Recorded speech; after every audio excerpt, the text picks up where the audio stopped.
And then maybe it's live. Yeah, now it's live. Ugh, brutal. Okay, we should be on YouTube now. Sorry about that. But yeah, so sorry YouTube, you're a little bit late. I apologize. If you want to get to the beginning of the VOD here, you'd have to go to the Twitch VOD. Otherwise, we're gonna keep going. But essentially, I don't really think playing in this angle is that great. I think if you're playing like double hit scan, so for example, if security here was playing Sojourn, I think playing in this side of the map is better for Cassidy because your Sojourn is more likely to be standing in main and just putting out main pressure, which I think would be strong. So it's just gonna kind of depend on the situation. I'm not too sure yet. I'm gonna be honest. I'm not too sure. I've played the map one time as Cass, and then I've watched the code twice. I've watched it twice. Oh, change your OBS scene. Oh shit, my bad. All right, W comms. Anyway, long story short, oh god, I gotta say this for the third time now. Basically, if you have a Sojourn here, playing in this side room makes more sense. Okay, but if you don't have, like, you should generally prefer letting your flex DPS play this angle. Is kind of what it comes down to. Like if, like for example, if Obese Twerker was on the defense here, he should prefer letting his Xion play this angle. Okay. My bad. We got it solved though. Okay. So going into the map here on attack. You getting old? Dude, I am. At the ripe age of 25. It's over for me. It's time to pack it up. So what is this Reinhardt doing? What is this? Radagast, what is the play here? Okay, Radagast is pinning backline, so just shoot this overextended Reinhardt. Like, what is this guy up to? He's done for. Wait, what? That Suzu saved him? That Suzu was so early.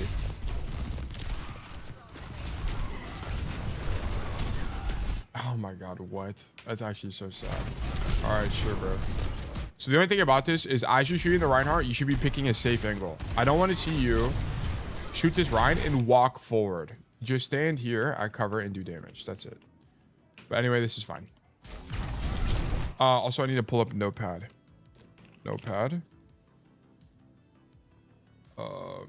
This was the stuff from yesterday. Let's make this way bigger. This is going to be Obese Twerker. What a name. Neon Junction. D5. Dude, I've spelled everything wrong. Everything's going wrong, bro. Everything is just falling apart here. Yeah, let's keep going. So your Ryan is taking space and your Xion's working the main angle. Okay, we don't need a backup for Mega. Whenever you're like 80% HP, just continue working your main angle. Oh, I think you thought this door goes through. Okay, so that's fine. And then I want to see you roll across. Okay, you got to be brave here, and you need to do one of two things. I need you to see that your tank is holding space. You can see that your Ryan is playing this angle here. I need you to make one of two decisions. Number one, roll across the gap and rotate to your Reinhardt, or come through this left angle and rotate this way. They're both do the same thing. The rolling across the gap just gets you to your team faster. But if you don't know, this room on the left side goes through. Yeah, I was still learning the map geometry. Yeah, no problem. It's all right. Just, you need to understand this. This works a lot like Statue on King's Row, where when your tank crosses, you need to start looking to cross, because what ends up happening is your Reinhardt's going to pull aggro on his side of the statue, which means that there's going to be less pressure normally on your side, so you can like roll across and get to the other side. So you should be fine. So I need to see you be a little bit brave here. Or if your idea is not to cross here, you should be working the side angle and going for the flank. I kind of don't care. They're both fine. Because here's what the idea would be, is that you could either work this angle and continue wrapping on your own. There's a mini in this room, and then if you deepen all the way into the spawn, there's a mega. Or if you walk to your team here, your idea would be to go wider and into these side spaces and just open up the wide angle, which is generally preferred for hit scan. But I mean, as Cassidy, you can kind of do both, which is why this hero is awesome, because you just have so many options. You can play basically every angle here and be fine. Okay, we play the side angle, and I don't like you re-peeking this angle. So you have to, like, one thing you have to understand is that as you are taking space like this, you should just continue wrapping. Just continue wrapping. The only thing you're missing is roll, but there's a mini in this room, right? There's a mini here. Just come grab the mini and then play for flashbang in the room. Gotta head out. A friend's lake house for his birthday. Have a good stream. Well, thank you for tuning in, man. Much appreciated. Pleasure to have you, Sneaky. Hope you have a great rest of your day. I needed you to continue rotating and taking space here. But sure. Shoot Mei. Shoot tank. I mean, now you guys just win. Sure, we'll take it. And then it's just clean up here. Sure. And then I don't want you to AFK here. A lot of you guys get really obsessed over getting healing from your team. I need you to just take space early and then get out of combat healing. Okay. We have been blessed by the Overwatch devs to have out of combat healing. So leverage that. Instead of getting healing from your Ana, take space early and then come stand here. The only thing is you got to be risk adverse as you go to the angle. Let me just show you what I would do here. So you're 80 HP as opposed to 80 HD. And I need you to not take 1 billion damage. So what you're going to do is you're going to walk over here, get out of combat healing, and then you're going to play the angle passively. Like you're going to do this. I don't want to see any of this nonsense walking out wide, using no cover. Just play it super passively until you're full health and then go do whatever you want.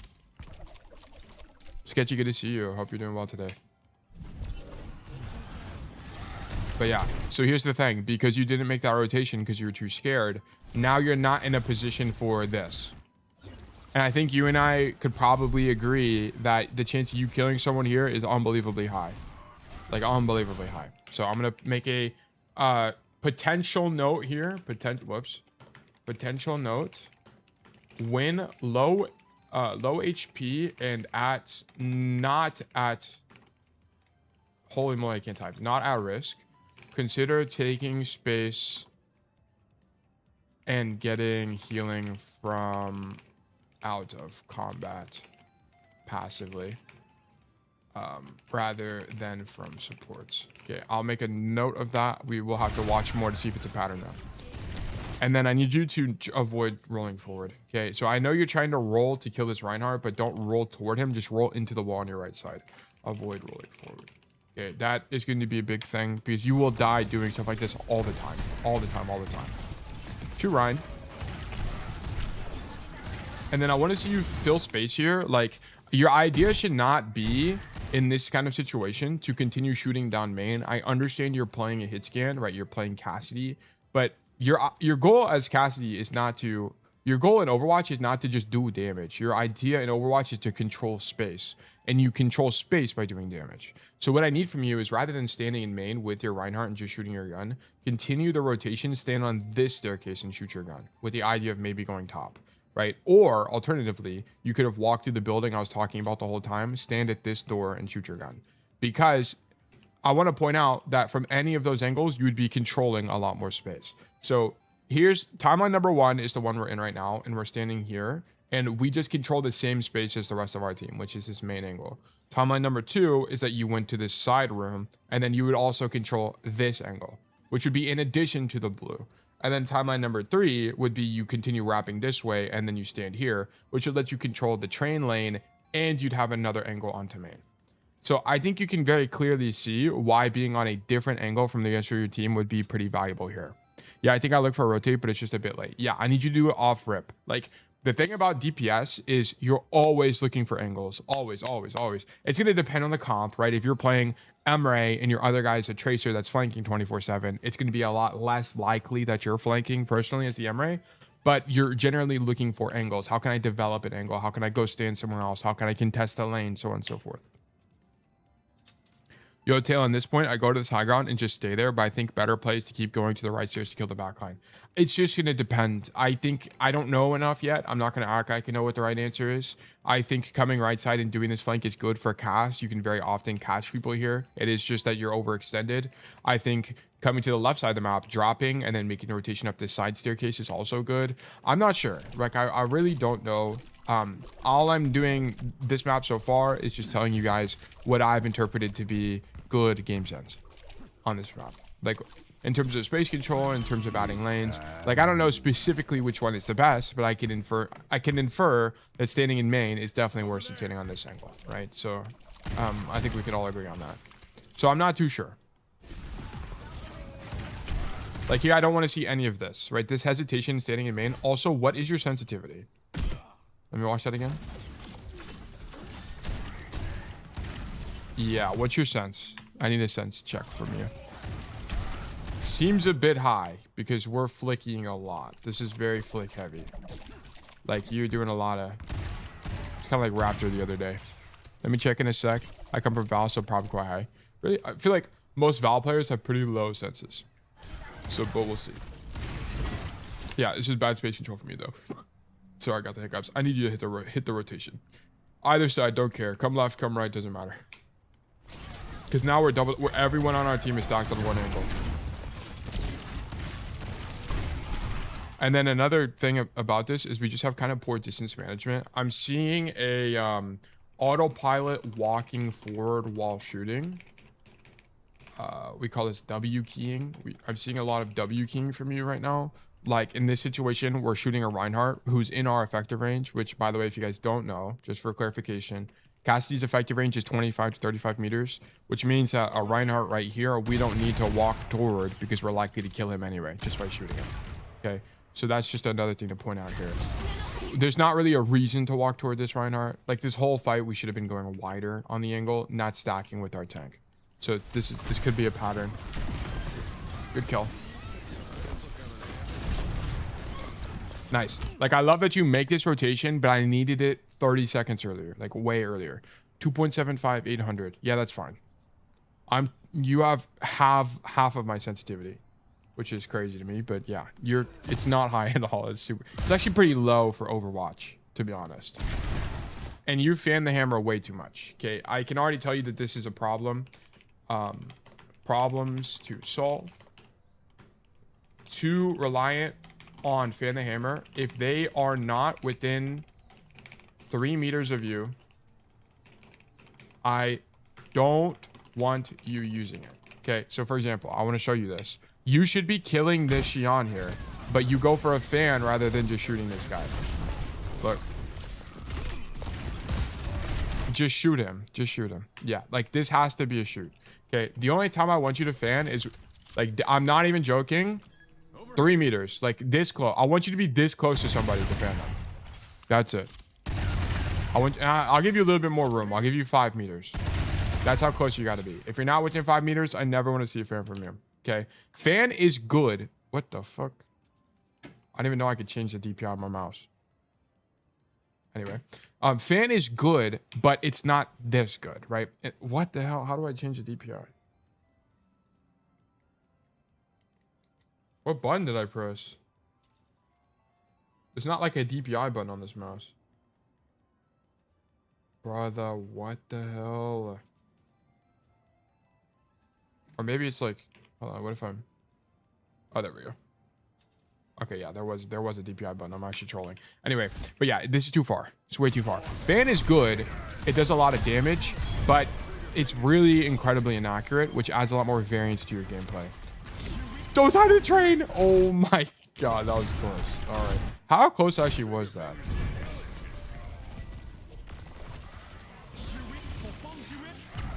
Where's the train at? Oh, it comes from that side. I thought it comes from the other side. Okay, interesting.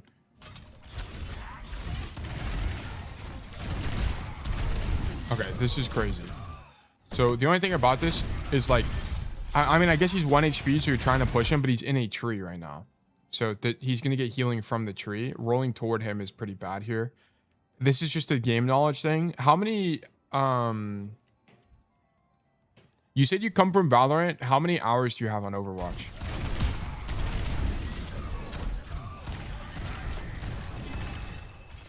I like 200. Okay, I see. Yeah, this is just like a unique interaction where the Reinhardt's low H. I understand the Reinhardt's low HP, but he's standing in a tree, which will heal him. So rolling toward him is actually a bad idea there. So, but that's not something I can really critique because that's more of like a game knowledge thing and an experience thing. So that's just a unique interaction where walking forward on the guy was actually worse. And then I don't really typically like this angle as Cassidy, and I'll show you why. Let me walk over there. Let me go this way. So I kind of don't like this angle as Cassidy because a lot of it is operating outside of your effective range. So for example, if I'm standing here and I'm shooting people down main, notice that you can ping to see the distance, how far away it is, and it's 30 meters, which is I'm incurring fall off at that range. Same with here, right? I'm going to start incurring fall off on basically all of these fights. So I don't really like this angle that much, especially if they're playing a hit scan. Are they playing a hit scan? No, they're playing Mei Xion. So it's actually pretty fortunate that we're not getting outranged here, but it is possible. Just keep that in mind. In this specific matchup, it's actually pretty okay to stand here, but I would generally prefer you come to this side of the map as Cass because it's better within your effective range, and it's more likely that you're going to be able to use flashbang on a backliner or something like that. So try to prefer short range angles as Cassidy. I don't really like the rotation you're going for. One thing I'm seeing a lot from you is we're not thinking about lanes. Like we're thinking a lot about pressure down main, not so much about broader lane control. I've only seen you take a non-main lane one time so far.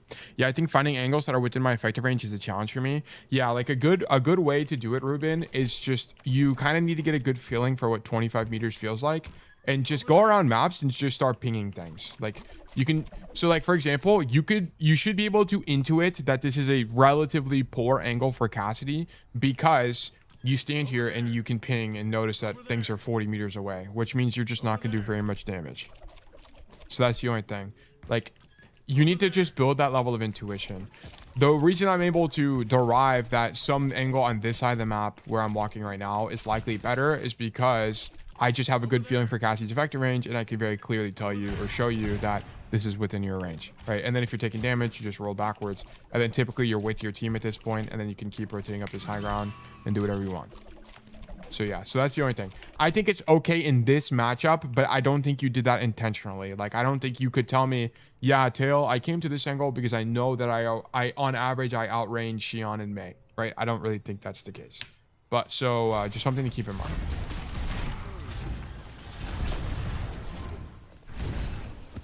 Okay, shoot our gun. Yeah, like this can't be a fan. We need to just shoot her in the head. No, I didn't. Yeah, gotcha. And then we should die here. So we have a few issues, which is you're autopiloting your roll. Like you're rolling toward people a lot. I need you to use roll defensively, okay? So roll is primarily a defensive cooldown. So you have to understand that in Overwatch, the way you often mitigate damage, if you don't have a damage mitigation ability, think of people like Tracer, think of people like, in our situation, Cassidy, or even people like Sojourn. How do you prevent yourself from taking damage? It's by moving away from said damage. So you, as a result of that, you generally want to be using your roll as a damage mitigation cooldown. So you want to use it defensively. There are situations where rolling forward toward people makes sense, okay? But it's incredibly rare relative to the general gameplay loop on Cassidy. So I need you to have the interpretation that roll is a primarily defensive cooldown. I don't want to see you rolling toward people basically ever. In future codes, I will strike you out on 3 rolls forward, okay? So just keep that in mind. It's primarily defense. Whenever we get to GM, we'll talk about the intricacy of rolling forward. Until then, it does not matter. If you have Silver Bullet, can you take longer angles? Yes, you can, but it's going to be like, you have to think of Silver Bullet not as a range extension, but as a range complement. So for example, right, whenever we have Silver Bullet, that doesn't mean we're allowed, that this is now optimal. It just means that we will function better on that angle. But I would argue you're actually better off playing this angle and just having extra damage from Silver Bullet on the normal angle you normally play. It doesn't give you an effective range increase. It just gives you more pressure. That's it. So good to see you, and Pokemon or PokeMDN. Thank you guys for being here. I appreciate you guys. But yeah, so you have a really bad fan the hammer habit, and you're also rolling forward and W keying a lot. Like you say you have a Valorant background. It's very akin to Valorant. You know, in Val, what rank were you in Val? Like how much time did you have in Val, Ruben? Immortal? Okay, perfect. So you know how in Valorant, it's a very common concept to, like, you want to maintain lateral movement in Valorant. Why? Because lateral movement means you're moving the fastest on that person's screen. Like, aiming in Val looks a lot different because you're doing a lot of pre-aiming like this. You don't really do that in Overwatch just because you have instant acceleration. So there's no movement and accuracy. But in Valorant, you are very commonly moving left and right. So basically, like, what you're doing is you're just moving toward people, making it easier to shoot you. Like if Like, let's say this pillar is moving forward and backwards relative to me. They don't move on my screen. It's easy to headshot you. It's easy to kill you. And that's what you're doing a lot. And you're making it where you have to use the roll suboptimally. So yeah, I need primarily lateral movement from you in most gunfights. Yeah, we're dead. Okay. And the reason you died there is because you rolled forward. It's a whole chain of events. It's very true. That's something I would have never do in Val. Realized I was even doing it here. Yeah. A lot of the movement hygiene, aim hygiene stuff translates to this game because it's just a first-person shooter. The only thing that's different is like you're not pre-aiming corner, like you're not swinging corner, like you're not cutting the pie or slicing the pie in Overwatch because you just kind of don't need to. That's like one of the big things that don't really translate to this game. Yeah, go high ground. Love this from you. And I want to see a deadeye from you on this angle. It'd be really strong. And then also, whenever you're on a flank, Ruben. Okay, I'm gonna add a note to this. Whenever you are on a flank with no pressure, I need you to stop moving. You need to stop moving because this Kiri kill, by the way. So sometimes it's hard to know, like, was I supposed to kill that guy or is it like acceptable that I miss shots? Okay. Like that's kind of hard for people to know, especially if you don't have a lot of experience in Overwatch. But this is what I call a must convert kill. You have the jump on the Kiriko from a range that's in your effective, from an angle that's in your effective range. This is a must convert. Or at the very least, you got to hit one headshot here to force Suzu or force the TP out. Because this is a good angle. Like she doesn't know you're here. It's in your effective range. You have the surprise. So as a result, you need to stop moving. Look at this. Look how much you move on this Kiriko kill. And it's under no pressure. So we're dodging nothing, right? You're dodging nothing here. You have cover from the enemy team. You have this wall. So just shoot your gun confidently and then try to convert a headshot there. So this is a big problem, okay? And the only time I want you to not move is when you're on a flank and you have the surprise, right? I don't want you, like, for example, when I wouldn't want you to abide by this is in main. So, for example, let's say I'm in main shooting my gun down main and there's a Reinhardt shielding here. I want you to still move even though the Reinhardt's shielding you, okay? Because the Reinhardt at any moment can drop his shield and you get your shit rocked. So I want you to still move in main. But when you're on a flank, right, you're on an angle like, not like this, but specifically deeper flanks like this. Stop moving and just look to convert the kill or do a stutter step, right? You know how in Val, whenever you're shooting someone in a gunfight, you'll like stutter step like this. I want you to do the same thing on angles. You can stand still. It's fine. But stutter stepping is also okay. Like slice the pie. It's not really a slice the pie kind of thing. Slicing the pie Valorant looks like this. Like you're pre-aiming all the common angles. And it's because pre-aiming is really important because there's movement penalty in Valorant. There's no movement penalty in Overwatch, so moving is a lot more forgivable. Okay, I'll practice that from now on flanks. Yeah, important. It's super important on Cassidy because you flank often on Cassidy. So it comes up very often. You might die to the train here. I think it's like bugged or something. Why is it still red? It lasts so long. I wish it disappeared sooner after the train passes. Yeah, and you also have a lot of forward and backward movement here. Like, notice this. You would never do this in Val. Same idea in Overwatch. Look at this movement from you. Okay, you come to the angle. Forward movement. Right, left movement. Right, backwards movement. Left, right movement. Backwards movement. Right, I mean, it's a little bit different because you're also using a high ground. But this is a pretty common issue you're running into. Like, you're doing a lot of this on angles. Like, you're using every key. I need you to just use WD, or not WD, AD. It makes your hitbox harder to hit. Okay, it's a little bit different here. I'll give you a bit of a pass, but I'm seeing a pattern. Okay, the good thing about this VOD is I'm seeing a lot of issues, and the fact that you're diamond with this many issues is a great thing. This is fantastic. Because imagine how far you'd be if you fix them. Like, this is great. Shoot Ryan. So we choose to not go with our Ryan here. Where's our Xion? Okay, I don't like this from you. So what I need you to see is that a very common thing that comes up in Overwatch is the macro idea of not doubling up with your ally DPS. What I need from you is to do something called team checking, which looks like essentially anytime you're in an angle or you're in a position, I need you to look through the wall to see where your allied team is. Okay. Like very, very common, because in Overwatch, you don't have a mini map. Okay. So the only way for you to get information about where your team is playing is by, when you're here, check to see where your team is. Check to see where your team is, because you need the information so that you can then make the most optimal decision. So you would team check, see your Xian's in main, and then you'll say, oh, okay, my Xian's in main. I'm actually going to play with my Reinhardt.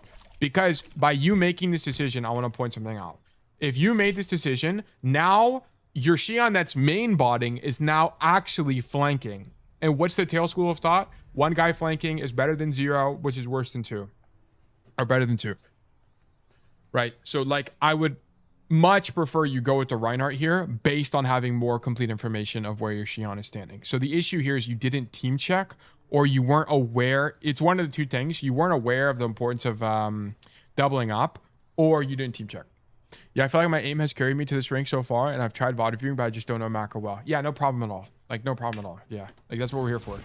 But yeah, I needed you to be more aware of your Xian's position here, and then you go high ground. It would be way more optimal here. Because here's the thing, like I want to point this out. The enemy team is unswinging you right now because you're doing 1 billion damage to them. But they're also unswinging your Xian and your Kiri and your Ana. Everyone on your team is misplaying right now. Everyone's misplaying. People should be helping Sir Thaddeus on the angle right now. So this is total misplay from your team. Sir Thaddeus is unfortunately being let down by your team's macro. But I want to point out that they're unswinging you and the Xian at the same time. What you typically want to do is like leave your Xian main or leave someone main, and then imagine you made this flank right now. They would be backing up from your Xian and swinging into you on the flank. Like that's why angling is so good in Overwatch. But yeah. Anyway, so we play the main angle. Our Ryan ends up dropping main. We hit a big flash on their enemy Ryan, which is kind of epic. Let me turn on the speed here. But we just like notice how difficult it is to kill anything. It's really difficult to kill anything. Also, you should have flashed the Xian, but Deadeye's. So in Kitsune, this is a unique thing for Cassidy. Don't use Deadeye in Kitsune. I think it's really weak. Just shoot your gun. Because when you're in Kitsune Rush, you get an attack speed bonus. Like what I want to see from you is just spam, like literally hold down left click and track people. It's going to be way stronger. You'll do way more damage. So yeah. Shoot Ryan. And then I need you to identify that this fight is likely lost because your tank is dead. I mean, maybe you guys can convert it. Yeah, no, it's lost. Nah, whatever. It's not too much of an issue. No big deal. You need to die here, though. Yeah, there we go. Does Flash get Xian off her bike? It does, yes. Cassidy hard counters Xian. It's a really good matchup for Cass, which is why Cass is going to be really good this season. Because as long as Xian is popular, Cass will be really good.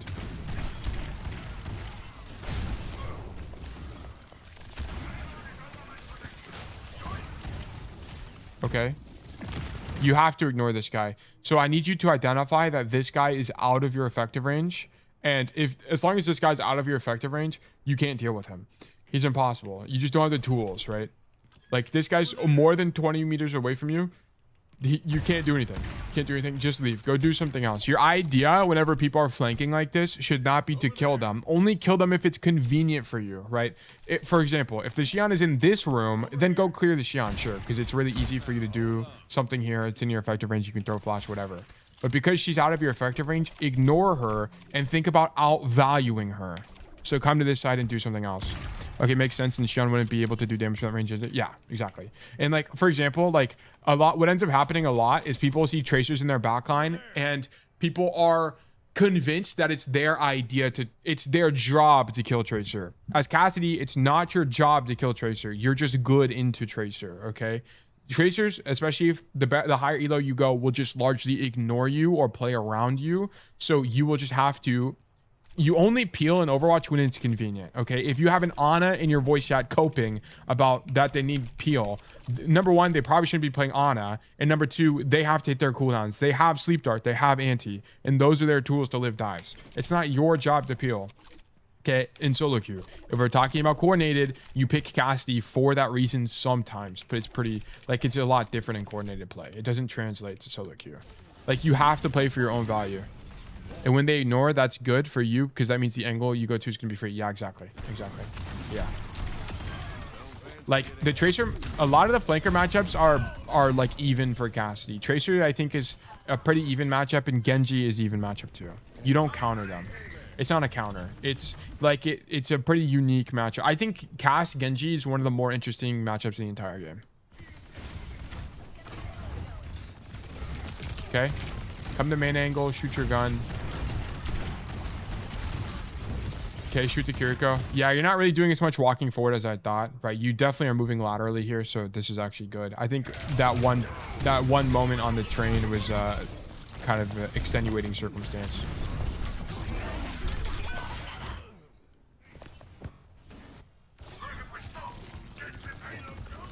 Cass is just a skill matchup for all flex CPS, basically. Yeah, I think so too. Yeah, the only thing about this is you need to be using cover, right? Just don't stand on the payload. That's it. Like, standing on the payload is generally bad. Like, I want to see you dancing around the payload. Think of it as cover. So just, I mean, it's kind of intuitive. Like, standing on top of the payload doesn't really give you a better angle. Like, imagine this is the payload. Just play around it, right? It's kind of simple.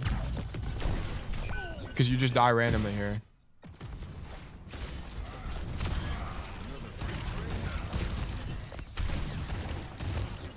Okay, and then what I need you to understand is that in Overwatch, heroes have power spikes. So in Overwatch, your hero has power spikes based on your cooldown availability. So the more cooldowns you have, the higher your power. The less you have, the lower your power, right?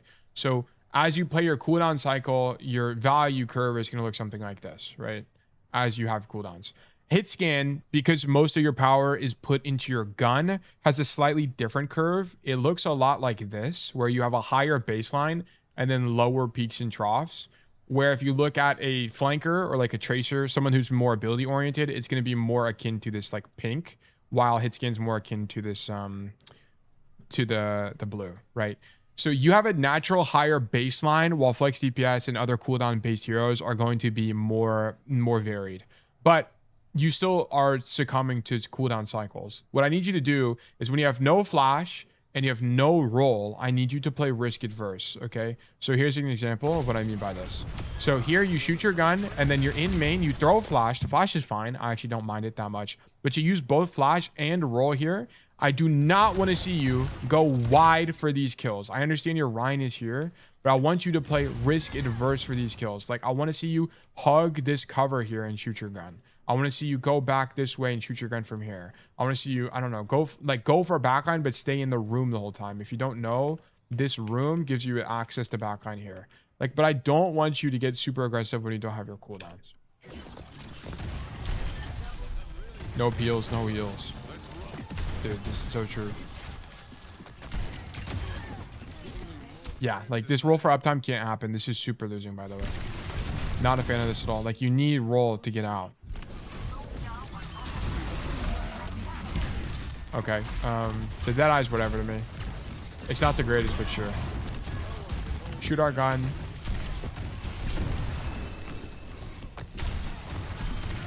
Yeah, we should never be here. So, like, what you need to have in mind is, how can I play my effective range, right? Like, walking close to people is not really how you play Cass. Like, Cassidy is a play back here and shoot your gun kind of operation. Like, look for angle. That's why angling is so important on Cass, is because it lets you play in your effective range the whole time. Like, what you're doing right now is very akin to what a Reaper would do. A Reaper would walk forward and shoot people. But why? Why can Reaper do that? Well, number one, he has shotguns. But number two, he has Wraith, right? He can just leave with Wraith at any time. So what you need to do is, like, come to this angle and shoot your gun. Like, we should be shooting people from here right now. We should be shooting people. Like, if you don't want to do that because that's too aggressive, sure, then stand here and shoot your gun, because look, it's all in my effective range.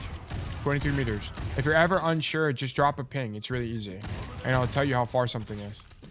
Like, play here. Like, I want these weird angles from you. I don't want you standing in main like this. This is a Reaper angle, Genji, Tracer, because all those heroes have some form of damage mitigation. They have a get out of jail free card in their kit. You don't have that as Cass, right? So you're just gonna die here sometimes and throw the game. I fight that roll lost my fight. This position you're in right now is throwing the fight. It's not really the roll.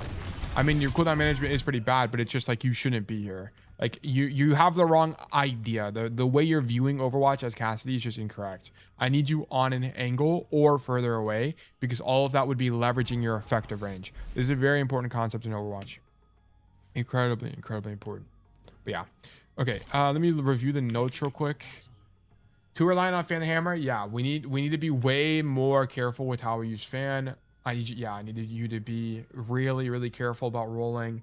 And then when you're on a flank with no pressure, I need you to stop moving. Was there anything else? Now everything else was a little bit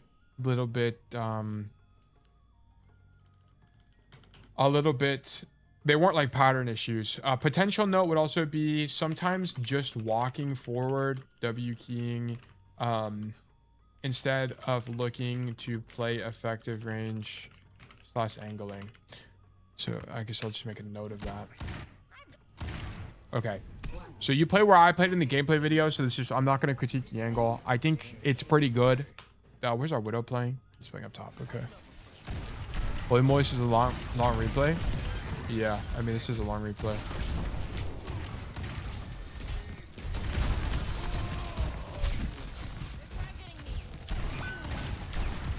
Shoot Cass. Shoot Zen. I mean, you kind of can't really do a lot. It's kind of difficult to... Because you had someone die early. Who died early? Your Kiriko. So... Like, I don't want to see you swing wide with no combat roll. Like, you need to have a roll. That way you can roll back to cover. Like, the only time you're going wide on an angle is when you have roll. Is what the idea should be. Because here's the thing. Like, if you don't have roll and you take a bunch of damage, you're stuck in the open for too long. One of the longest I remember seeing. This replay? No, we had an hour and a half long replay before. This is a long game. We probably won't do every point on this game. Because we'll have most of Ruben downloaded by then. Like, let's say you play here, roll backwards. I don't want to see you go wide again. Because now you have to walk back to cover. And it's very likely you die. You need to play tight to cover. And then when you have roll, you can do this. And then with the idea of rolling back. It's fine. The reason why going wide is good is because your movement is unpredictable when you're this wide. It's really difficult to tell what you're going to do. So it's hard to aim against you. And then you roll back to cover.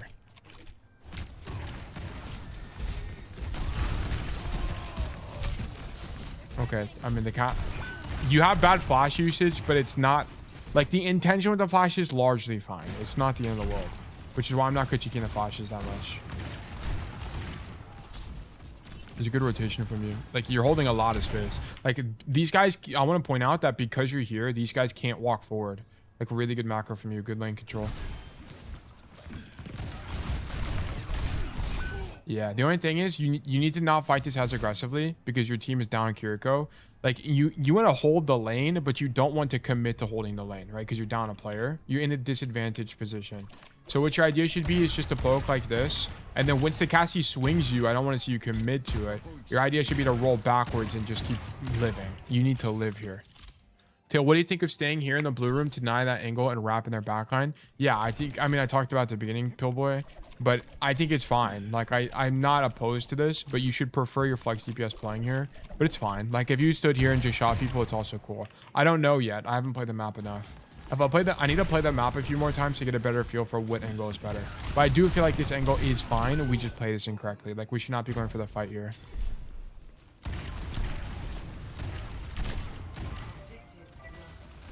Okay, let's not die to the train. What? No, don't die to the train. Wait, what? Can you just stand there?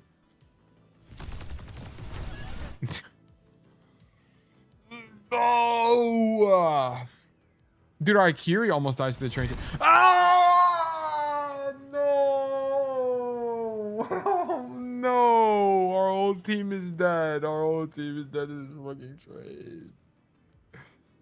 Oh my god, what the fuck, actually? How do they all die? I think our Kiriko TP'd to the Widow. Wait, let me actually see it from the sketch view. Yes, he does. And then he walks into it. And then also, this Weaver, like, pedals up and dies to the train as well. What the fuck? Actual, like, magnetic train. So will you play other positions to figure out what is best? Yeah, I will. I gotta figure it out. Yeah, and then leaving once the fight is lost is really good. Yeah, your team just threw this whole operation down the drain. I don't know what happened there. Tulsi Tube. Yo, I found your YouTube and I've been watching your content for days. Happy to catch you live. Well, Tulsi, welcome. Pleasure to have you. You need to die. Okay, so like an idea you have to have here, obese twerker, is that if your whole team is dead, you need to die. Okay, I need you to die, especially when you're in a situation where you can't get out. You should be able to intuit that you can't get out because this hazard is faster than you and you're too damn slow. Just walk forward and die to him, because the faster you die, the faster you respawn, the faster you're back with your team. Okay, so this is that you're just gonna stagger here. Yes, is that something I need to learn? Yeah, like I'm gonna be honest, Ruben, I would rather you die than try to get out, like most of the time. I prioritize my life too hard. Yeah, it's because it's a bit counterintuitive. Like whenever you start playing Overwatch, it's a bit counterintuitive to think about, okay, dying is actually better than living. It's really difficult. Yeah, the desire to survive is so hard to resist. Yeah, exactly. Yeah. When I'm trying to get to safety, I have my trained magnet hat on. Yeah, I don't know what happened to the whole team there. Yeah, so we're main botting here. Do you have at least good reason to do so? No. Okay, so this is a pattern issue. This is a pattern issue. So I need you to stop doubling up. Must stop doubling up. Every fight. Whoops. Every fight, I need you to team check to know where ally DPS is. And then prioritize not playing the same angle as them.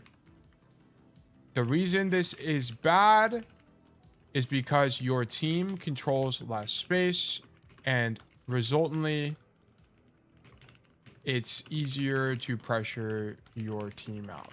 Okay, you have to fix this. So there will be some okay, I guess I'll write this down. There will be some situations where doubling up is appropriate. E.g., there is only one good high ground, like a Gibraltar first defense. Okay, like that, they make sense on some, but this is pretty rare.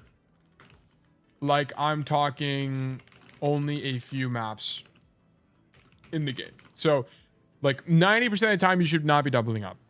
90% of the time. So like I needed you to team check here. And then you needed to see that your Ashe is playing this angle. Go do something else. I don't really care what you do. Come left side, walk up here and fight to Zen. Sure, cool. Come right side, stack with your team and open up this angle. Sure, cool. I don't care. Pick something. But just don't stay on the same angle as your Ashe. You're not going to control as much space. What's going to be really nice is whenever you're not playing double hit scan, like let's say your other guy's playing a Genji or a Tracer, more often than not, they are going to be flanking. So you can play main. It's fine. Like you have to understand, there are good positions for heroes that are just like objectively better. Like it's kind of objectively better to stand here as Cassidy because you control more space, right? You control a staircase, you control main, versus playing on, on cart here. But there are still acceptable positions. So like, for example, standing there, if you have an Ashe that's already standing there, I want to see you stand in this room because it's still good for Cass to play in the room. Okay, that's going to take some experience to know what angles are better. You can also watch my content and I explain all of it, but you need to build that level of intuition because you'll have more map control. Where you play is not like objective each time. Where you play is very contingent on how your team is playing the game. Tail thoughts in season 9, we'll talk about it later. Okay, having an Ashe in your team, if you main cast is OP, yeah, you should. If you're a cast main and you like playing the game how I teach you to play the game, you should love playing double hit scan because you're flanking 99% of the time anyway. So it's nice. Also, you need to not take this perk. This perk fucking sucks balls. Okay, guys, the perks you take are Bang Bang and Silver Bullet. Okay, the only time you don't take Silver Bullet is when you need Fan the Hammer. And the times you need Fan the Hammer are in a few matchups. Hazard is subjective. Winston, I think you should always take Fan. I think you should always keep Fan against this matchup because you need to break bubble. But Hazard, you can keep it, as well as into the ball matchup, you can also keep Fan. But into Roadhog, you just shoot him in the head. You don't need Fan in Roadhog. Don't pick the Deny perk. It's really bad. It's horrible. I used it in my videos recently because I'm trying to see if it's any good with the recent buff, but it's really bad. It's really bad. It's really bad. I'm not even picking it anymore. I played like 10 games with it and it's horrible. So you lost this fight was almost definitely lost because we had really poor space control because we doubled up. As another overswitch? Yeah, it's no big deal though. Honestly, you have so many bigger issues. Like everything I've mentioned is so much of a bigger issue than your stagger. Okay, Sir Thaddeus has perished. Neon Hazard. What is that guy doing? Nice.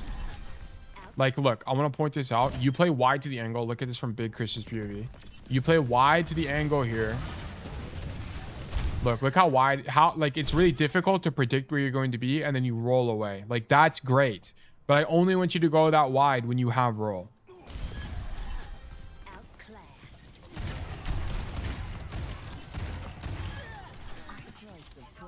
Okay. This is way too aggressive. So I like the idea of getting aggressive on backline, but you're just not aware of where your team is playing. Like, at no point are you team checking. You need to do this, okay? Like, must implement team checking during downtime. If you are rotating or reloading, you are turning around and looking through the wall to see where your team is. Think team is. Think of this like Valorant. If you're not first in line, well, okay. In Val, if you aren't first in line or you aren't swinging an angle, you are looking at minimap. This is the exact same thing. Well, this is a very similar thing. You need as much information as possible to make the best decision. So team checking is the most important concept in Overwatch. It's by far the biggest, most important concept. By far. But yeah, we're not going to do this whole game. By the way, once we finish this defense here, we'll just move on. Because he has plenty to work on. Like, there's so many notes here. Super prevalent stuff here. Okay, yeah, team checking is something I've never done, especially since Val's a minimap. Yeah, like, Overwatch doesn't have a minimap. So it's a whole new muscle you're building, basically. Yeah. Like, I think you and I can both into it. I think, like, now that you see it here, you can probably figure out, okay, I shouldn't be playing this angle because my team is nowhere to be seen. Like, look at your tank. Your tank is still walking back. Like, now you're the furthest guy forward, which is a different concept in and of itself. But, like, now that you have a bird's eye view, I think you and I could both rationalize that, okay, playing this aggressive probably doesn't make that much sense, right? Like, but the problem is you didn't give yourself the information you need to come to that conclusion. Yeah, definitely. Yeah, exactly. Yeah, like, you just don't have the information. It's a very common problem. This is one of the most common problems. Other than rolling forward, which is one of the other common problems, this is another really common problem I see with players, which is they just don't team check, so they always have no information. Like, it's a very common problem. And it's really difficult to do. It's really difficult to team check, but it's very important. Okay, I'm going to go pretty fast through the rest of this. Okay, that guy's dead. The only problem I have with this angle is you can't really rotate out of this angle. Like, you're on a high ground, which is great, but think about your anytime you take a position, think about your rotation out. Like, the only way to rotate out is to drop into main, which is just exposes you to have no cover. That's the only thing. So, like, if you're standing here and you're gonna die here. Yeah, I tried this angle and realized that I get punished for that. Yeah, no problem. That's fine. We'll just skip it. Sure.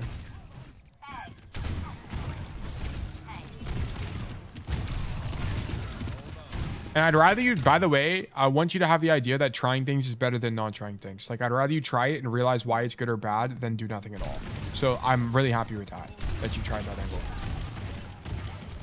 Because you need to, like, what your idea should be is to just try everything. And then afterwards, you can distill what the best play was within everything you tried. And then you can use that as information going forward. Like, that's why I really loved it. Like, I love this from you. This is the best play you made the entire game, by the way. By far the best play you've made this entire game. Kill this cast on the angle, and then you actually deepen your angle from here, and then kill backline. Like, this is an insane play from you. Great job. Oh yeah, for sure. I have like a growth mindset. Perfect. Perfect. This is great. Love that. Yeah, I mean, you were definitely at risk of dying to hazard there, but sure. Holy swag. Yeah, that was really good from him. Like, this idea is really good as a whole.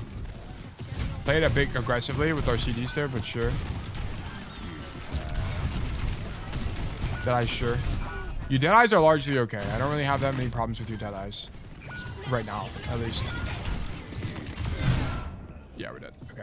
Okay, yeah. We're not going to watch the rest of this. You have plenty of notes. You have like an insane amount of notes to work with here. Just, you should be... Vile, thank you for doing that, by the way. Let's delete these potential notes. Actually, we'll leave these here. So on these potential notes, ignore these. These are for Tails' future reference. Just work on these problems to solve. So your key problems are you're using fan way too much. You're rolling forward way too much. I need you to not roll forward. And then you need to stop moving when you're on a flank because you need to worry about conversion. Like you need to increase your conversion as much as possible.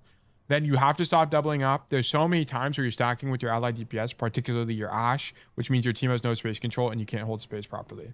And then you have to team check. Like I need at least some attempt to do it. You know, I get it perfect, but I need you to at least attempt to team check because you need more information. Okay, thank you so much. It's been a great help. I greatly appreciate it. Yeah, of course. Thank you for the code. Much appreciated. I hope you were able to learn from that.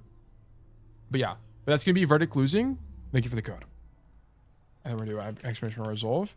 And then we're going to run a new raffle. Exclamation mark new raffle. 360. We're going to do 6 minutes here. So I'm opening up a new raffle, guys. If you're here and you'd like to get free coaching from me, please do exclamation mark enter to enter the raffle to be more likely, or sorry, to enter the raffle for today. Or you can do exclamation mark claim to claim a ticket to be more likely to win in the future. Okay, so your rule of thumb is if you have a code you want me to check out today, do exclamation mark enter. If you have a code you want me to check out in the future, do exclamation mark claim. Do know that if you lose the raffle, you do not lose all of your tickets. You only get reset to 0 if you win the raffle. So there is no harm in entering the raffle. Okay, only enter if you have a code though. So just keep that in mind. Anyway, with that being said, I'm going to send this to ad jail for 3 minutes. That way there's no ads during the actual coaching. So we will be right back, guys. I'm just going to be walking around the practice range and yapping. So be right back. Okay. Boom. Bang. And then let's do this. Practice range. Okay. Does anyone have questions? People had questions for me earlier. What do I think of season 9 was a question. I think season 9... I mean, I just kind of don't care. I'm going to be so for real. I didn't play during season 9, so I don't even really remember what season 9, what the game was like before season 9. So I can't really give a take, is what I would say. And maybe it's not that I don't care. It's just that like I don't have like an informed opinion on what it was. This reload animation is fucking sick, actually. That's so cool. But yeah, I don't really have a take on season 9 itself. I meant, do you think increasing hitboxes and health pools in out of combat region? Out of combat region is 1 billion% good for the game. 100 million billion% good for the game. It opens up a lot of like the game used to be so much clunkier without out of combat region, which is why on all the old maps there's so many megas and health packs around. On all the new maps, like there's so much less, so many less. You think increasing hitboxes and health pools? I just don't care, to be honest, whether or not the hitboxes are big or not. Like, it doesn't really matter that much.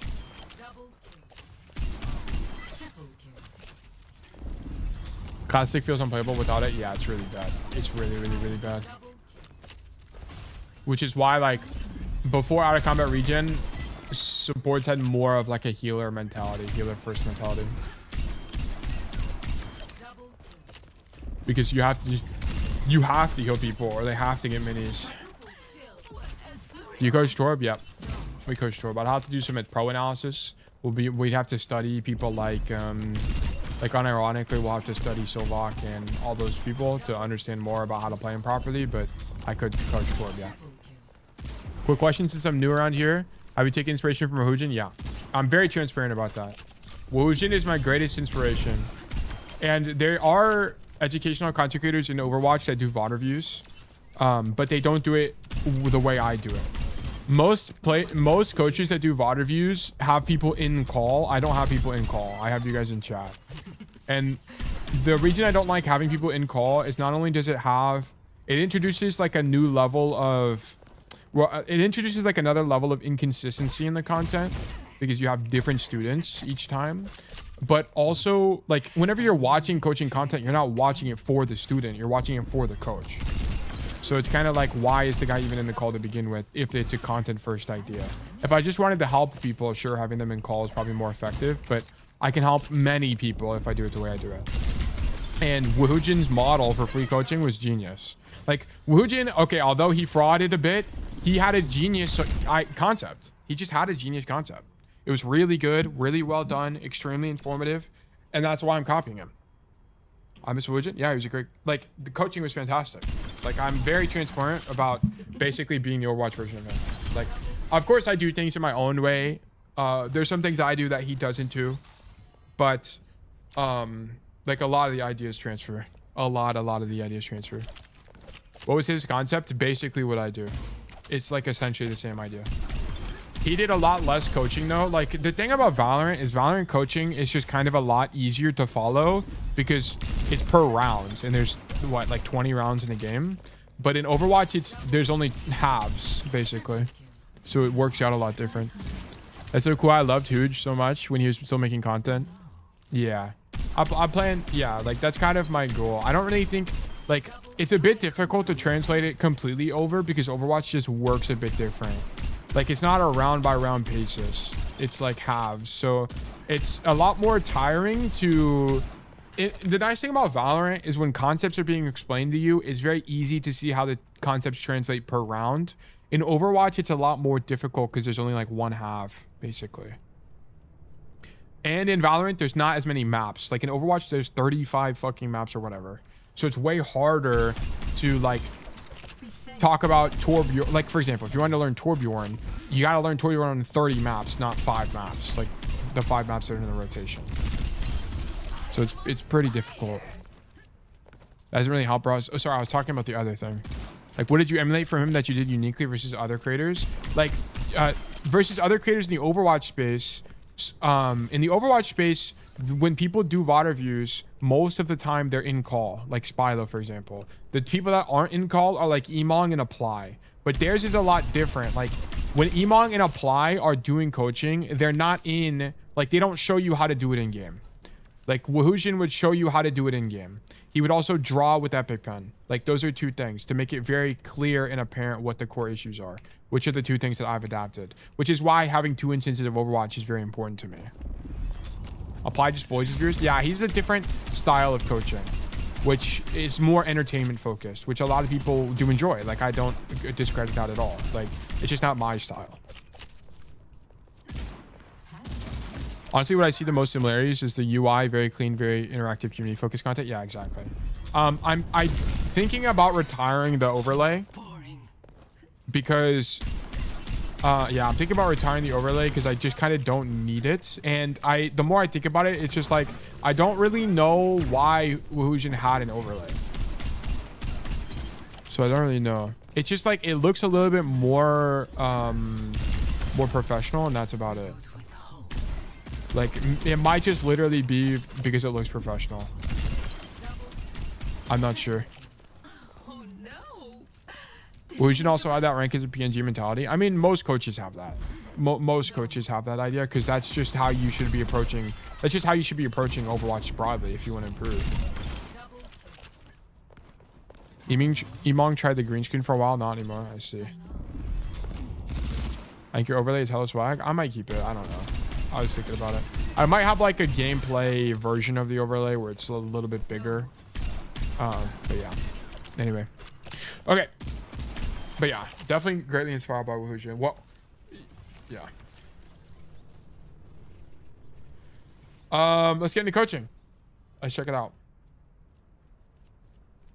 So who won? Mr. Zepps, congratulations. You've been selected for coaching. Let's do great things. Champion 4 Anran. Okay, it's gonna be a bit interesting. Okay, so today's code is going to be Anran in Neon Junction from Mr. Zepps and Champion 4. We're in mega high elo. We're in mega high elo. We need to disable this and enable this. Has there been a champ review before? Yeah, I've had a few champ codes. We had a champ Sojourn code or Cassie code. We had 2 champ Cassie codes, I think. And this is the first non-Cassidy champion code we've had. It's quite a stacked lobby too. Okay, we'll check it out. So for the record, I don't really understand how to play Anran. So we're going to be learning how to play Anran as we watch this review. Okay. So just keep that in mind, right?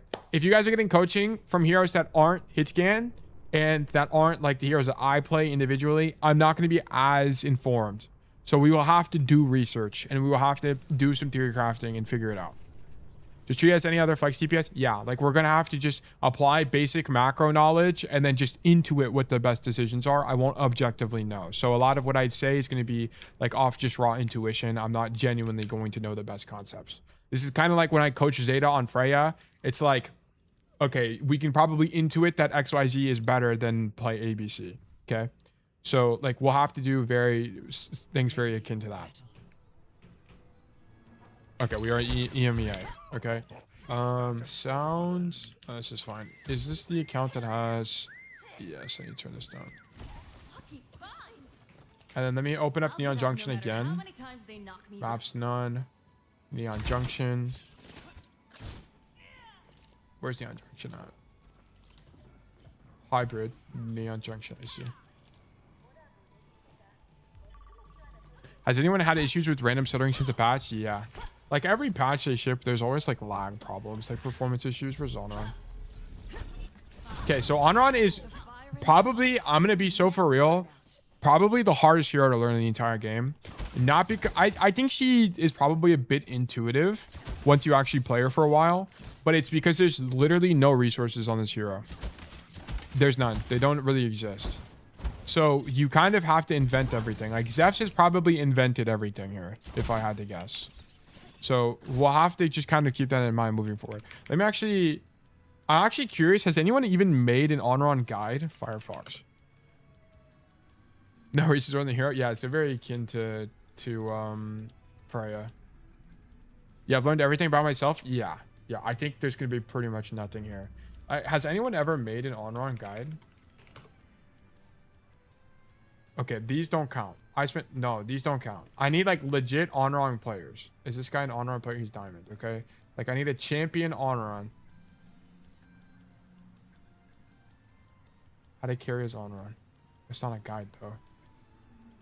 No, they don't exist. Master Anran. Oh. It literally like a high level one doesn't exist yet. There are a few, but none are really good. Yeah, none of these are like I would take as credible. You just know Yudo's video is the best. I mean, if you're starting from literally 0, it would be useful. But if you're champion 4, like, or if you're someone like me that's trying to get more in-depth understanding of Anran's gameplay loop, these guys are just going to explain how to use the kit. Like, they're just going to explain how to use the kit. They're not going to explain the macro properly. Which is why when I make a Cassidy guide, I'm going to be very, very in-depth about how to actually play the macro is my goal. So you actually have, like, expert knowledge. Anyway.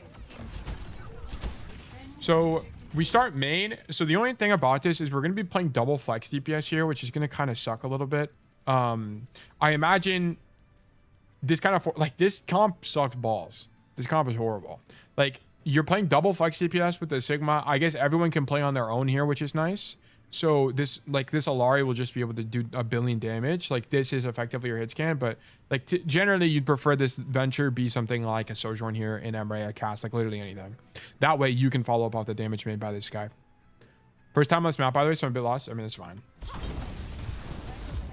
Yeah, I can very clearly see it. I think you thought that this goes to their side on a flank, but yeah. Okay, so we come left side, which like this is kind of what I was talking about in terms of rotations earlier. Like this rotation here is basically just why did my EpiPen just like disappear? EpiPen. Where is it? Bro, what? Dude, why does this always happen to me?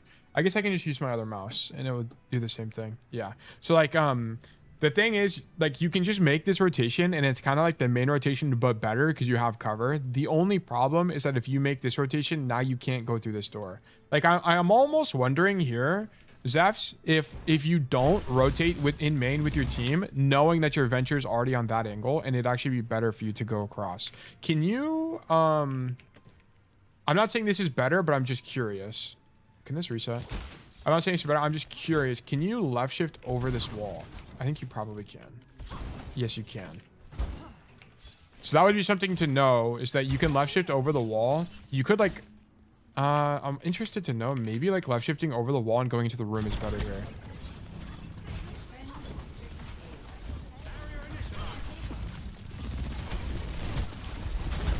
Because like you see, you know your venture's in this main angle anyway, and your whole team is rotating. I think it might genuinely be better for, because if you dashed over the wall right now and went into this room, you would be opening up a new angle. Didn't even know there's a room there. Yeah. Yeah, I think honestly this is your best play. Like whenever you're on double flex DPS, fuck. Okay, I mean you're way better than Anran than me, but you can definitely make it over this. Like make it over the wall, then walk in here. You can play for this mini, and you have flanker sub passive or sub roll.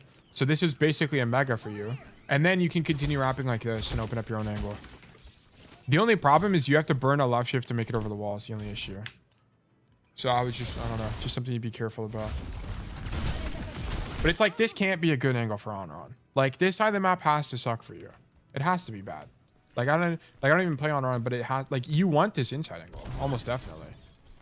This is just a way better fight. Yeah, and then you can just like dash through people, then press E, whatever. Like this way stronger. Like I think you just this is just because you're new to the map, but I feel like this side of the map has to be bad. You can't do anything from here. Like what would you even do from here? Like the only thing I can think of is you dash left side and then now you work this side, and then you're on like these kind of angles.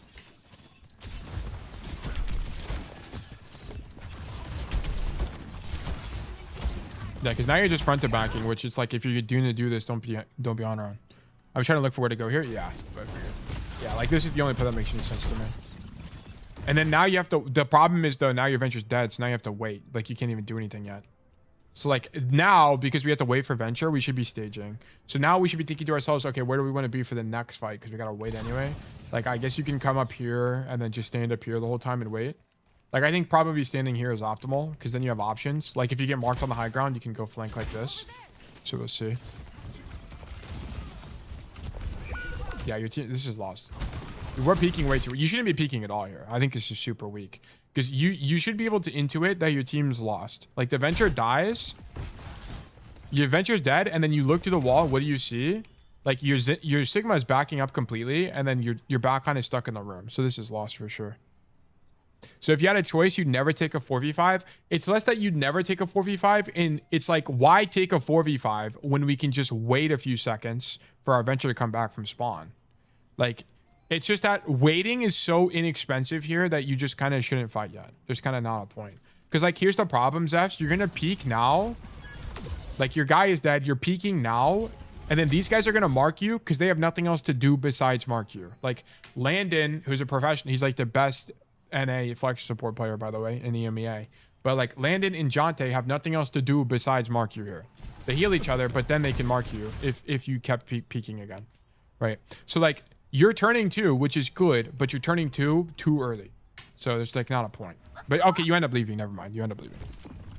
Yeah, this is good. Then you wait for your team.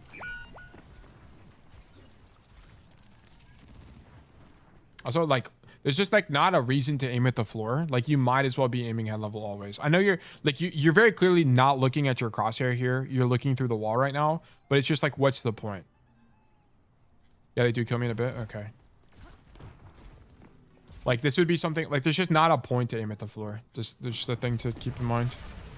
There's no benefit. Like, you can very clearly see, I mean, this is why he's champion. Like, look at this. Like, he's very obviously looking at his team here. He's not even looking for the enemies. I also think, okay, we're kind of getting a bit nitpicky, but we are in champ. I also think the angle you're choosing is worse, by the way, because I want to point out, this angle is almost definitely worse, because think of it from, like, the BAPS POV. Like, if he's trying to unswing you, he can just back up into this room and unswing you and your team at the same time. Like, you want to be directly behind them, because how are they going to unswing you and your team, right? Like, you want to be here, so because your team is walking in here. They can't unswing both unless they give up a ton of space. Yeah, like, this angle is bad for me. I don't like this angle at all. Because now they, like, to unswing you and your team, they can just walk to this side and they're unswinging you completely. Like, all the threats. So it's a bad angle for me.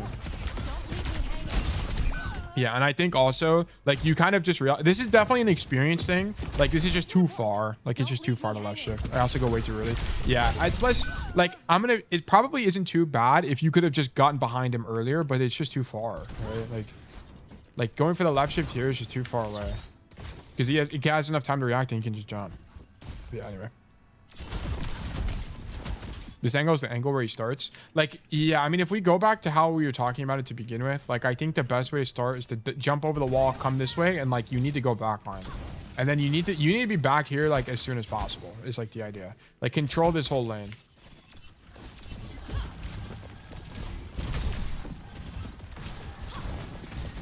I think you're early here.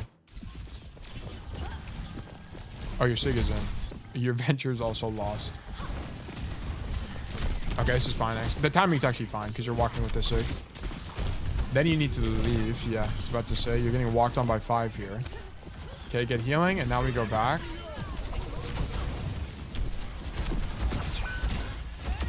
Bang. This guy's down. Okay, okay, so one thing I will not comment on is any of the micro. I don't know anything about Anran micro. So, like, when you should right click, when you should left click, that's you got that, bro. I'm not gonna be able to help you at all. Okay. Okay, cool. We capped the point. I feel like standing on point here has to be weak, by the way. Because, so, for example, right, your whole team is on point. You already have 3 on. Or maybe, are you the 3rd guy on? No, you already have 3 on. So, it's kind of pointless anyway. Like, you should be wrapping to this angle. Not because you really want to do something here. You're not going to be able to do anything from this position. But it's more so you don't want the enemies to use this position. Like, you want to deny the angle from the enemy team. So I'd rather you be here, and then you can also just dash in from behind and then do D. So I don't like you being on cart here. It's kind of pointless. Like, at the very minimum, if you're not on this angle, or the angle I was on earlier here, you need to, like, come to this door to stop them from using this space. Because you don't want them to get angles on your team. You don't want them to get angles on your team. This is pretty weak for me. Bad staging. Like, look, the Anran gets to touch point here, which is fine. But the Anran, I mean, not the Anran, the whatever this guy's name is, Xion. She touches the point. I don't think you could have stopped that. But you could be setting up this play right now. You could be setting up this play right now with the Venture. Like, it's too late. Like, you needed to be way earlier. Yeah, bad staging from you. Damn, your aim is really good. What the fuck?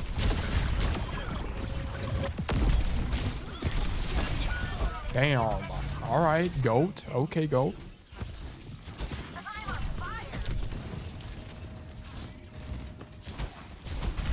Bro, ult his ass and overhelp Zeta. This guy's champ 4-1 tricking Anran. This guy probably knows what he's like. This guy probably has it figured out a little bit.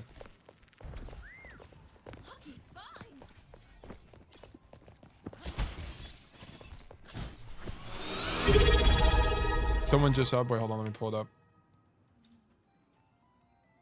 Ruben, thank you so much for the sub. Much appreciated. Thank you for the tier 1. Welcome to Boyd Nation. It's a pleasure to have you. You'll see me ult just ult straight in and be like 500 HP. What does the perk even do? What even are the perks? Gain 50 overhealth when you use your ultimate and for each enemy ignited by it. Very interesting. Ignited enemies burn 1.5 seconds longer. Okay, interesting. Off, he's a bit better, but I found very little value from the overhealth perk.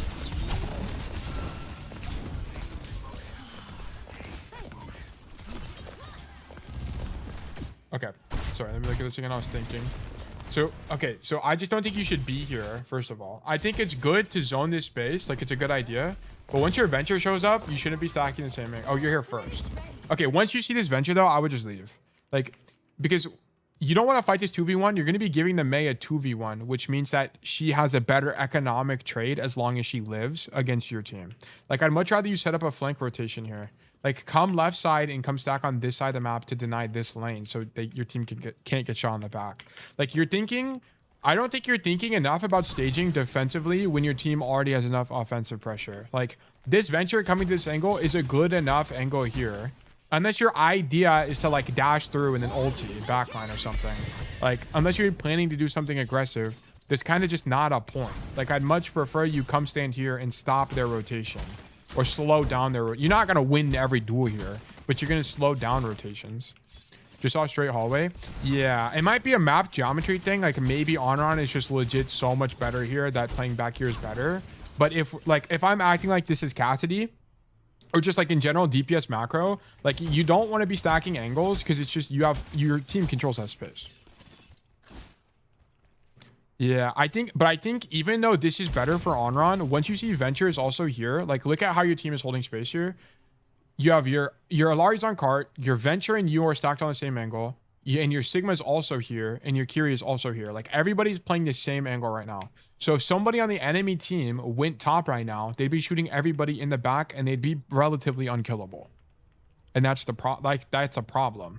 Like you want to be here to prevent that from happening. And then what's nice about this is that if you don't get marked, I think the chance you can get a kill here is pretty high. Like I think it's pretty high. Because we don't do anything here anyway, because your Venture is enough. Your Venture is enough to force the ice block. Like maybe if you heard more people here, like if you heard 4 players here, then sure, maybe it makes sense. But there's just not enough players here for this to make any sense. Like it's just that you're forcing a 2v1, which is losing for your team.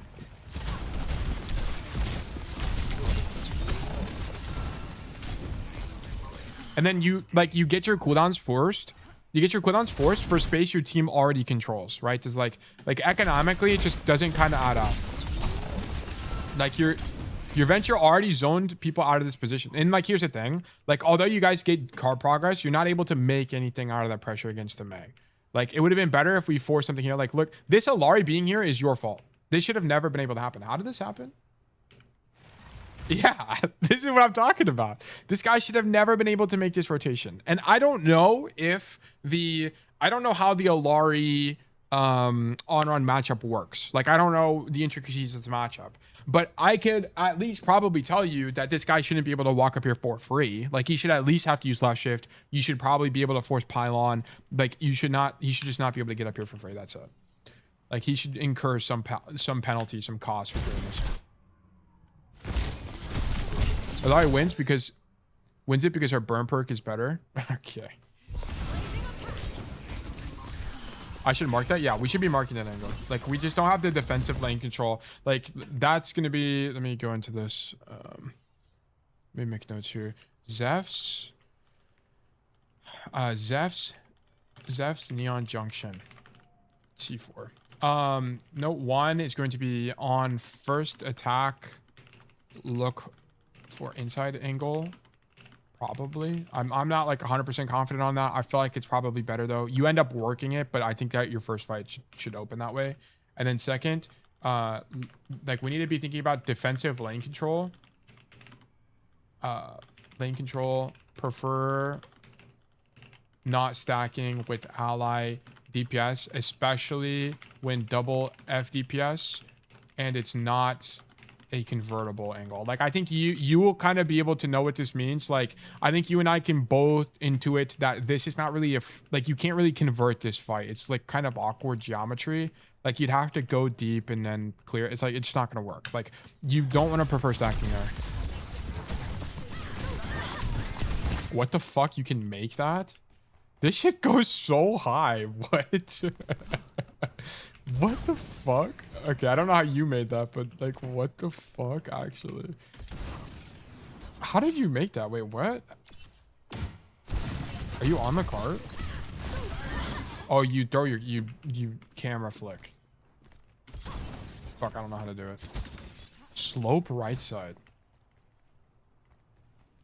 What? That's actually cool as hell. Oh, wait, so you can like camera glitch on this? There's something about that. That's really cool. So there's like some camera interaction with that. That works. Interesting. Okay. Well, cool. Anyway, so I guess you can make it up there. That's kind of badass. So cool. And then you take this fight. Definitely a winning fight for you there. And then you dash not because you want to, but because you need to get away from the train. Sure. It takes a lot of getting used to. I see. Okay.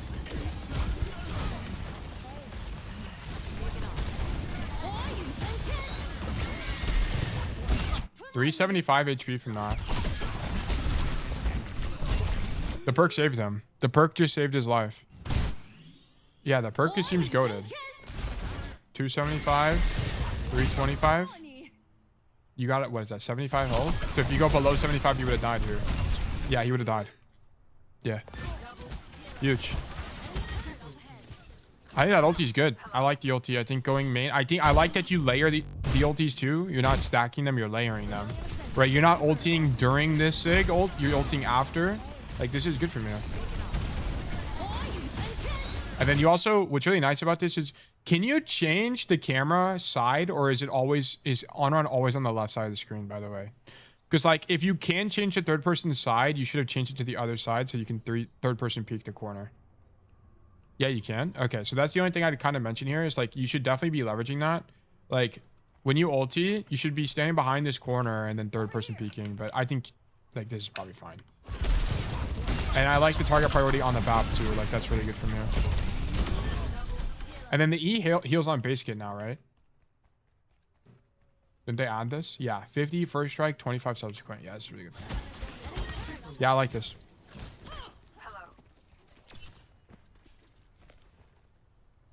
Okay, now we stage for next. Your venture is flanking here, but it's like, what else are you even going to do on Anran? Like, you kind of have to do this. And your team has no ultimates. I guess you're gonna. The idea is that your Sigma baits them and then you shoot them as they try to, like, walk forward to point. Is the idea here, I guess. Also, can you one-shot people from here? Is this a one-shot kind of angle? I don't know how much damage Anran does, to be honest. Like, can you? Oh, there's a mini here too. That's actually really interesting. I wonder. Honestly, I wonder if you can. You can. I think he can make that. I can't make that because I'm a chud on run. Okay, we made it anyway. Dude, you should be like here right now. Like, stand here. This is probably better, right? Anran can't watch out. Okay, I see. Like, what if you stand here and then you wait for them to walk past you and then you left shift through them? Yeah, that's good. Okay, yeah. I think that'd be better staging here because you had time too. Like, your Sigma's making space. I think you would have had time to make this rotation. Never mind, you never had time. You'd have gotten spotted. Never mind, that rotation sucks ass. Just know it's a thing. Like, you can stand up here. But I think it probably sucks ass because the Mei would have seen you and you would have gotten cleared. So you would have had to, like, yeah, it would have been pretty bad here specifically. But just, I think that'd be interesting. Wait, yeah, Venture's flanking. Should Zeph stay main? Well, the problem is he can't do anything if he stays main. Like, that's the problem. Like what is an Anran gonna do from this main angle? Like, you want to be in these ratty spots because, like, a lot of your gameplay loop revolves around you left shifting through people. And if you're in main here, you can't left shift through people. That's the problem. So that's why he's here. Because the idea of being here is that they walk through the door, then you left shift through them, grab the mini, and then you take the fight. It's like the idea. Anran kind of good at bullying Sig, actually. Right click counts as a beam. Yeah, I did notice that when I was playing Sig the other day. That it just goes through his left shift. Like, I want to point out, Zeph, that you're getting punished for this, by the way. Like, you should be aiming head level here. Like, you're aiming too low. Like, you aim at the floor, you should be getting a headshot on this Mei here. Like, or at least trying to aim head level, no? Like, why not? Like, why not aim head level? I don't see why, like, the cost you incur in doing so. Unless, like, it does do double damage. Yeah, you would do 44 damage. You do 44 in one shot. You're consistently aiming pretty low with your crosshair. Like, we're aiming feet even here. Like, this is something you need to fix. Like, crosshair is pretty consistently way too low. Even if we think aiming for headshots is bad on Anran, I'm not convinced that aiming at feet is good either, right? Like, at least aim center mass. Like, I feel like it has to be better. Oh, let me also a crosshair, and then let me, like, emphasize that this is crosshair placement. Like, it's when you're aiming at people, it's fine, but whenever you're aiming, like, you're just moving your crosshair around the map, like, you're consistently doing this. Like, I need you to be aiming at where people could be. And then why don't we flank here? Ah, that's a bad fight for you, right? Yeah, that's a bad fight. Because then you would be left shifting into her for like way too long. And you'd force your E. Yeah, that has to be a bad fight. So that's why you don't do this. That sucks. This is matchup specific though. Like, I'm most flex support. Like, if that's a Kiri, are you left shifting toward her, by the way? Just for my curiosity. Or is this like an Alari specific thing? Or like, would a Kiri also mark you here? I don't know, actually.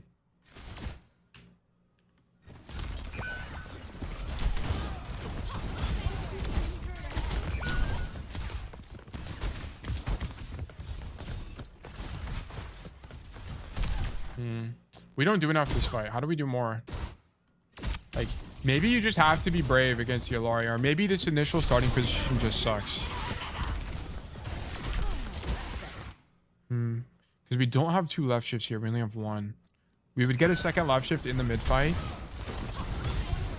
Ah, but this is like way too weak because we're not synced with the engage on their venture.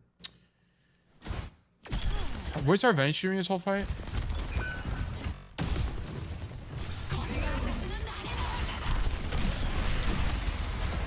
Tank trade. Go backline. Dig out. This guy kind of does nothing as well. I feel like I didn't know what to do here. Yeah, I think like the problem is this Alari matchup is pretty bad for you. Like, you might just have to, I'm going to be honest. Like, in this fight in particular, you might have just needed to go backline like this and then left shift. But then you're still like dead. I don't know, to be honest with you, this fight. I'm going to be honest, I don't know. Because it's like you needed to fight someone earlier to force more pressure. Because here's the problem. Like, this Alari gets to do a bunch for free. Like, look, this guy's wide. I mean, she does mark you. I mean, you do occupy her. It's not like you do nothing. I think it's fight's whatever. Let's go next. If there's a problem, like if we continue to see fights like this, then we'll talk about it. But it's like, I just kind of don't know what you're supposed to do into the matchup. Because there's no way dashing into Alari is very good because you just get left shifted. I did not do enough. Yeah, but it's like, what are you supposed to do? Like, I don't know. Like, the only thing I think you can possibly do, because here's the problem. Like, the alternative is you left shift into the Alari and then you press E to dodge her left shift. Like, that would be your idea. But it's up, like, I don't know Anran well enough to know how often that pans out in your favor, is the thing. Like, I can make some shit up, but it's like, I don't want to give you inaccurate advice. Like, the only other thing I can think of is you come in from an angle and you do this and then you dodge it with E. If I knew a Mega was there, there's a Mega here, yeah. So I guess like your idea would be you like left shift in, go for this, and then left shift, get it back and grab the Mega. Is the idea maybe? And then you fight here. I mean, maybe that would make sense to me. Yeah. Okay. Sure. Then you just need to commit to then that would just come down to a map knowledge issue. Like, we should have taken the fight with the Alari. As long as you're pressing E on her left shift, then it's fine. Like, it should be okay. From what I imagine. Really good E. And then we keep wrapping. Love this from you. We are low though. You need a left shift for this. Yeah. Hold it.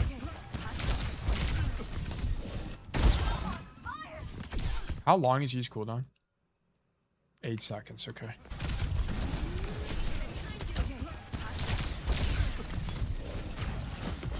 What does this even look like from Bab's POV? Oh, he punches you. Damn, he took exo boots. That's crazy. Really? Exo boots on BAP is a bit insane. Or like the dash. Okay, cool.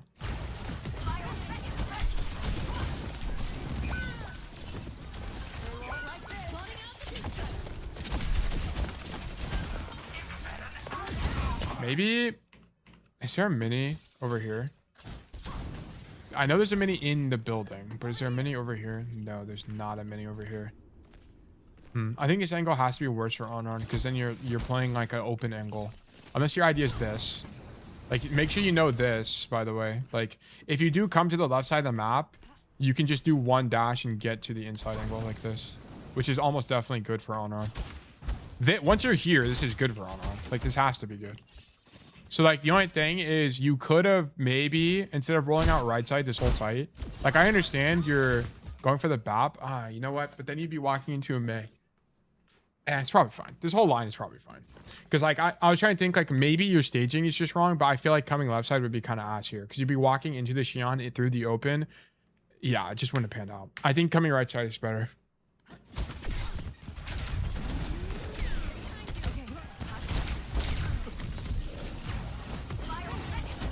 Can you sorry, we're going pretty slow through this Anran VOD because I have to think a lot more. So I know you can jump on this, right? Yeah, you can jump up here, and then can you like, is there like some bullshit you can do with this? Like, can you fling yourself off this? I don't know. I literally, legit don't know. Get back up here. I guess you can like left shift this way. Yeah, that's what I wanted to see. Dude, you got to do shit like this, surely. That's got to be sick. Like, you should have done that. Like, boom, get healing. Okay, walking off the high ground when you're not full HP is a bit diabolical to me. But, like, I think your idea... I mean, surely you do something with this, right? Stand here. I mean, what do you even do from here, I guess? But you get a drop. I don't know. Maybe I'm overthinking it. But I don't think we should be peaking at 150 HP. Like, I feel like coming... Unless, I guess, like, your lifesteal from your E is your idea here. But now you force your dash because you don't even have full HP. And then now we grab the mate. Like, we're out of the fight for 10 years. Like, you needed to just get healing from your Alari.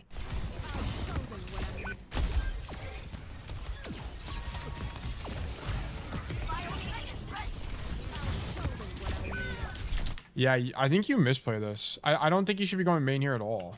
Like, I think you need to get healing from your Alari and then fight for this angle against the BAP. Like, the BAP makes it so awkward for your team. But you get antsy, you feel like you have to contribute to the fight, then you're not able to help with the BAP kill. Landon actually puts the schmoves on everybody, by the way. And he actually kills the Alari. Did not realize Sig rotated there. Well, you should not be leaving the side of the map anyway. Like, because here's the problem. You leave the angle, and then now you have to left shift across main, which means you have a bunch of downtime. Like, using left shift across space if you're not dashing through one has to be like kind of suboptimal. Like getting here, like this is more like you want to stage here. Like, you want to be here at the beginning of the fight. Like, playing for this side of the map is fine. It's just you get antsy because you're not full HP. Like, you feel like you have to go do something, so you dash across. Like, you almost definitely want to fight. Especially with your Alari, you want to fight for this space because you want like these fights. Like, you want to come into this room, you want to dash through here, go backline, press E. Like, that's what you want. Like, there's just like not really a reason to rotate to this side of the map in the mid fight. Especially when you're with your Alari, you can just continue pushing this space and go deeper. Like, I just don't really see the point in rotating. Yeah, like, there's not really a point in being here right now. And because you do this, your Alari dies. Like, this guy dies because of your rotation. Like, this guy's trying to help you. Like, you can very clearly see he's trying to heal you here. Does he even throw Pylon? Where even is Pylon? Pylon is broken. What happened to Pylon? Okay, he just like randomly threw it on the floor there and it got broken. Okay, bad Pylon from... I mean, it's not that bad of a Pylon. There just happens to be a flanking guy. But whatever. But this guy's trying to help you and he drops to help you even more and then gets caught as a result. Like, I mean, this guy also fucks up his position, but like the butterfly effect fucks you this fight. Anyway, keep going. But it's like the fight's already kind of cooked at this point.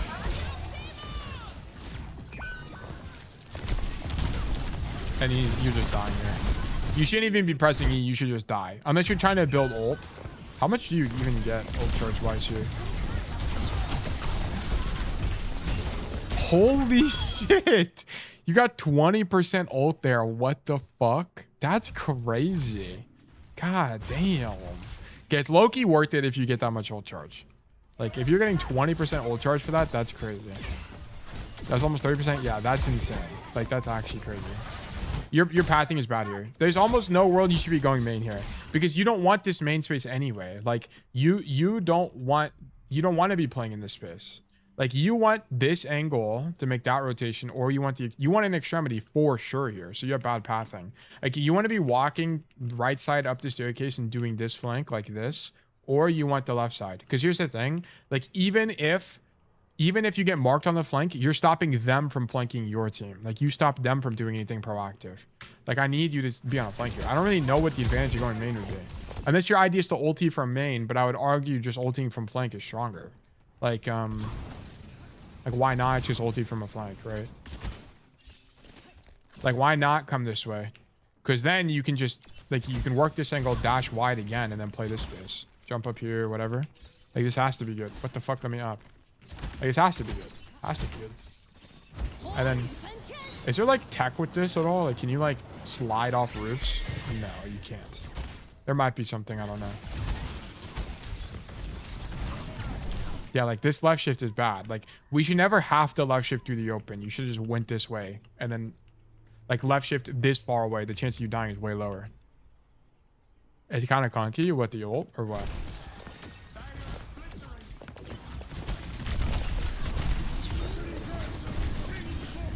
I also think his pathing bad is bad. You don't want the wide angle. Like, I think you definitely want to walk through the room. Sometimes ult gets stuck on pixels. I see. Okay. You definitely want to walk through the room here because you don't want this open angle. And this room puts you here anyway, which has even more cover. Like, you want this angle because then you can do this. Right? Like, that has to be the better rotation. So I don't think going wide is going to be good for Anran at all. Like, just walk in here. You have a mini. You can play the close range angle. Then you can also dash out if you need to and grab the mini. It's like going to be stronger. Yeah, you end up fighting for the space anyway. I don't think it's... I don't know. I mean, I think, like, ulting backline is good, but I feel like ulting like this can't be very good. Like, there's probably, like, a... Like, Anran probably has very similar ideas as Cassidy when it comes to, like, ulti hygiene. Like, I feel like ulting here with limited information can't be very good. Like, can you... How high in the air do you go? Yeah, you should dash up like this, then ulti on the roof. Let me do this real quick. Show lobby, settings, heroes. We're spawn with ulti. Yeah, and then let me do this. And then let me reset the code. Show lobby, restart match. Sorry, we're going very slow through this code, guys. Just saw my venture, TBH. Yeah, but I know your venture's there, but you need more information. Like, you need to know where specifically to ult in. Like, you need as much... Like, here, right now, you should be, like, left shifting up here, then pop ulti. Like, look how much more information I have than you. Like, you're ulting around this corner. Like, you just don't know where anybody is. It's the problem. Like, we should be left shifting the high ground here. Unless the idea is that you don't want to waste a left shift. Like, unless it's just bad to waste a left shift. Like, that's the only reason I can see you not wanting to do that. Because, like, look how much time they had to, like, respond to your ulti there. Like, this, you're on land-in screen for 2 years.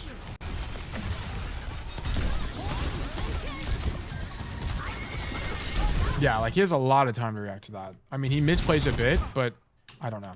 Maybe something to think about. Just food for thought. Does your E hit lamp, by the way? I actually don't know how that interaction works. Does it hit lamp? It does not hit lamp. Okay, interesting. No? Okay. I feel like it should. Like, I really feel like it should hit deployables. That would make sense to me. You can dash through it, though. Interesting.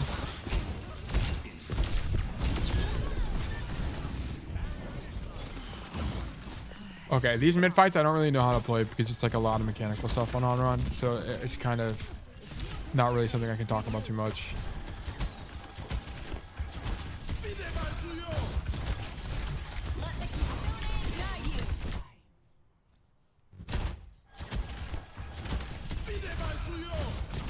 I just don't really know why we're front to backing here. Like, why not play this angle? I understand why you're 3-oning here. So we're shooting through the banner.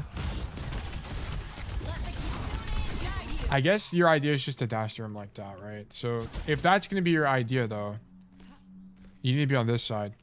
I just want to deny window value. I think you need to be on this side in general anyway. Like, I think you want to be on this side because you get this rotation, which gives you a mega. I think it has to be better. Like, This is way more comfortable into the BAP, and then you can dash through him, grab the mega, and then you're fine. Like, I think you're staged on the wrong side. This is gonna be a map knowledge thing. You said this is your first time. Like, I just feel like being on, like, you don't want to be on this right side in this retake because you want the mega control. Unless you're staged, like, you need to do one of two things. You need to either be on this side of the map so you have the dash here. Or sorry, no, you wouldn't do it this way. You would actually dash through. You would dash through him like this and play for this side. Or you would be in the room. Like, I need you to pick one. Because being on the card at this point is just too weak. You're not going to do anything front to back. Like, this is like a hit scan kind of idea. But I understand this. I understand this completely. Like, I'm more concerned about the staging itself. And then you get your left shift forced here. Like, I feel like or your E forced. I guess. I don't really know what the idea is because he's just going to dash away. Maybe you don't think he's dashing, so with the E, you could kill him. Because ideally, you don't press E. Because, like, you Eing there means you can't engage now, is the problem. Like, you honestly, your idea honestly should have probably been something like left shift through the BAP, force him out, and then just stand here.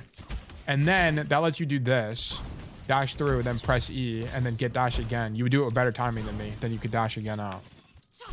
Because now you're just dead, yeah. Like, you got your E force for nothing. Like, I just don't really know why we're pressing E here. Because he's not even low enough health where you would... How do you use E? Like, do you use it to ignite them, or is it for an execute? To me, it seems like you mainly use E for damage mitigation and healing. Like, it's more defensive than anything.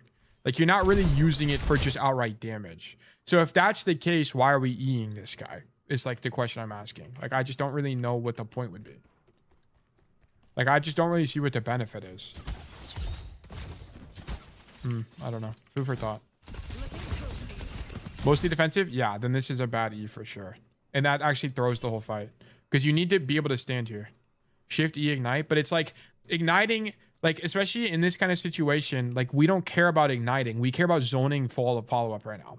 Like, the only thing we care about is not killing people. It's stopping them from touching the point. That's it. And that's why I'm critiquing the E usage so much here. It's because we need to not die. And the reason we die is because we get our E forced early. It's kind of like on May. If you get your cryo freeze forced early, you just kind of lose. That was the same situation there. When did this coaching start? 45 minutes ago.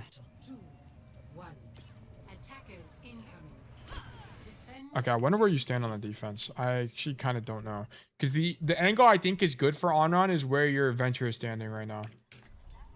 This is Xion.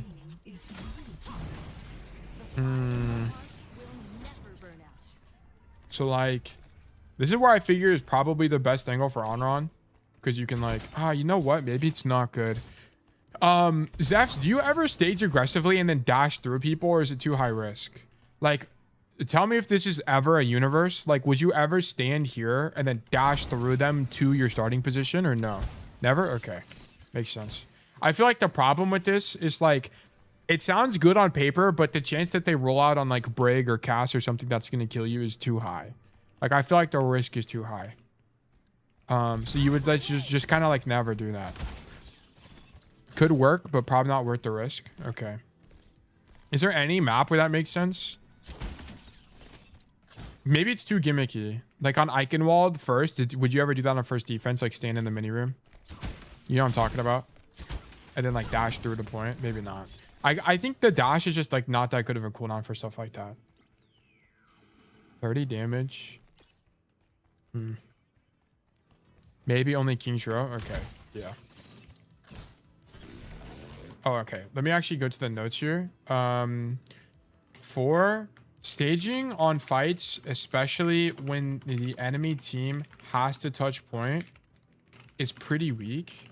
We place too much value on getting 3 on cart on last minute pushes that we sacrifice being in a good position to deny space/rotations for the enemy retake.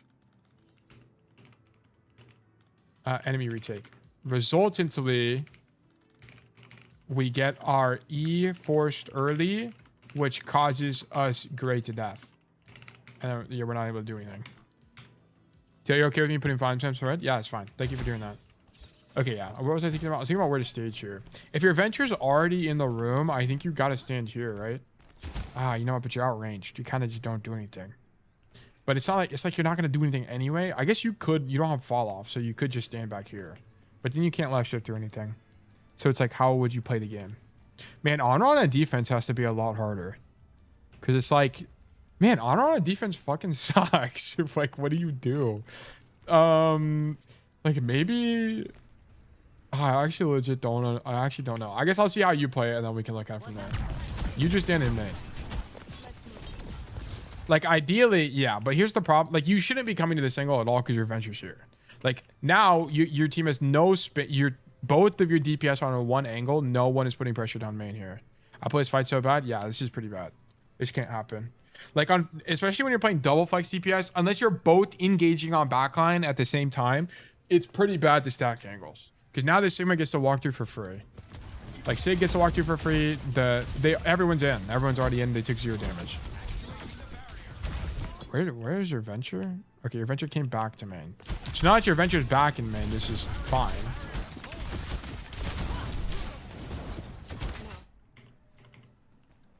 I think you need to dash through this guy. There's a health pack here, right? Yeah, there's a mega there. Why not just dash through this guy? Why not do this? Boom. Play on their side of the map. This has to be good.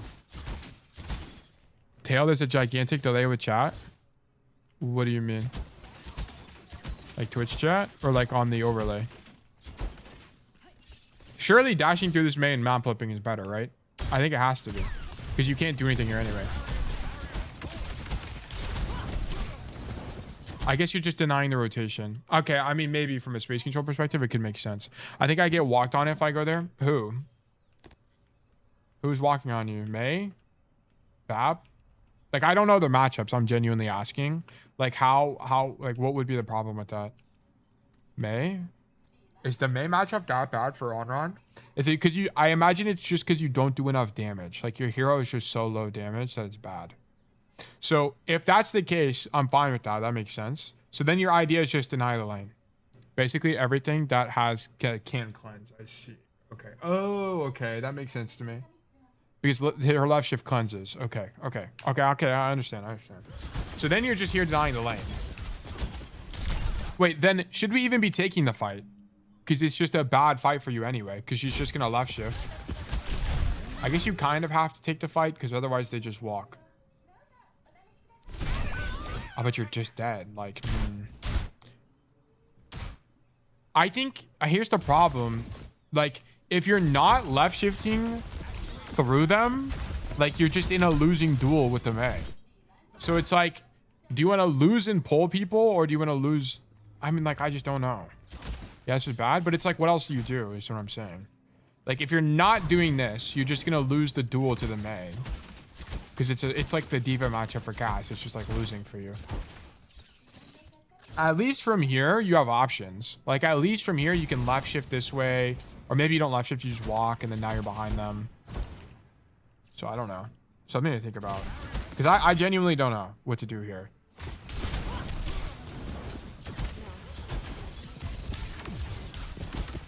There's kind of not a point. I guess the only thing is like, what's the point of left shifting this guy? Like, you kind of want him to walk into the room. Like, you want him to walk into the room, by the way. Like, almost definitely. Because that's when you can actually left shift and then grab the mini. Like, you don't want him to stand at the door. Like, you want to bait him in. You should be playing this like this, I think. Like, let him walk in, then you go for the left shift. You're left shifting too early here.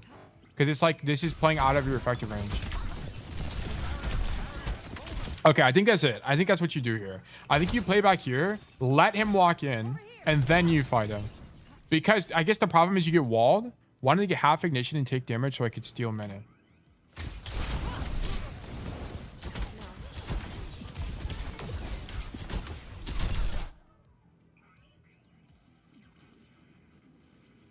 Take damage and then steal the mini.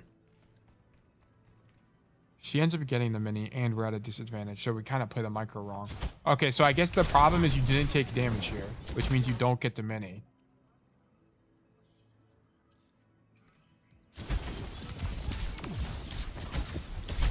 She gets the mini. Does mini health pack cleanse your fire, by the way? It does, right? Oh yeah, because health pack cleanses. Man, Dude, I'm sorry, but your hero sucks. Dude, Anran fucking sucks, dude. What the fuck? It gets cleansed? That's so bad. Base 5. Okay. God, that fucking sucks, dude. Then I think this side of the map sucks for you because they just grab the mini and you're screwed. I understand your play now. So the reason is you grab it because you don't want your fire to... Okay, it makes sense to me. It actually makes sense to me. I see why you do this. Because you don't want your fire to get cleansed, so you kind of have to. But because the maze sucks, you don't actually take damage, which doesn't let you grab the mini. Okay, I see it now. I understand the vision. I understand the vision. Damn. So, like, what the fuck were you supposed to do? That's what I'm saying. Like, I don't know... Yeah, and then you're dead to the Sig. I don't know. We'll keep going. The only thing I can think of is you go in the spawn and you flank. Like, you have a literal... you have a different timeline entirely. Probably still a bad play, but you get my vision. Yeah, I see why you did it now. I didn't realize that health pack cleanses the fire. Like, it makes sense. And you need the fire for your right click pressure, which lets you actually control the space.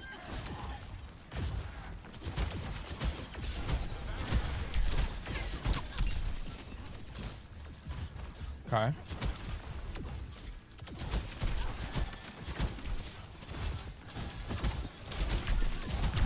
Poke the man angle. I just kind of don't know what to do otherwise. Because, like, your venture is on the angle you were playing. Like, I think playing on that side of the map has to be better just because of where your venture is playing. It might not be optimal for Anran, but you don't have another option.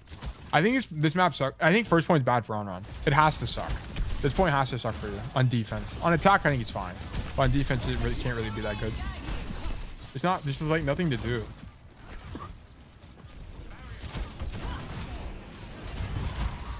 Lost left, so I try another angle. Yeah, I think the left side is like, maybe the left side's not even that good because you just like can't win that fight consistently, and then we're random dead. Like, what other options do you even have? I'm gonna be honest, Zefs. Like, I think your hero just sucks. I think you have to do this play. Because I don't know, like, you kind of just suck otherwise. Like, at least here you can do things. Can you go this way? Yeah, I mean, you can't. Wait, no. It's because I'm an attacker. Or, I'm an attacker, yeah. Yeah, you might be right. Yeah, because, like, I think you need to map flip. Because from here, you can pull people and hopefully your team walks. I think you're dead, though. Because, like, as long as you remember, you can left shift over the wall. I mean, I suck at Anran. But, like, as long as you... Fuck me. As long as you remember you can left shift over this wall, it's probably okay. You should limit... I think you should limit test with it at the very minimum. Because it's like... From what I'm seeing here, there's like nothing to do otherwise. Like, you kind of just die anyway. But it also could be that this is only the case because you're playing double flex. Like, if this guy wasn't venture, it might be easier to play first. Like, it might be a lot friendlier for your hero.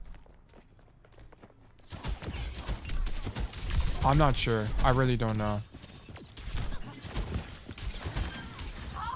Wait, your venture's actually goated. Okay. Wait, do you just get stomped here? I like the staging from you. I like you being here. Okay, now it's mega losing, so we gotta leave. Your venture's also here. But you kind of have to stand here or else they're going to be able to walk for free. So I understand why you do this. Your venture's in. You can't really go in with the venture on that matchup, though. Yeah, I think your venture thought you were going to go in, but you kind of can't. Like, a Mei Sig has to be... I mean, walking into the Sig is fine, but the Mei is pretty brutal. Wow, and they just get rocked. What the fuck is this rock?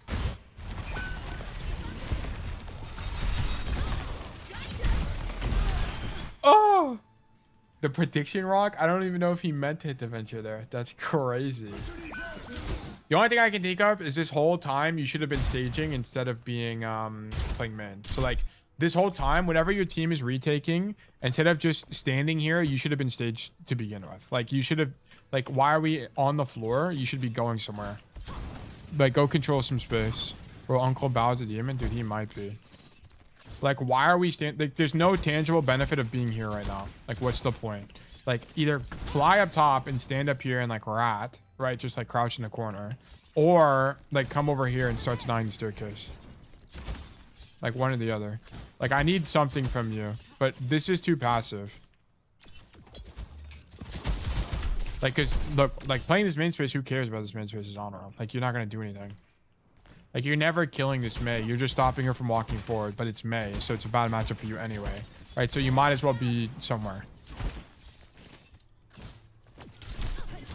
Yeah, so I think your initial staging kind of fucked you. Like, what you could have, I guess, like, maybe... Yeah, dude, I'm gonna be honest. I think your optimal play here was to be behind them right now. I might have a problem with wanting to always do something. Yeah, like, I need you to be here. I think you need to be here. Because it's like... Dude, Anran kind of sucks on this map.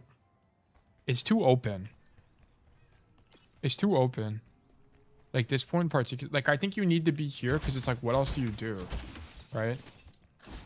This reminds me of Freya. Like, this is basically like I'm coaching Freya right now. Like, your hero fucking sucks. Yeah. Like, you need to have the idea that if your hero fucking sucks, you need to do things that are higher variance. Like, because on the attack, there's a lot you can do. But on the defense, it's, like, way harder. Because you can't really hold any space. Like, your hero does... Like, you can't hold this space because you're outranged. Like, you could technically hold it from here, but they're already walking in. And then if they're countering you, you just get screwed. Like, it's just kind of bad. Like, I think you have to play for this room. Like, when the card's in this space, I think you have to play, like, mega aggressive. And then just pull attention. Like, pull attention, be annoying, force them to deal with you. Because that's going to alleviate pressure on your team. So, like, let me show you what I mean. Like, even if you're not... What the fuck? Oh, I'm on the wrong view. Like, even if you're not killing people from that position, you're going to force people to at least think about you. Like, force this guy to think about you or one of these guys to think about you. And then what are they not going to be doing? Like, they're not going to be doing something productive, like taking an angle here.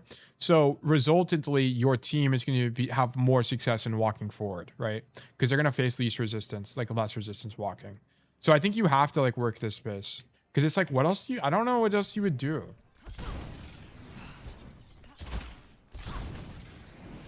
Like, this is the only other angle that's, like, kind of good. But even this isn't that good. Because I guess from here, you can, like, left shift through people. But it's, like, it would be better if there was a mini here. Like, if there was a mini there, it'd be sick. Because then you can dash through and grab the mini. And then be fine. But, I don't know. Yeah, just something to think about. Like, I'll put that as a note. Like, idea. If your hero is bad in a specific place, e.g., probably first def Neon Junction, consider higher variance plays because you're in a losing position regardless, right? Again, this is unique to one tricking, like, because I think a sane person wouldn't be picking Anran here, but it's just something to think about. Because I genuinely don't know what else you're supposed to do. Okay, you end up coming this way anyway. So what happened? So your Avenger dies, and then you walk this way, and you hop your signal. Yeah, but like, this is what I was saying. Like, we kind of just should have been here to begin with. And you do aim head level, but it's only in fights. Like, your crosshair placement is otherwise bad.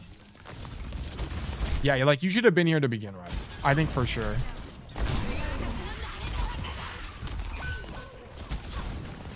Okay. Yeah, now you're dead. Okay. Sure.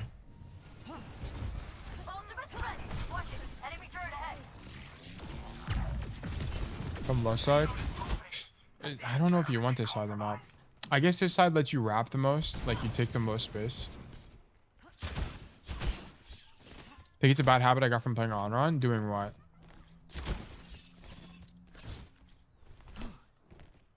So we come left side here. Some mini there. But then you have an open angle here. Can you, like, left shift up? Oh, you can just jump on this. Yeah. You should... I need to... Oh, from looking down. Because looking down while dashing up some movement. Yeah, you're going to have to just, like, break that habit. Aim head level, and then when you dash, just flick down. It's like on Cassidy. Whenever you're going for a flash, you flash the floor. It's going to be very similar. Like, you'll have to just adjust your crosshair. But, like, I think here, if you come left side, your idea is jump up this and then work this space. Because the rotation is shorter, then you can dash this way. I think it's fine if you come this way, but you should be jumping up top here. Yeah, nah. Like, I don't like you coming this way because it's just it puts you into this longer fight. Like, if there was someone here, there's no point. Like, you're just exposing yourself to risk for no reason. Like, if there is someone there, like, you don't want this fight as Anran. Like, you want to go up top here because not only do you deny this in case someone's here, but you have this dash, which is better. So I think you approach the angle incorrectly. You should be going up top here. There's just like not a reason to walk this way. And also, if you decide that dashing is worse, you can just stand up here. So it gives you more options.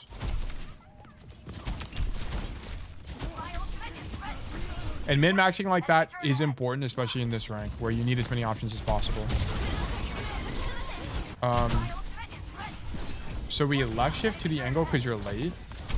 And you look for the Fury.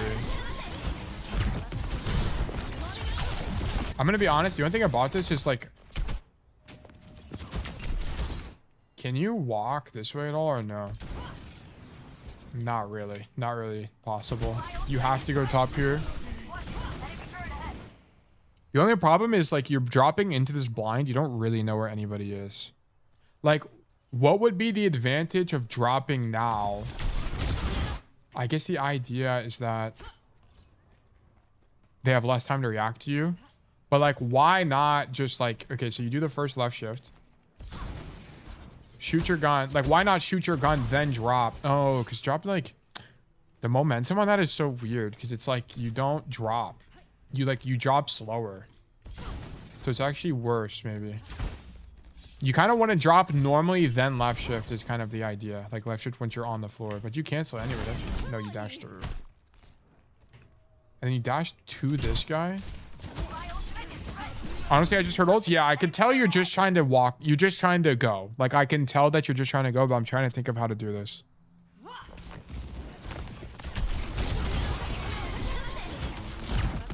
Yeah, because it looks like panic and you just make a bad decision. Like, I feel like this spot can't really be that good. Like, you kind of want to be in this room because at least you have a mini in there. But then you're in their space. I don't know. That should do it. Also, do you even want to be on this side of the map? Like, would it be better to be behind them? I do think my rotation's timing is pretty bad. I think your rotation is fine. I actually don't think you make a problem in the rotation. Like, which is what I'm like. I think this was bad from you. I think you should have went on top. But I think the idea of coming left is good because you open up a side angle. Like, the only thing it could be is like maybe we just don't need the left shift. Like, what would it even look like if we were here the whole time? Like, you could. Because your dash gets cleansed anyway. Like, is that what forces cleanse? Like, what forces cleanse? Wow, this TP from Landon is actually goated. Like, look at this. He TPs to dodge to fucking live.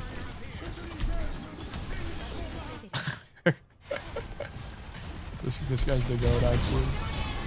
Yeah, your engage forces the Suzu. So you force Suzu here. Landon's just that guy. He is low-key that guy.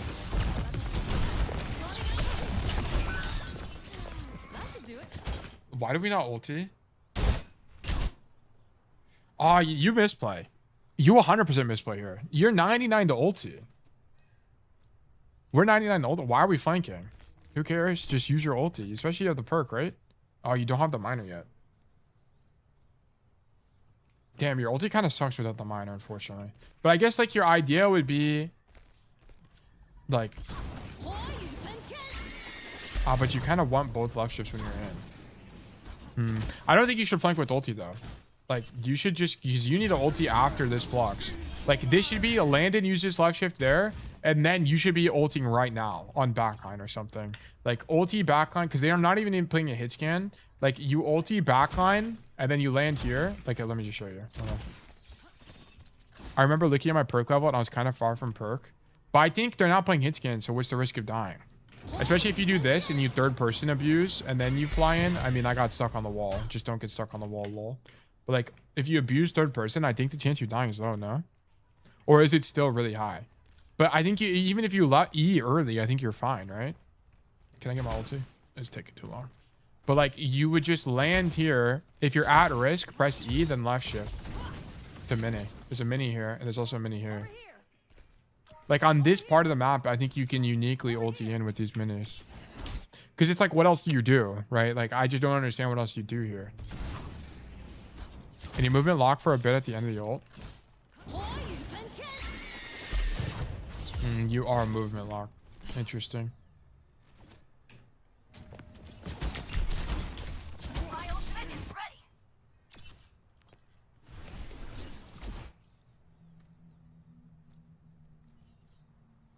Maybe then, if that's the case, if you don't have your ulti, like you don't think ulting in is good, you're left shifting in and just engaging, and then you die on purpose and then ulti. Like maybe that could have been good. Because like if you die here in ulti, it's actually pretty good for you. Do you get your cooldowns back? Or your cooldown, like do you get a total cooldown refund or no? Cast window after death. No.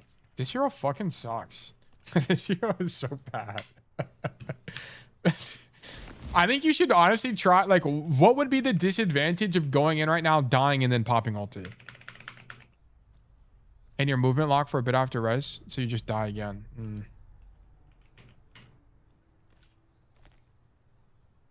Okay. Interesting. Interesting. But it's like, I don't know what the best play was, but this can't be the best line. Is like all I'm saying. Like I just don't have. You're the Anran guy. I don't really know, but like you would have to think about it. But I think like some other timeline had to be better here. Like ulti in or like left shift in, press E early, die, pop your ulti to revive. Like there has to be some other timeline here. Because this just seemed really weak to me. Or it's like whenever you come to fight here, you need more information. Like you blindly left shift in and then you don't know what you're doing. Like I think what you needed to do is like left shift through the Kiri and then come back to this side of the map because you have a mini and you'll still be behind them. Yeah, should probably follow Flux with ult. Yeah, I think like you needed some alternative timeline. Like what is optimal, I legit don't know. Like I would need to coach Anran way more to have a better idea. Because I just don't really know what would be better here. Because like now, especially because that fight, you needed to win that fight. Like you had to win that. Because this is the last fight now. You're in final fight. And like this whole time, yeah, this just didn't work out. Like now you need to live. You need to not die. Because this is last fight now. You need to like go back line, play back here, and then left shift in or something. Okay, yeah, you end up going back line. But it's like, now we just don't ult. Do we ulti anything? Now your Sig is dead. It's over. You just lost the game. The game is over. There's no world to win this now. Like, okay, I can tell you're very obviously waiting for your perk to ulti. Like it's that important to get your perk. But if it's that important to get your perk, Zephs, you should basically not do anything. You should just spam damage down main to farm your perk. That ult was unlucky too. But like, yeah, like, okay, if your perk is like, it might literally be that the perk is that important. I can understand that. But if that's the case, you should be farming your perk. Like, why are we left shifting backline? Just stand here and shoot your gun on tank or something. Damn, it builds so fucking slow though. Like, I'm building this so damn slow. God, your hero sucks. This hero is so bad. Oh my gosh. Wait, do I get more from left shifting? No, it's the same because it's based on damage.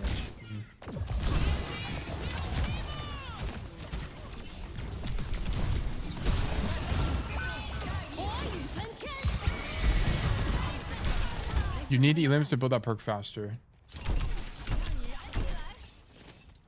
It doesn't look like an elim gives you any bonus. It's like the same. It's just damage, I think.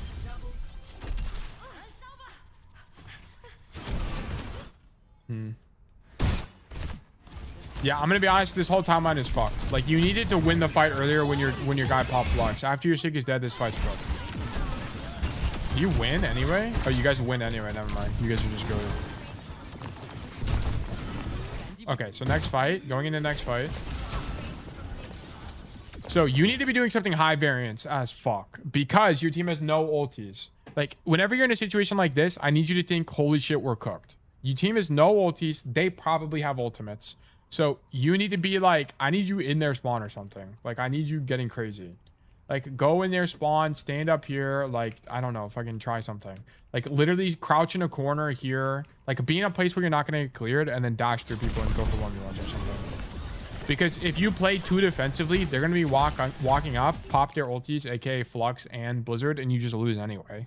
You're already in a losing position, so you need to do something high variance. Yeah, it looks like you do that. Well, this is more lane control than it is high variance. Like, I'd much prefer you be crouched here, unironically. Like, I think this is going to be stronger because it lets you get a left shift in. Because you're not going to win the fight here. Like, this May's going to walk past you anyway, probably, if I had to guess. Like, I don't think you win this duel. Like, May has to be a pretty big counter to you. Yeah, there's 2 people here. Now it's lost. Like, this is exactly what I'm talking about. Like, this is good lane control. Like, if this was a normal situation, I'd be fine for this. But because we're in a situation where we have no ultis and we have to win this fight, I need you to do something way higher variance. Way, way higher. Now you get zoned. Now you're on the back foot. They take all the space in the world.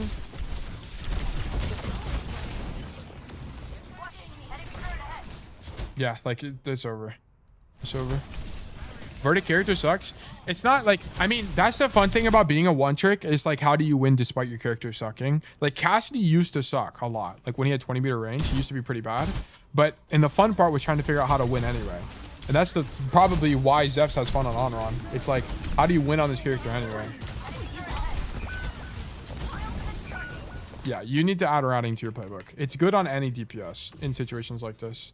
So number 5, if your team has 0, 1 or 0 ultimates, and you can infer that the upcoming fight is losing for your team, you need to think in terms of higher variance, e.g. ratting an enemy backline, spawn camping someone. I don't care, pick something. Because the fight is going to be losing anyway, so might as well do something that gives you a shot at winning. We got to add this to our playbook. And then staging on fights especially is pretty weak. This was unique to attack. Unique to attack. I'll point that out. I thought on attack, especially when you were winning fights, we just weren't really staging properly, and it was putting you in bad positions. Crosshair placement is pretty... Yeah, I don't like your crosshair placement. Even though it's better for your dash, I need you to just lower your crosshair in the dash. Convertible? I think it's... Is it not A here? I guess it's an I, sure. On first attack, look for inside angle. This is whatever. Let's remove that. So this is 1. This is 2. This is 3. This is number 4. If your hero is bad in a specific... Oh yeah, and this is number 5. Yeah, this is also something you need to keep in mind. Like, you're not really... Like, you're playing it too much like you're Tracer or Genji. Like, I think you have good lane control ideas, but like the thing is, I just don't know how. I've never really coached that much Anran, and I've never really watched that much Anran for that matter. I don't know how good or bad Neon Junction is bad for your hero, really. Like, I don't know if it's just because this was a bad game or a bad matchup or what, but I'd have to see more to really be able to recommend you like what a better play would be. But I hope at least from this VOD review, you got a better idea on like how I think you could have played the game better. I feel a bit bad because I really like giving pointed advice, but this is kind of just all it takes. Like, this is what it takes to get better at coaching. At Mr. Zephs. Oops, at Mr. Zephs. So there's your notes are in your channel now. I hope this was useful to you. I definitely think like your attack looked pretty weak to me in particular. Like, I needed you to be way more aggressive on these angles when staging. Yeah, I got some ideas on the trial. Okay, perfect. Good. Love that for you. And then like on this first defense, like I would encourage you to limit test with this flank. I have literally no idea if it's any good or not. I would try it because I feel like everything else kind of fucking sucks. So like I think that has to be worth trying. But yeah, okay. Thank you for the code. I think this has to be a losing verdict. Based on your first fight on a defense alone, I thought it was a little bit too weak. And then this attack here where we weren't able to do anything on backline, I thought was too weak as well. But yeah. I mean, you're champ 4 for a reason. Like, I think it's deserved, of course. I think you played pretty well. Given that we're on Anran, of course. Like, Anran is just so difficult on this hero. Like, your power spike is in mid fights and duels. Like, but we just don't get those very often on a map like this. Because it's just kind of open. What is Anran's best map, by the way? Like, what would you say one of her best maps is? Like, Lijiang, maybe? No, maybe not even Lijiang.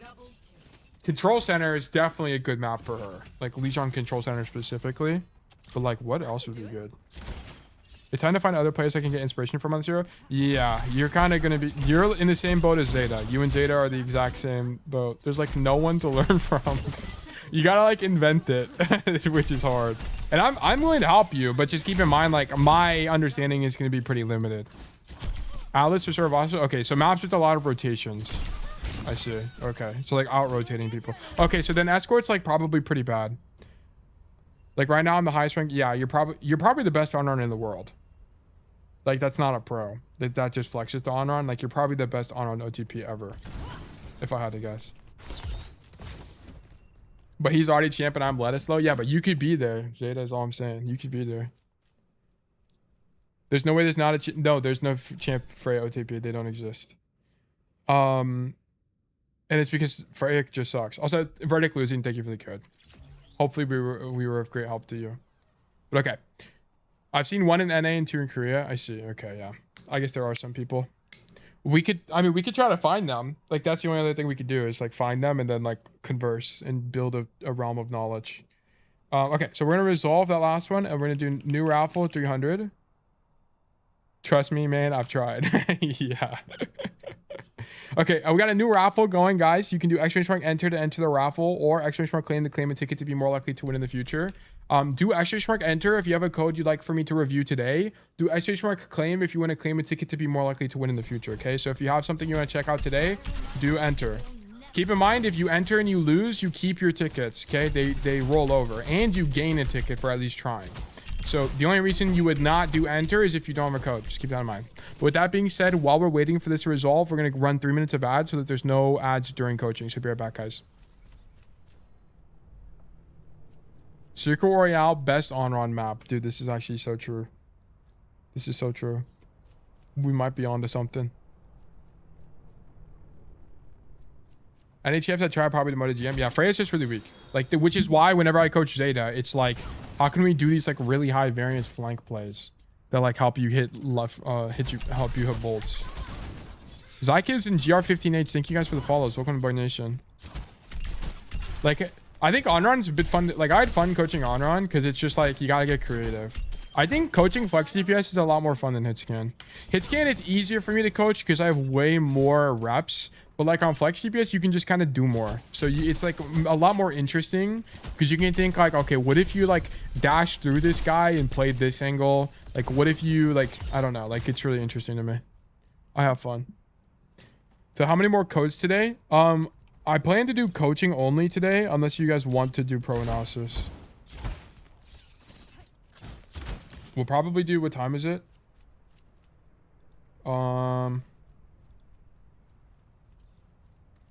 Yeah, I plan to do just coaching for the rest of the day. We have at minimum 2 more codes at minimum. So we should be fine.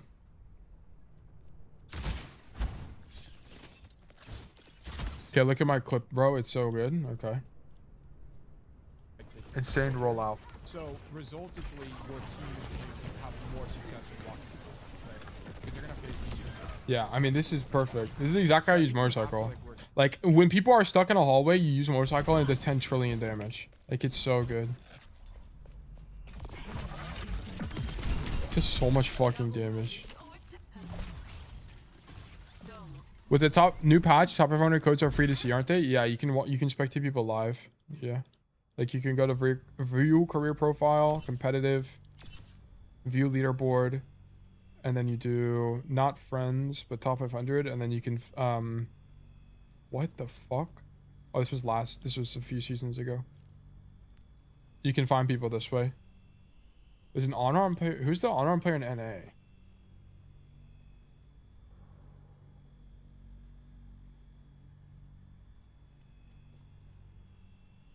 Holy shit. Is there an Anran player in NA? I don't see anybody. Oh, this guy. Potato Lord? This guy looks like he flexes. Not, he doesn't look like he one tricks. Oh shit, maybe he doesn't one trick. No, this guy. Oh my god. Wait, why does he play Venture as well? This doesn't look like one tricking though. Like, this guy just flexes. Like, he mains Anran, but he's not one tricking. Like, You guys are like one tricking is like that's the only thing. So I guess he could learn. Zevs could learn from that guy. If you find my profile, are you like a genuine one trick or what? EU last season. Zevs. Surely there's not many honor never gets banned. This year never gets banned. Yeah, like Zevs is a true one trick. Yeah, you basically never. Why did you play Ash here? I don't really like. Probably just on maps where you felt like it was like capitulation, like you felt like you couldn't do anything, is what I imagined. Or like Circuit Royale. I imagine on Circuit Royale maybe you play Ash. Surely not that many Anran bans. Yeah, I mean I already read that I guess, but yeah, no one plays this hero, and also this hero is just not very good. I was a hitscan player before Anran. Oh, I see. Okay. Oh yeah, I see. You were a hitscan player. Yeah, you're the only like one trick. I think that's this height you though. Everyone else just mains on run. And that's like the thing is like if you're a one trick getting advice from mains, they're gonna give you different advice because they just swap off in really bad situations. Which is like that's why like I provide a pretty unique approach to Cassidy because I genuinely one tricked Cassidy to champion. What were my stats actually? I don't even remember. I think it was season 20, which is when I did it. NA. Tail. Yeah.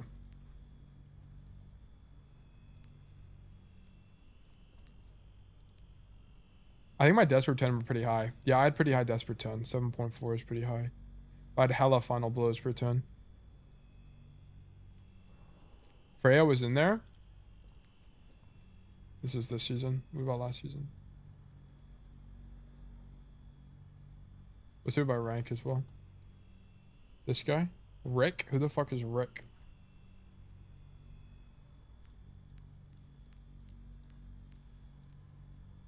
This guy's the Rick friend, truly. Yeah, but this guy's in one trick. Like, we could watch him for, like, Zeta could watch this guy for Freya, but this guy's gonna play Freya on good maps. And then just, that's it. So it's not gonna be very helpful. Like, if you wanted to learn how to play Freya on Esperanza, which is a good Freya map, then you could watch him, but otherwise it's not gonna be very helpful. Like, I don't think there are any top 500 one tricks of Freya, to be honest.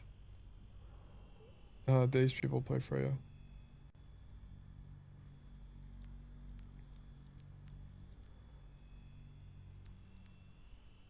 Okay, this guy's your best bet. Zoru, this guy. Find this guy. DM him. Can you add people here? No, you can't.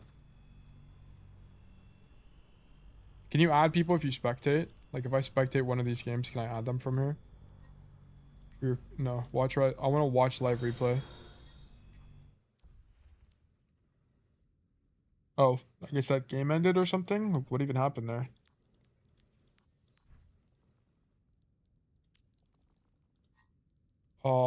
Watch live replay. Because I know you can open up the menu and you can avoid people from here, right? Oh, no, you can't. I saw a clip of someone avoiding somebody from here. I don't know. Anyway. Time to become the first Xion one trick. Yeah, there's a billion of them. And they're going to be very popular. Xion is a very... She's relatively versatile. There's some maps where she's not that great. Like Jib, I imagine she's not very strong, but a lot of times she's playable. Was Zoru NA? Yeah, that guy was NA. Okay, so let's go into coaching. Who won? We have Tulsi Tube. Congratulations, you've been selected for coaching. Let's do great things. Let's do great things. Let's do fantastic things. Let's... What is this? Oh, yeah, we watched the clip. Tail coaching request. Tulsi Tube. Okay. It's gonna be Cass. Okay, it's gonna be faster code. Dude, Cass is so much faster than every other hero. It's crazy. Okay, today's review will be in Blizzard World as Cassidy, in Diamond 2 from Tulsi Tube. Struggled against Dive on Blizzard World's second point. We basically got spawn camped, so I tried to just put damage on the ball because I felt like flanking would result in death every time. Okay, so do know that Blizzard World sucks balls for Cass. A lot of the reason is because second and third point, you kind of can't do anything. Second point, there's not a lot of good angles to hold because everything's out of your effective range. And number three, or third point, is also out of your effective range. Like, it just kind of sucks. It's not really playable. What do you think the second fastest hero is? Freya, because I just spam you with VODs? No, not Freya, because we have to think about rotations. It's going to be any hit scan, like Sojourn. It's going to be Emre. It's going to be like stuff like that. Because I also am familiar with those heroes. Couldn't gain any map control because I didn't know where to go that would be safe and add value. I was hoping to gain some insight as to how to play Blizzard World in general. Okay, yeah, we can talk about macro and Blizzard World. Also would like to know if there's some general mindsets to try to remember when it gets to comp like theirs. Okay, we'll see. Boom. Bang. I literally was standing there looking around feeling dumb, like unable to figure out what a good lane or rotation would be on this map. Okay, so we'll talk about them as we get to them, but we'll talk about first point first. So typically what you want to do as Cassidy on first point is... where is my pen? Okay, what you typically want to do is you want to stand up here with the idea of just poking the walk up, because also standing on this high ground gives you rotations that are generally good for Cassidy, which is you can drop into the staircase and play this mega room like in this building here, which is strong. Alternate. Oh, let me just boot it up. Let me just show you. It's gonna be way easier. Let me do this. Leaf game, custom games, create, setting, maps, none. I need Blizzard World.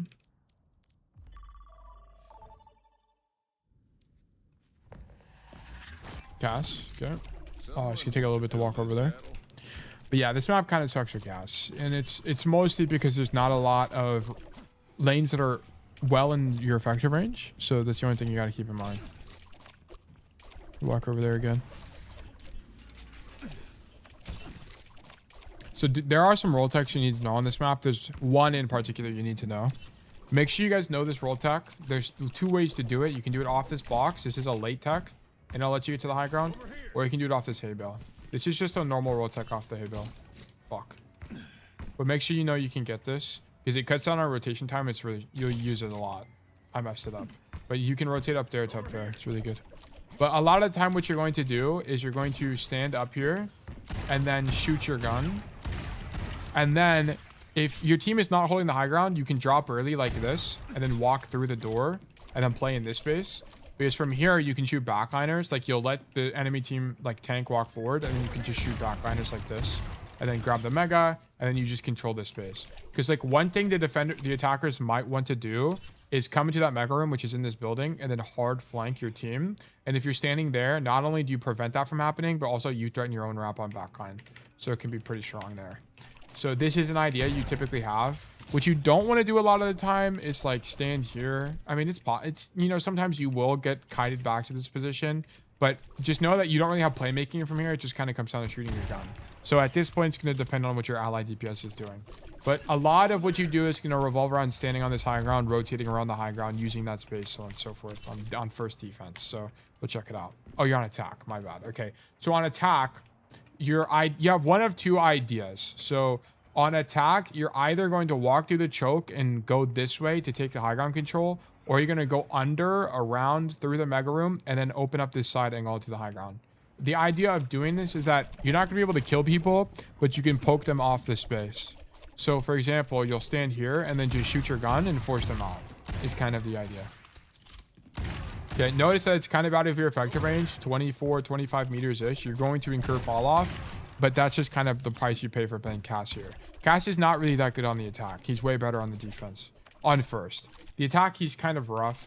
On the attack, also make sure you have the idea of if you make it up here. Let me see if I can get the roll tech. I did. If you make it up here, you can drop down the staircase, clear this space like this, and then complete the rotation into their spawn for a flank, which is really strong. I do it not all the time, but what the fuck happened to me?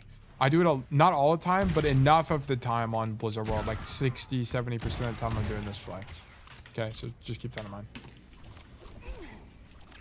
Okay. I've learned a lot from my experiences.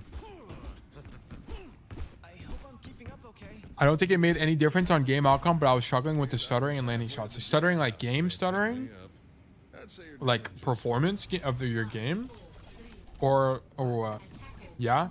Do you have any other applications open other than Overwatch? Because when I open Premiere, I get a really bad stuttering issue. So it could be you have something else open. So if we come left side, we team checking, and then we shoot ball. Okay, shooting ball here is fine because it's convenient for you. Okay, and the only thing about this is as you're shooting this ball, You need to hear the tracer behind you, and you need to be pathing into the mega room here. If you don't know there's a mega here, I just needed that from you. This is honestly whatever. Yeah, if it becomes a recurring problem, we'll talk about it more, but this is whatever, man. None even tried restarting PC and having Overwatch open, but it's all good. Okay, sure. Okay, your team just kills everybody. How far in a diamond is this? Diamond's here, okay. Okay, we take point.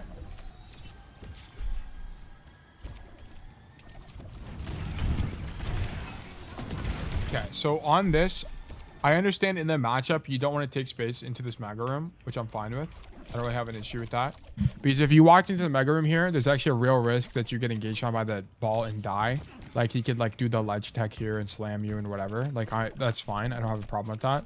But I'd prefer you set up a different angle around the point.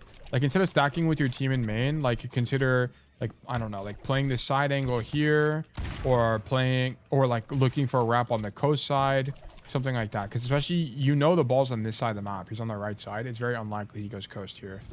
So I think you could think of doing something like that. Or at the very minimum, if you are going to play in main, you need to flash ring this guy, but we don't have it, unfortunately. Also, you're not aiming where anybody could possibly be. Like, aim somewhere they could be coming from right now. Like, especially if we're not team checking, like, I need you to be aiming at this door, or I need you to be aiming at the left side. Like, I don't really care which side you pick, but wherever you think people will be, aim there. Because here's the problem. Like, you're aiming in the middle of space, then the ball peeks you left side, and now you're surprised. And you have to make a crosshair adjustment.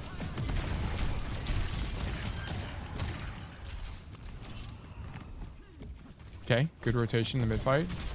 Open up a new angle, shoot wrecking ball. Get you on a back line. Okay, good shot. I mean, this is all fine. Okay, so let me just make some quick notes here. Oops. Delete all of this. This is going to be Tulsi, Blizzard World, Diamond. So like quick notes. I might delete these later. So it's going to be like aim where you think people will come from. And then also, that's kind of the biggest one so far, honestly. The first death was kind of whatever. You missed the sound cue and it got you killed, but it's not a big deal. Okay, what do you guys think about Blizzard World, by the way? Do you guys swap off Cass, or do you genuinely want trick on this map? Because this is a pretty brutal map. You need to not ride the card. Yeah, go do something else. Nice.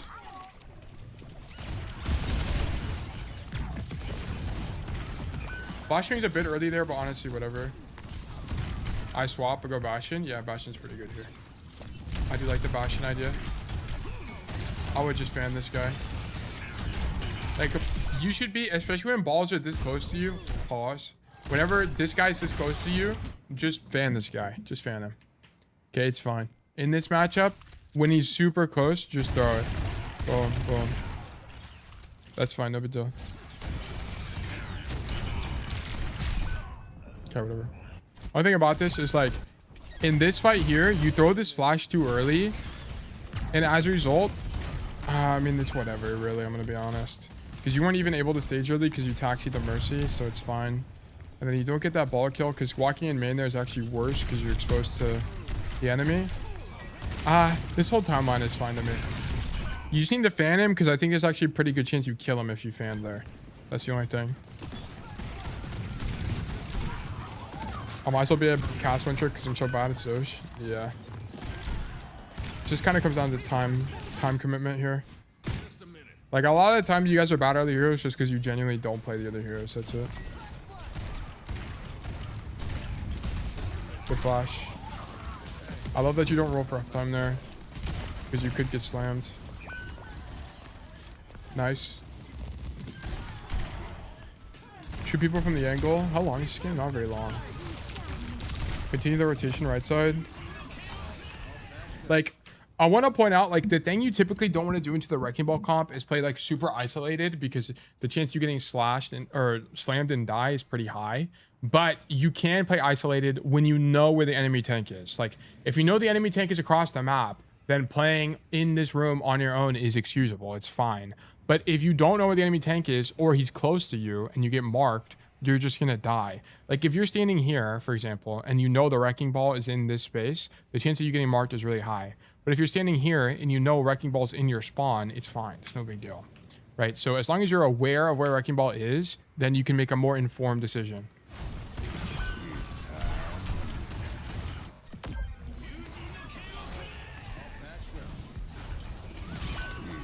I'm actually fine with the Deadeye, but you should 100% hold it here because on Mercy, you know what? I guess you think she's gonna fly away and she just doesn't. I don't really know why she doesn't either.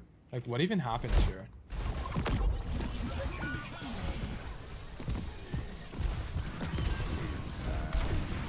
Yeah, she just like kind of turns off her brain. I don't really know what happened. But I understand why you shoot early there because you think she's gonna fly away. So any damage is better than no damage. And you try to come back and help your team. Maybe being main here is better.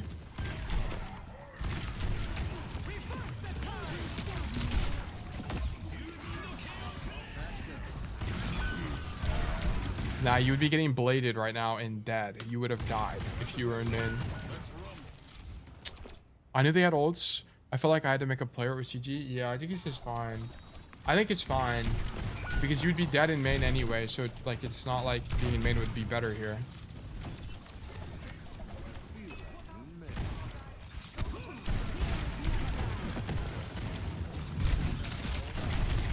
Yeah. Okay. Fan the ball, sure. Walk.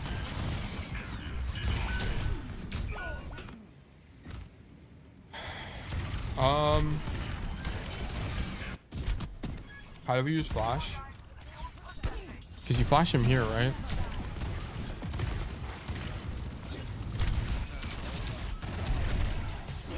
You got kind of reload animation, which is kind of brutal.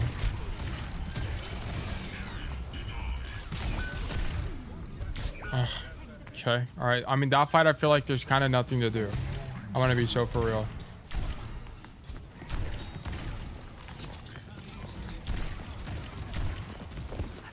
Okay, shoot these guys on coast side. Get the ball kill, nice. I think coming coast is fine here. You need to throw flash though. Like you need to flash this guy. And you need to not roll here for uptime actually, now I think about it. Shoot your gun. I mean, you're just gambling, you're not gonna get engaged on. Like this is why I don't like talking about rolling forward, because it's always a gamble. Like it's not technically bad here, because I think it's pretty unlikely you actually get dove, but there's always some uncertainty in the universe, right? Like this Genji ends up diving you, right? And then now you don't have roll to get away from him, which is why I don't generally like rolling forward. But also if you didn't roll forward there, you would have had to reload, and it's unlikely you actually killed the wrecking ball. So it's hard to know. That's why I don't like talking about it. But you did need to flash this Genji for sure. Just flash the floor there. But honestly, I think those last like 2 or 3 fights have been pretty good from you. Okay, peeling because it's convenient. Okay, nice. Okay, so on this Genji fight,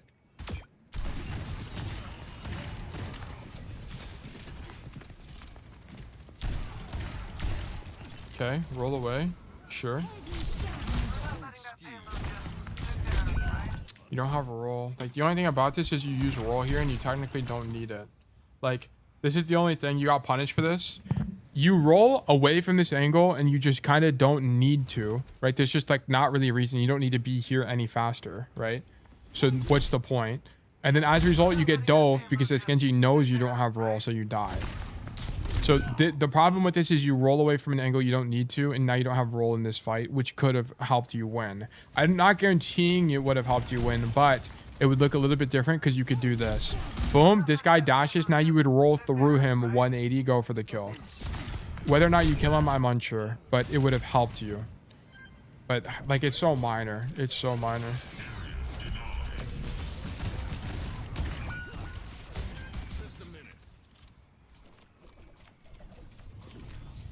This is a pretty brutal game, I won't lie.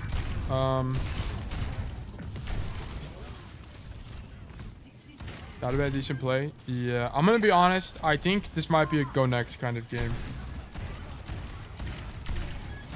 Like, you're not really making any egregious macro errors. Your team is playing Wu Young Mercy into a dive comp. Like, this is kind of just super losing.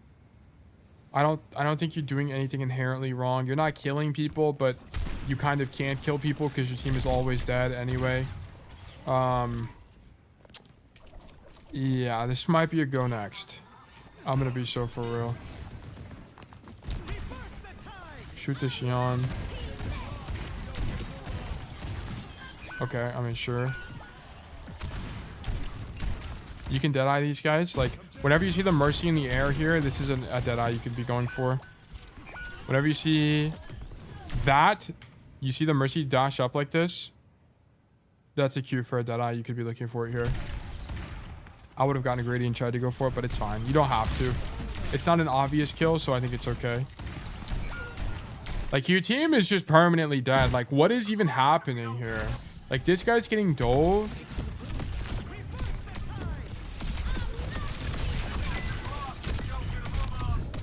Okay, like, Wu Young is so horrible in the ball. You can't do anything. And then this Mercy can't... Like, the problem is you're playing Wu Young in the ball who can't live the engage. And Mercy's not a hero that can peel the Wu Young or isn't actively peeling the Wu Young. Like, technically, you could be playing with the Wu Young here, but you would be basically peeling a guy that's on a suboptimal hero. Stack your team moment, but, like, what is he gonna do? Like... I just don't think it's going to be very strong. Like, it could be stack with your team because going right side is just weak. Maybe they were tilted. I don't know. I was getting flamed by tank. I think mental was bad on that team. Like, this looks pretty strong to me. Like, we just mechanical fail on the Brig. Like, that's it. We could have killed Brig and Rally earlier. That was it.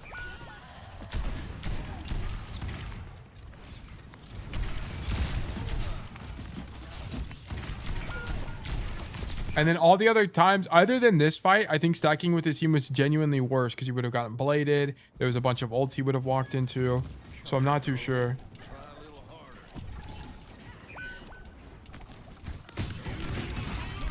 Yeah, like, I just don't know. Like, if we go back here, like, this was like, you lose the fight, which is your bad. Because we roll early. And then this is another roll. Like, the only thing I'm thinking is you're rolling way too early, so you're losing a bunch of fights. Like this is, like, number one, we're consistently either rolling for uptime or rolling away from angles when it's not needed. It's not needed. E.g., the rotation we're making isn't time sensitive.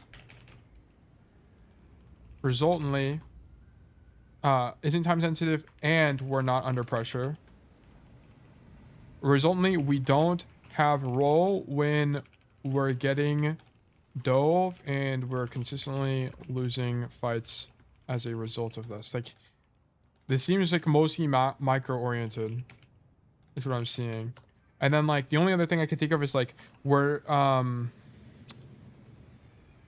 there was one or two times, like, we just didn't fan a ball, but that's it. And I don't think stacking with your team is stronger. Like, maybe, how's our Xion playing? I think our Xion is stacking with our team anyway. Like, and there were times we do play with our team and we still lose. Like, here we played with our team and we still lost. So, like, I'm not convinced it's better. Like, okay, this fight we go flank.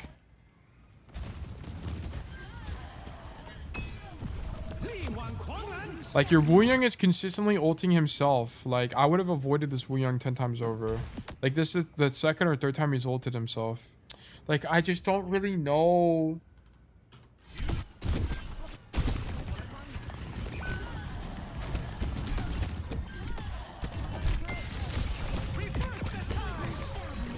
Like, maybe you go main here. Like, maybe you just go main. But then you're getting bladed right now. And you'd 100% be dead. Like, we kind of just need the Mercy kill. This is a tough code. This is a really tough code. I'm going to be honest. I kind of don't know. And the map geometry is pretty poor for Cass. This is when you get double by Genji and die. We catch the Genji there. We're also playing a Roadhog here.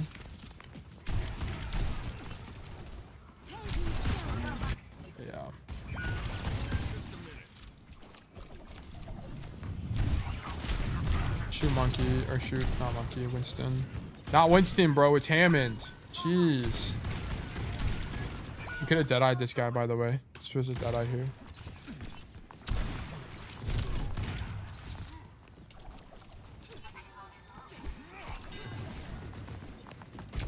I think the only thing is that you're rolling out to this mega side of the map and you're not controlling the high ground.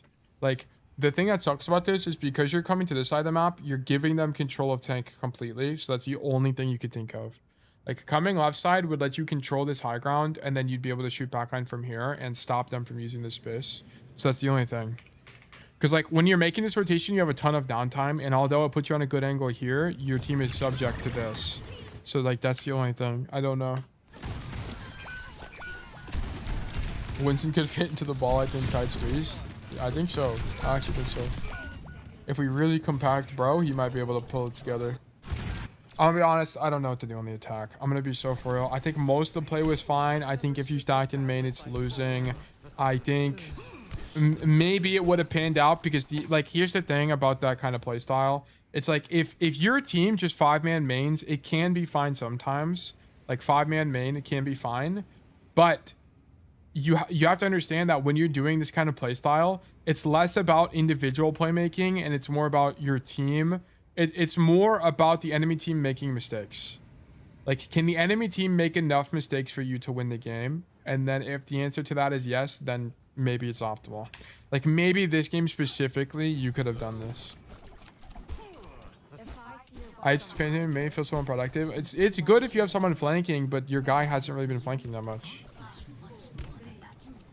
So, like, or his guy, I should say, like, it's kind of difficult to know. And you shouldn't drop off the high ground and go for the fight because this is losing for you. Like, you have to understand that you can't really do anything about the ball because you just get slammed and you're actually probably dead here if I had to guess. No, very fortunately you get peeled like the Wuyang peels for you. Like, you kind of just can't mark this guy. There's not. The risk of dying is too high. In my opinion, you need to just stand up top and have I just don't think you can take the 1v1. It's so tough. If you did get peel here, you're dead. What does this look like for this guy's POV?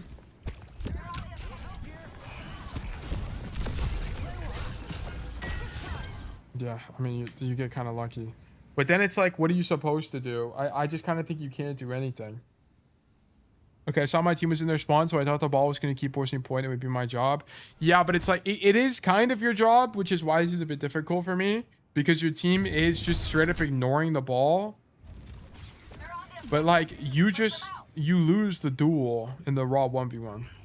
Like, if this guy's good at ball, which he is. Like, he gets the slam, and then you just fortunately get peel.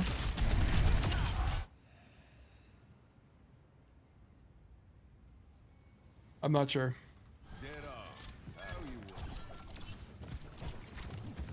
We'll see. The more I watch this code, the more I think this is just go next. You got a bad map, and you got... And the matchup is okay for you. Like, full dive isn't really that good for Cass. I wouldn't really call the enemy team full dive, right? They're playing Xion Genji ball. It is still dive comp, which is also a pretty bad matchup for Cass. Okay, prediction flash. I'm not opposed to such a thing. Kill Genji. Shoot ball. This guy's going in when his team is dead. Okay. The only thing about this... When was this coaching? 25 minutes ago.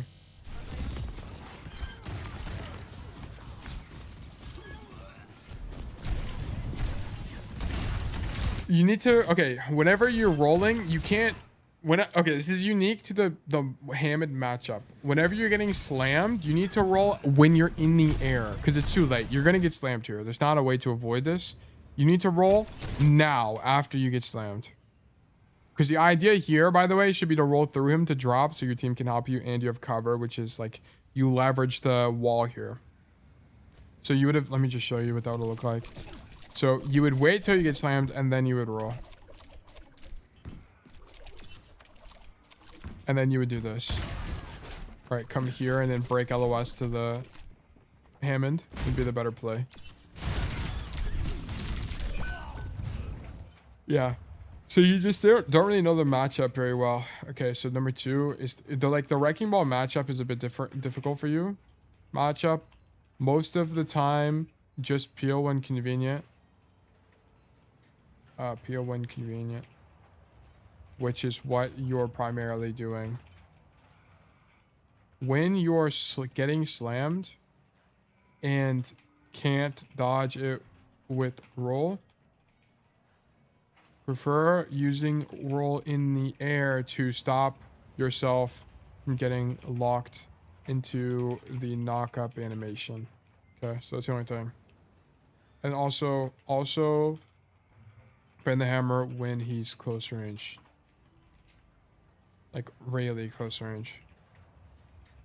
To force him out ASAP. You're not gonna kill him a lot of the time, he'll just leave. I roll in midair. No, you don't roll in midair. Yeah, you're supposed to roll in midair, yeah. You roll too early and you get slammed anyway. Because if you get slammed in the animation, you don't move at all. Like you're still stuck in the knock-up animation. What if I noon with noon perk to survive the ball slam? Honesty genius. Noon perk, genuine noon perk moment. That wrecking ball shield perk feels good against Cass. Yeah, I mean, like, there's not a lot to do when he has the shield perk, to be honest. You can try to fast the pile driver, but a lot of good balls would just use shield, and then it's just kind of whatever. You kind of have to tough it out. Okay, I'm not really sure why that guy is throwing the game. You guys win this defense, this first defense? No, it gets capped, unfortunately. Here we shouldn't be on the floor. Like, there's no advantage of being on the floor as Cass. You can be in your effective range, but you have to understand when you play in a position like this, your rotation out is really long, right? Like, if you're standing here, where do you rotate? Well, you can rotate to the extremity and grab the mega, but then now you're stuck on this side of the map as a slow hero, which is just not really ideal. Like, you typically want to be on this side because it's the inside of the map. Like, notice that, or sorry, you want to be on this side because it's on the inside of the map. Like, notice in this building, there are like rotations back into your spawn. You don't have that kind of liberty on this side of the map, right? With this mega side. So you don't want to prefer this typically. So what I want to see from you is just go back up high and then play the same angle you have been playing. I understand your team is fighting, but like that guy died anyway, right? As you can see through the wall. I wouldn't go for this kill because it kind of just sets you up for a poor play here. Or at the very minimum, you kill the guy, sure, like that's fine, and then you go back up top now. Like, screw helping our Doomfist. Our Doomfist can play his own game. He's a grown man. He can slam out from the position. You need to go back up top and stage, because you're also down players. Like, your Wu Young's walking back from spawn, your Xion's walking back from spawn, and so is your Kiriko. So it's literally just you and Doomfist versus the entire world. I need you to set up for next fight. So chasing that kill's bad here. I think it's okay. Like, it's fine. But you have to stage earlier. Like, your staging was too late here, and you get caught, and you're dead, presumably. No, you get bailed out by your Wu Young. How we live here is a bit crazy.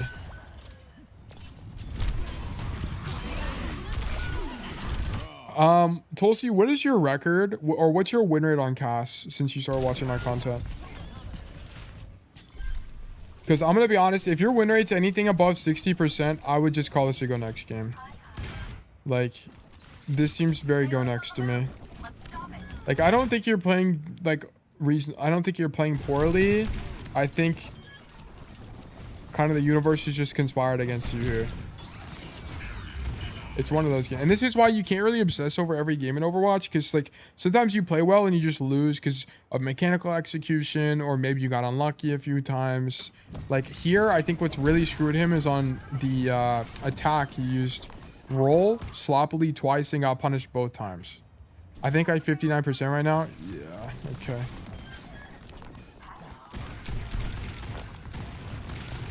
Okay, so the only thing about this is you used a bad roll again. So here, look, especially in the dive matchup, you're going to get punished for this a lot, which is why you do. Like, you can't roll for this mercy kill because you're at risk of getting dove, which is what happens. This Genji might be a smurf, by the way, because every time you've rolled, he's engaged on you, which is kind of a little bit uncommon at this rank. Like, but like, especially into the dive matchup, you just can't roll aggressively. Like, you need to be rolling defensively, because if you do get dove, you need to be able to roll out. Like, that's it. You're getting punished for that one mistake like 4 times. Like, that roll I need to not see from you ever. Like, you need to stop rolling like that. And then this is a bit too aggressive of an angle, because it's like, what is your rotation out of this position? I understand you're matching intentions with your team, but how do you get out from here? How do you leave? How do you live if you get engaged on? Like, you have to drop through the staircase behind you, which is a really awkward rotation, and you can get caught here because you have to rotate back through this door. So I don't like this position from you at all. Like, if you're going to play an aggressive position, I'd much rather you be in this door, because from here you can rotate back this way. Like, you have to always think about what's my rotation out of a position. And this just is the same angle, but you add length to your rotation. It's okay, but you're just at risk to this, right? This is the problem. You would be so much less at risk to that if you're in this position, because you can roll backwards for the mega. Okay. And then you get caught by the Genji and died. Yeah, I mean, this is going to be it. Like, when we're choosing angles, we're choosing too deep of angles against dive DPS, particularly a pocketed Genji, right? And it's, I think, like, I understand the idea on this defense. Like, you're trying to open up an angle, you're trying to match intentions. Like, I think on paper it's correct, but it's just too deep of an angle given the matchup, right? Into the Genji, I'd much prefer you take this safer angle. You could still play aggressively, right? Play here, but I don't want to see this because the rotation out is too long. Yeah, E-Dater duo, yeah. It's just a bit too far. And then on attack, I think you could have said something similar, right? We keep working this mega side, which isn't that bad on paper, but into the matchup, you're not denying the Genji playmaking by being in main. And that's kind of the core issue. It's the only thing. Kareem, good to see you. Hope you're well. It's just tough. I think the attack is a bit whatever to me. The defense, that play you can't really make on the defense, though. You can't be that wide, because you're just going to get dove and you're dead. Because the rotation out is too long. That's it. Yeah, I knew this. Okay. Yeah, I think your defense was weak to me, for sure. I think your defense was for sure weak. The attack is whatever to me. I'm going to be honest. The attack was basically whatever. I think if there's one thing you're getting from this, your roll usage is a little bit sloppy, especially in the dive matchup. You cannot roll for uptime, or like roll to get a deeper angle on somebody. Like, aggressive rolls are just going to get punished, because good Genjis like this guy is going to see that you have no roll and he's going to engage on you, right? Good wrecking balls like the guy you played against are going to see you have no cooldowns, and then they're going to engage on you. And the higher elo you go, the more likely that is to happen. So you have to kind of keep that in mind. So you died 2, if not 3 times, and just outright through fights as a result of this. I think most of your positioning in the mid fights were pretty okay, other than this one where you chose just like too deep of an angle against the dive DPS on the defense. So that would be the only other thing to keep in mind. And then the wrecking ball matchup, like, you're peeling when it's convenient, which is fine to me, but you're rolling at the wrong time when you are getting slammed, and you're getting killed as a result of that is the only other thing I can think of. And you flashed him early, like once, like too early one time, but it wasn't too much of a pattern issue from what I can see. I'm going to be honest with you, Tulsi. I'm going to need a different code. This is verdict losing for sure, but I think whoops, that's not what I wanted to copy paste. This is not enough, like a good enough code for me to be able to give you an accurate diagnosis for how to improve, to be honest. The roll is kind of the biggest thing into the dive matchup, though, because like you have to understand, like, I made a map tier list as well, and Blizzard World is one of the worst cast maps in the game. Like, it's really bad. So like, you got a really weird matchup on one of Cassidy's worst maps, so there's not really a lot I can tell you. Like, if this was Suravasa, Runasapi, Oasis, like if this was any other good map, it would be a lot easier for me to coach. So I didn't know it was in great code. No, it's not your fault at all. Like, it's not your fault at all. Like, I'm just trying to explain to you why I'm not able to give you more pointed advice. And it's like you're kind of playing into a bad matchup on a bad map, and it's just kind of one of those games, to say the least, where it's just like you just kind of lose, right? It happens, right? Or it's like you make a few micro errors and you get punished for it and die. Like, I felt your macro was generally good for your elo. So yeah, it's gonna be verdict losing. Just try to give me another code next week, and I think I can help you more. What's a good hero to swap to against full dive? It depends on what your backline is. So like, if he was playing Brig, if he was playing a more stable backline, like instead of Wu Young Kiri, if he was playing Brig, Ana, for example, then Cass is fine. But if you have a backline like this that's a lot more mobile and tends to just avoid the dive, you want to play something more like a Sojourn or a Tracer, typically. Yeah, thanks. I appreciate it. Yeah, no problem at all. I'm sorry I couldn't be as helpful in this code. But yeah, thank you for the code. Vertic losing. Yeah. Brutal, brutal. I do need to be right back. We're gonna run another raffle, but I will BRB. Let me leave this real quick. Does anyone have a video they want me to put up by chance? If not, we're gonna look up Overwatch moments. Just like a new channel that took over doing this. What, Taylor, I have a question if you don't mind about the server rules. Is there any rules that I can't help people by coaching them? Because someone did DM me 4 days ago. His name is Baptiste. And told me, maybe could you act like you stop one and start. Okay. DM me, Kareem. Just DM me. Find some clips from Bogar Bash, some. Okay, if you have a link, I'll put it up. But there's also a new channel that makes Overwatch clips that I found the other day. I forgot what their name is. Best Overwatch clips.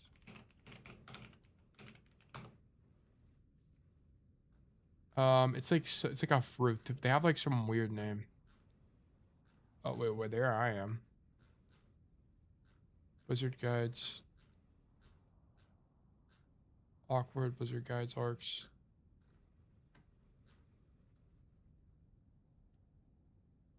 Most. Oh wait, Blizzard guides makes videos again. As okay. usual, we've got great. We're just gonna put this back up real quick. I need to be. Okay, well I already put this up, guys, and I need to BRB. I'll be back. I'm gonna run 3 minutes of ads, and I'm gonna spit up a new raffle. New raffle. I'm gonna do slightly longer. 420, which is 7 minutes. Oh, I need to resolve this. Hold on, sorry, hold on. 420. Okay, now it's live. Whoa. Whoa! Illegal! Illegal position. Do this real quick.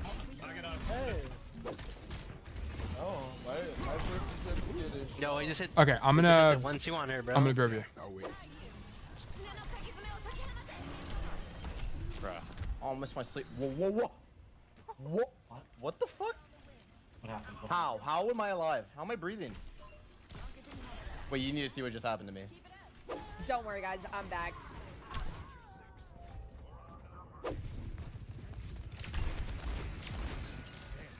I'm just walking it up. Watch this. Oh, okay.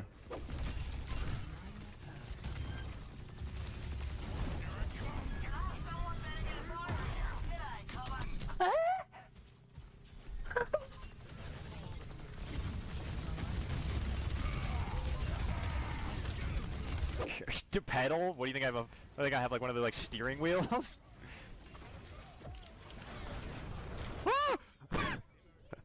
But I am enjoying this, and I enjoy like.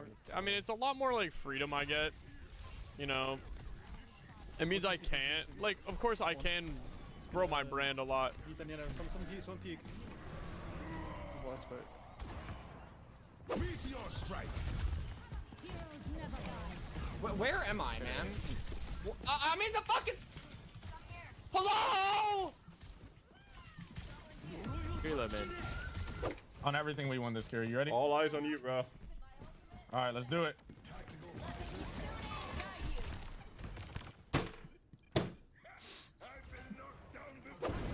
Bro, I'm fucking dead. Oh, the roof is low. Yo, cat's one. Bro, this game is so shit. No, that's just an unfortunate shot. Kill him.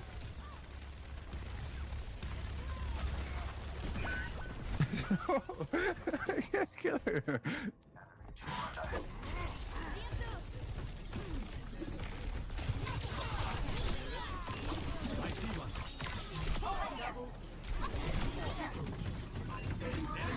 That's how you do it. Alright, mate. You reckon Danny's gonna pick a hero? Wow, they're not coming up picking guy. I don't know how we capped that.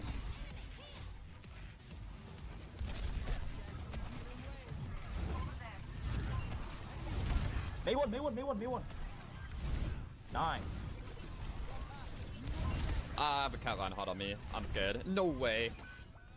Yo, my Lucio's off the map. He's mad. Yo, Winston on me. Yo, turn and shoot this Winston. Can I get a heal? A boop? Anything? Okay. Love? Winston won. Come on, get him. Oh shit. Boom. Yo, can you fucking kill him? Stop! Shut up! I got him! Brog!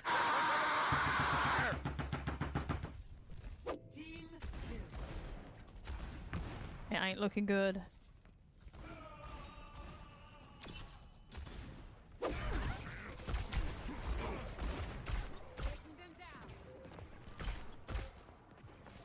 Let the Kitsune guide you.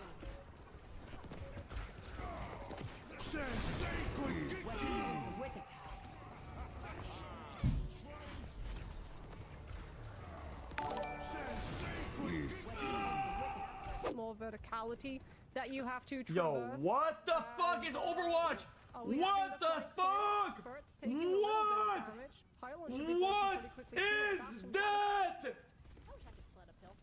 That'd be so nice. I'd actually go sledding if I could sled uphill again on the way down. Oh yeah, like these Kitsune rushes. Oh my god. What is this character?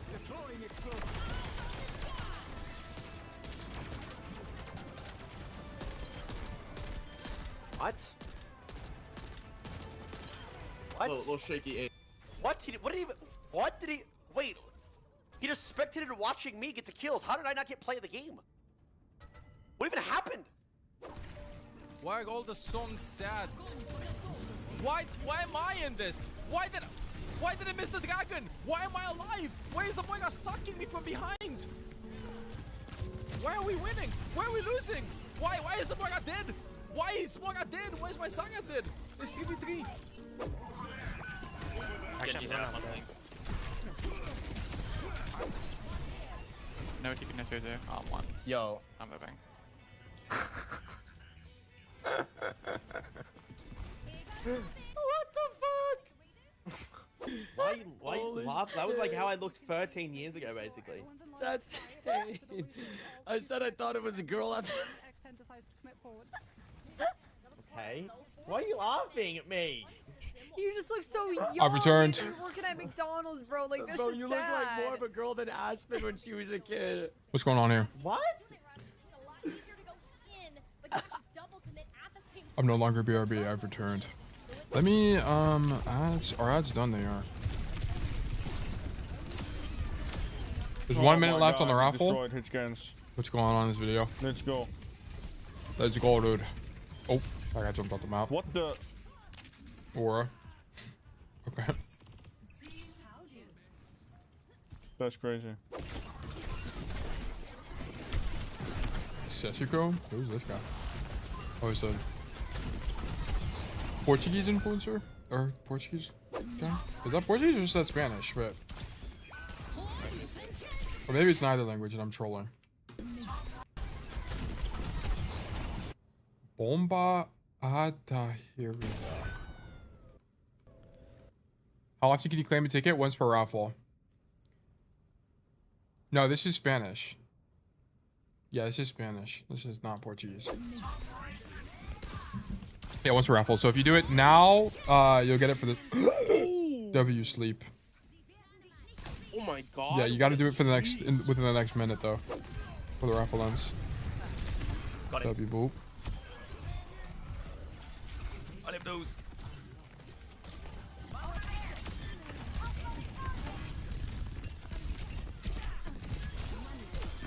Okay. Wait, he's actually him. Without. You went absolute. Wait, Zebra on the music key. Oh, we off the map. All right. Hope you guys enjoyed those clips. Let me turn the ads thing off. What time is it? 1:30.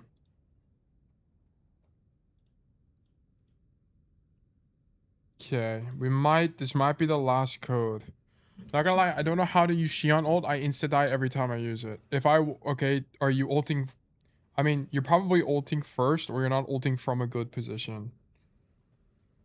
I think when we watched Alvacate the other day, he only died in ulti one time and it's because he got unlucky. So you could study Alvacate and see how he's ulting. Why, Jax, congratulations, you've been selected for coaching. Let's do great things. Let's do excellent things. Dude, like I have a headache I took medicine. I feel like I hope it goes away, bro. It's actually so annoying.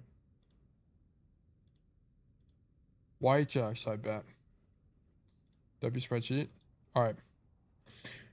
All right, this is going to be Cassidy on Neon Junction from YHX76 in Platinum 5. This is like our third Neon Junction code today. We've got a hella Neon Junction. They just got back from the lake and missed the claim. There will be next week. I'll have you next week, unfortunately. Hope you enjoyed the lake. Sneaky. I feel like Xion is away for CDs and then ult. It just kind of depends on where you're at. A lot of the time, like if I had to watch Raptor's gameplay, his staging is probably bad, and that's why he never gets good ults. I went from like plat 2 to plat 5 in one sitting. Okay, well, number one, if you lose 3 games in a row, get off the game. Till Q is real. Yeah, you need to stop. Like, looking at your spreadsheet, I haven't read the notes yet, but like, why are we playing 14, 12, 16 games in one day? Like, what's going on here? Like, this needs to be fixed. Like, you want to have less peaks. You want to have more consistency in your schedule. Like, I'd much prefer you have, like, for example, so currently your gameplay looks like this. Like, in terms of games per day, you have these, like, really high highs. Like, I'd rather you just have a higher baseline. So instead of, like, you know, you have, like, this, I'd prefer you have, like, just a higher baseline. So it's, like, just this. And then, like, maybe, like, I need you to be more consistent. Like these intense days need to stop. It's going to add way more variability to your gameplay and make you a lot more emotional. Like also these days are going to make you way more like you're way more susceptible to things like tilt. Unless you're on a huge win streak, I don't want to see you spam Q. What if I'm on a big win streak? Yeah, if you're on a win streak, sure. But if you're just like going even on the day, I don't want to see you spam Qing. So that's my phone, not yours. Oh. I'll answer that call later. The screen doesn't update with the data I give it. How can I fix? You'll have to send it in the Discord and I can look at it because it's gonna like honestly just copy paste make a new copy of the template and copy paste it all over. It's gonna be your answer. Cassie, we're Delta 15 on cast. That's actually nuts, by the way. Congratulations. Damn, Delta 15 is crazy. 56% win rate. Really nice. Damn, what the fuck? Wait. 56% win rate with Delta 15? How is that possible? I guess that does make sense. Yeah, I guess that does make sense. Route 66 worst map. You need to send me a Route 66 code. At 11 games played, you should be winning this game more as Cass. This map more. This is Route 66 is like a 50% win rate map. It's not a 30% win rate map. So there's something wrong with your Route 66. So in the future, send me a Route 66 code. All right, bet. Okay, sounds good. This matchup felt really tough. Why? What made the matchup feel tough? Like, also, I don't even know what the matchup was. Like, was it a Diva matchup? Was it a Winston matchup? Like, what about it made it feel really tough? Could you not take angles? Did you have no resources the entire game? Did you feel like you couldn't get a flash? Be specific, okay? Should have shot Winston a lot more, but it felt really weak. Why do you think it felt weak? Be specific, guys. Why? Like, why does it feel weak? Could you have done something else? Like, was play ABC potentially better? Was XYZ better? The point of the notes is to give you reflect on the game more specifically. Like, this is too shallow. Be specific. Like, make sure you guys are like open the spreadsheet. Like, if you guys don't know how to get the spreadsheet, if you're on YouTube, check the description. If you're on Twitch, you can do exclamation mark. No, it's exclamation mark spreadsheet. My bad. I'm running the wrong command. You do exclamation mark spreadsheet to get the link. And then what you can do, guys, is if you don't know what constitutes good questions in it and the notes, please reference down here the page example game data. Okay. I have good examples of what constitutes good notes. And it does not take very long to do this, okay? It takes at most 3-4 minutes to write down good questions and good notes, okay? So don't overthink it. Just start typing and you will be fine, okay? What ends up happening is people will get paralyzed because they think it takes 10 years. It really doesn't. And the reason you want to do this is because it breaks you out of autopilot. And if you're wanting to improve, you need to break out of autopilot. If you just want to spam Q Overwatch, then you don't need a spreadsheet, okay? So that's the thing. Like what I am trying to do as your guys' coach is help you guys improve as quickly as possible. And to do such a thing, reflecting, aka asking or taking notes, and then experimenting, aka asking questions, is the gameplay loop you need to be implementing to become better at the game. Like Junkrat felt impossible to clear is not a question. Like what does that even mean? Like try to come up with the question. How do I beat Junkrat on King's Row first when I feel like it's the only good rotation? Like actually genuinely think about it. Do we have Neon Junction on spreadsheet? Yeah, you have to either add it yourself or you have to use the new template, like a new make a new copy of the template. I did update the template to have it. How aggressive? Like this is a good question. Like this is a good question on this last one, but everything else is pretty poor from you. I need more specificity, more intention. Like the goal should be you play 4 games of Overwatch and you feel tired. Like you should feel tired after 4 to 6 games because of the insane level of intention you're putting behind each game. Like that's what it should be. You'll get less reps in, like you'll play less games, but there'll be higher quality games, and that's all that matters. Game quality matters way more than just spamming games in general. And are we all solo? We are all solo. Okay, cool. Okay, the match actually ended in a draw, but overall it felt really impossible to have major impact on this game. I went in the match practicing to follow up with tank and deciding whether to flank or play main. I don't know if that is too much of a two-dimensional way to thinking to play Cass. I went in match practicing to follow up with tank and deciding whether to flank or play main. I mean, there's a lot more to it than this, but like generally the idea is it's like, do you control your own angle on a flank or do you play with your team, like quote unquote team or quote unquote core? And it's just going to depend. Like if you're not sure, just use the tail school of thought for like a generally good rule of thumb, which is like 1 guy on an angle is better than 0 guys, which is better than 2 guys. Like if you, well, sorry, this should be, well, 1, 0, 2. Like if you already have 1 guy flanking, so let's say you're playing with, it's Anran Cass, and your ally Anran is already flanking, that guy's the guy on the flank, you go play main. Go play main with the rest of your team. Like that's the idea. If no one's flanking, go flank. If someone is flanking, then don't flank. That's a good rule of thumb. Okay, I was planning to grab a new template and starting over the season. Yeah, you don't need to, you shouldn't just copy paste all of your data over, because I've built like season filters and stuff like that. You don't need to make another spreadsheet. Just copy paste it over. It's fine. Okay. The double dive DPS comp felt really oppressive to play against. Yeah, Cassidy gets countered by full dive. You get countered by double flex and then like dive tank. It's really bad for you. So, because you're just so slow, you can't out rotate them and you die. You get dove and die. So by the end of the game, I was pretty scared to take more dangerous angles. Yeah, this is why you get countered by, okay, this is exactly why this is why full dive counters you, because you lack playmaking. Now your playmaking is just shoot your gun in main, which is contingent. It works based on your mechanical level and how many mistakes the enemy team makes, which is not very high agency, which is why you get countered by dive. Okay, so just for clarification. I've recently been on a pretty bad plateau due to my inability to decide whether to flank or help my tank. Okay, we'll evaluate that. It seems I always take the wrong decision. Okay, it's like, that's fine. If you, like the best thing you can do is make a decision. Then the next best thing to do is, even if you lose, evaluate why that decision sucked and then add that to your knowledge. Like, are you VOD reviewing at all YHX or no? Like, if this is the case, I expect you to be VOD reviewing. Yes? Okay, cool. That's fine. I know a rule of thumb is to not flank when there is already another flanker. Staying in main feels so weak. Well, it feels weak because you feel like you're not doing anything, but you have to understand that pressure is enough when you already have another flanker. So it's just going to depend on the situation. Some of the take matchups feel really awkward overall for me, so it's very hard for me to identify when to flank or stand in main. The only one where you're like perma-flanking is Sigma, like a lot of the time.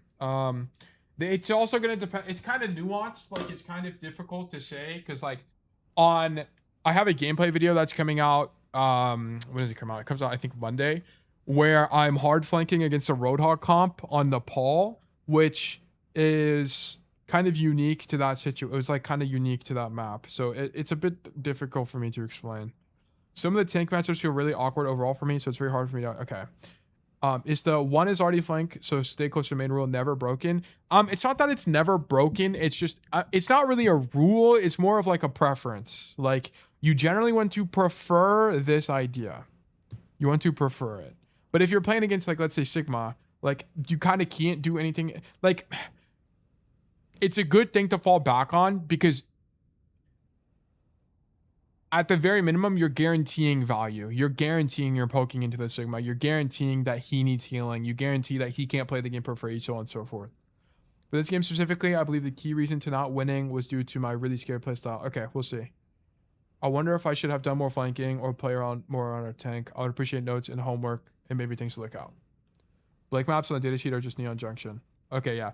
Guys, by the way, if you're using the old template and you want to add Neon Junction, you can. Also, to upgrade the template, it's actually really easy. Let me just show you guys real quick. Open link. To upgrade it, you need to go down here to the hamburger at the bottom, click on it, and then you need to enable the page called Hide Information. Oh, no, I think it's just here. Yeah, you see in this information tab here, you go to the public information tab. It's like brackets X information, and then you just add the seasons and the heroes. It's really easy. You just type in Xion damage, you type in Neon Junction hybrid, and then you add the dates. This season will end on the 11th, so just keep that in mind. So yeah. Okay. But yeah, with that being said, we're going to go into the code. It's on Neon Junction again, and we're in Platinum. Okay. So we need Platinum here. Let's go to Neon Junction, settings maps none. Neon Junction. Okay, I'm actually learning this map so fast just because of how many VOD reviews I have to do on this map. This is the third one today alone. Okay. We'll walk over to first point. What do you guys think of Neon Junction? I know I've asked this question before, but has it been breaking into you guys over the last few days? Or no, not really? You guys still hate this map or what? I know if some of you guys just are big Neon Junction haters. I think it's one of the more fun hybrid maps. I think so too. Yeah, so on this map on Cassidy, I think there's kind of two ideas. I think you either deny this lane here and play it like a Kings Row Hotel kind of angle, or you play here and poke the walk up. I don't really know which one is better yet. I'm going to be honest with you. I think starting here is fine as long as you give the space early. C+ tier IMO. I think it's okay. I think it's definitely one of the better hybrids. Definitely not a C+. You need to leave. You're staying here way too long. Like, so I need you to identify that the enemy team is pushing forward and they're playing Ryan, Lucio. They're playing a bunch of fast heroes. Like, you should see that they're playing heroes that have speed, or to some degree, like Ryan can just pin, and you need to be leaving. Like, how you should be playing this is like this. You see them walk forward, you get 3 pot shots off, like 1, 2, like 3 is just an arbitrary number. You get X amount of pot shots off. But once you see they can get to the choke, I need you to start backing up, because on Cassidy, you rather be too early on your rotation out than too late. Because if you're too late, you're just dead. If you're too early, you just lose value, and I'd rather you lose value than die. So I need you to rotate now. Like, you need, like don't re-peek this. This is way too aggressive. The reason you can derive that re-peeking is bad, by the way, is because your rotation from this position is really long and has no cover, right? So like, for example, if you get pinned on here, your rotation out is going to be all the way like this, and there's no cover the whole time you make that rotation out. So we're already making an error here, which is we're overstaying on this angle. Let me pull up notes here. YHX76 P5 Neon Junction. So potential issues, I'll just put it as a potential issue. It's like a not rotating out fast enough, not recognizing when enemy team is fast. Okay, so that's the only thing. We'll leave a note on that. Like, this is such a risky fight. If this Reinhardt pinned on you, you'd be in a big predicament right now. The first choke is so bad if the enemy team plays it correctly. I think it's really hard to hold this as a defender. Like, holding this is really difficult. This kill should never happen. You should never be killing a Tracer here. You should be dying right now, by the way. It's just that the enemy team doesn't really understand Overwatch, so you're not getting punished. So you're getting pretty lucky here. And this is bad distance management. Okay, so we're already running into a few issues. The bad distance management here is another thing. Like, you're not. You need to be giving up way more space. It feels awkward into the Reinhardt because you're playing so close to him. You should be back here leveraging your effective range. Like, notice this. This is 10 meters. This is in your effective range, sure. But you can also be back here and be basically within your effective range. The Ryan's on the staircase. Yeah, you could still be doing full damage to him. Like, keep in mind, Cassidy's gun is 25 to 35 meters. So you should be backed up here right now. Like, you're way too close to this guy. And then now you look at this. You have to roll backwards, and it's like, look at this from the Shion's POV. You're wide the entire time, and if she was slightly better at the game, like, she just misses everything. Like, if this guy was slightly better at the game, you die here. And it's because you don't rotate out. It's not that the rotation is bad, it's that you don't rotate out fast enough because you don't recognize the threat you're in. Like, if these guys just walked on you at any point and were slightly braver, you would die. But these guys are just not brave. So you're profiting from these guys being quite bad here. Okay, and I hope it's apparent to you what the issue is there. I hope I made it kind of clear to you. Like, this is good now. Just shoot these guys from the angle, no problem. And then once you see them start pushing, we leave. Okay, sure. Like, this is good. Then you heard the Reinhardt above you, and you hear this guy pushing you with a motorcycle. I'd actually want you to flip the map into their spawn, okay? So this is a pretty difficult thing to see, but you have to kind of make an assumption, which is you heard the Reinhardt push above you, and then you hear people above you. You don't know exactly who, but you hear people above you, which means that it's unlikely that people are still in main. You can kind of just assume that everybody rotated. So you should actually come out into main right now, and you'd be opening up a flank on the enemy backline. You could also infer that nobody's in main because you don't hear anybody on your left side. You just hear them above you, which is likely meaning that no one is there. So that would be an information through negative concept. I think I try to hold space way too much against aggressive comps. Yeah, we'd have to see. Yeah, you missed a rotation here and died. But the whole, like, you're forced in a really suboptimal line because you just don't rotate out fast enough. And then you shouldn't be walking back here. Okay, so this is poor awareness from you. So one thing you have to understand is that every time you walk back from spawn, I need you to do 3 things. Number 1, this is going to be a note because this is a really big error. Must use FTW, okay? When walking back from spawn, last coaching of the day? Yeah, this is the last one.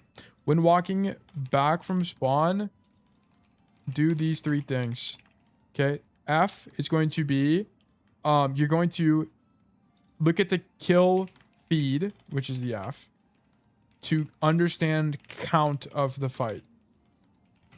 Is your team up or down players? Who is dying to who? Okay, then you're going to do T. You're going to hit tab, which will show you the scoreboard, and you're going to check ultis. Check ulti statuses. Check who is alive and dead. And then you're going to do W, which is look through the wall.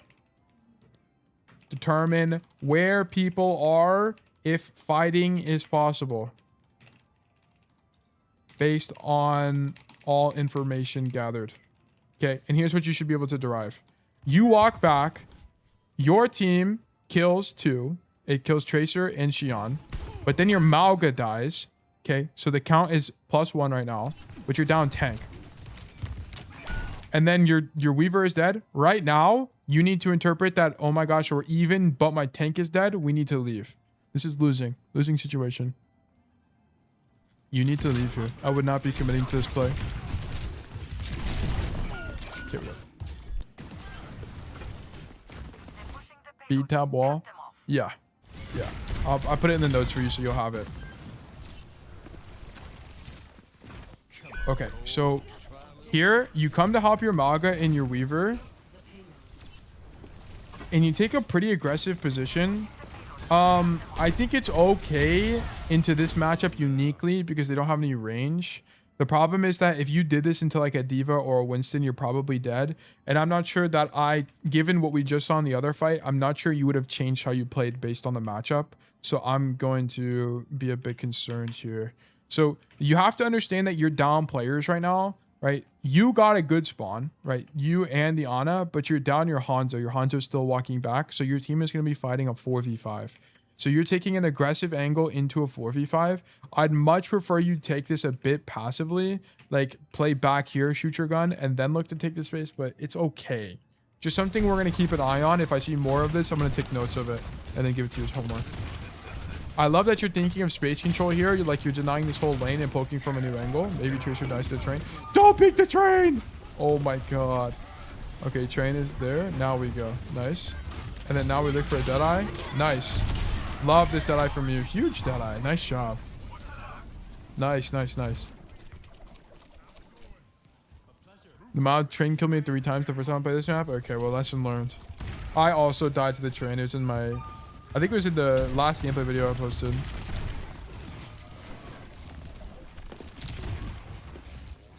Okay, so we poke the angle and we get outranged. Yeah, I think the only problem with this angle is you get outranged here.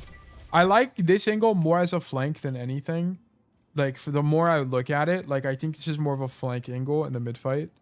I think staging here is just kind of weak because you're poking out of your effective range, so you're going to take more damage than you receive. Like, the only time I'd like you swinging this angle is if there's 5 people in main here, for example, then you can swing it for a flank. But otherwise, I'm just not really that big of a fan because you just take more damage than you do. What I thought was just to poke their walk up.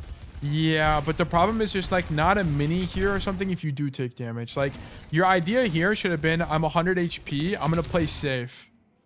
Like, because you end up getting... I mean, maybe this is an extremity where you get punished for it, right? Like you shouldn't be swinging this angle at 100 HP.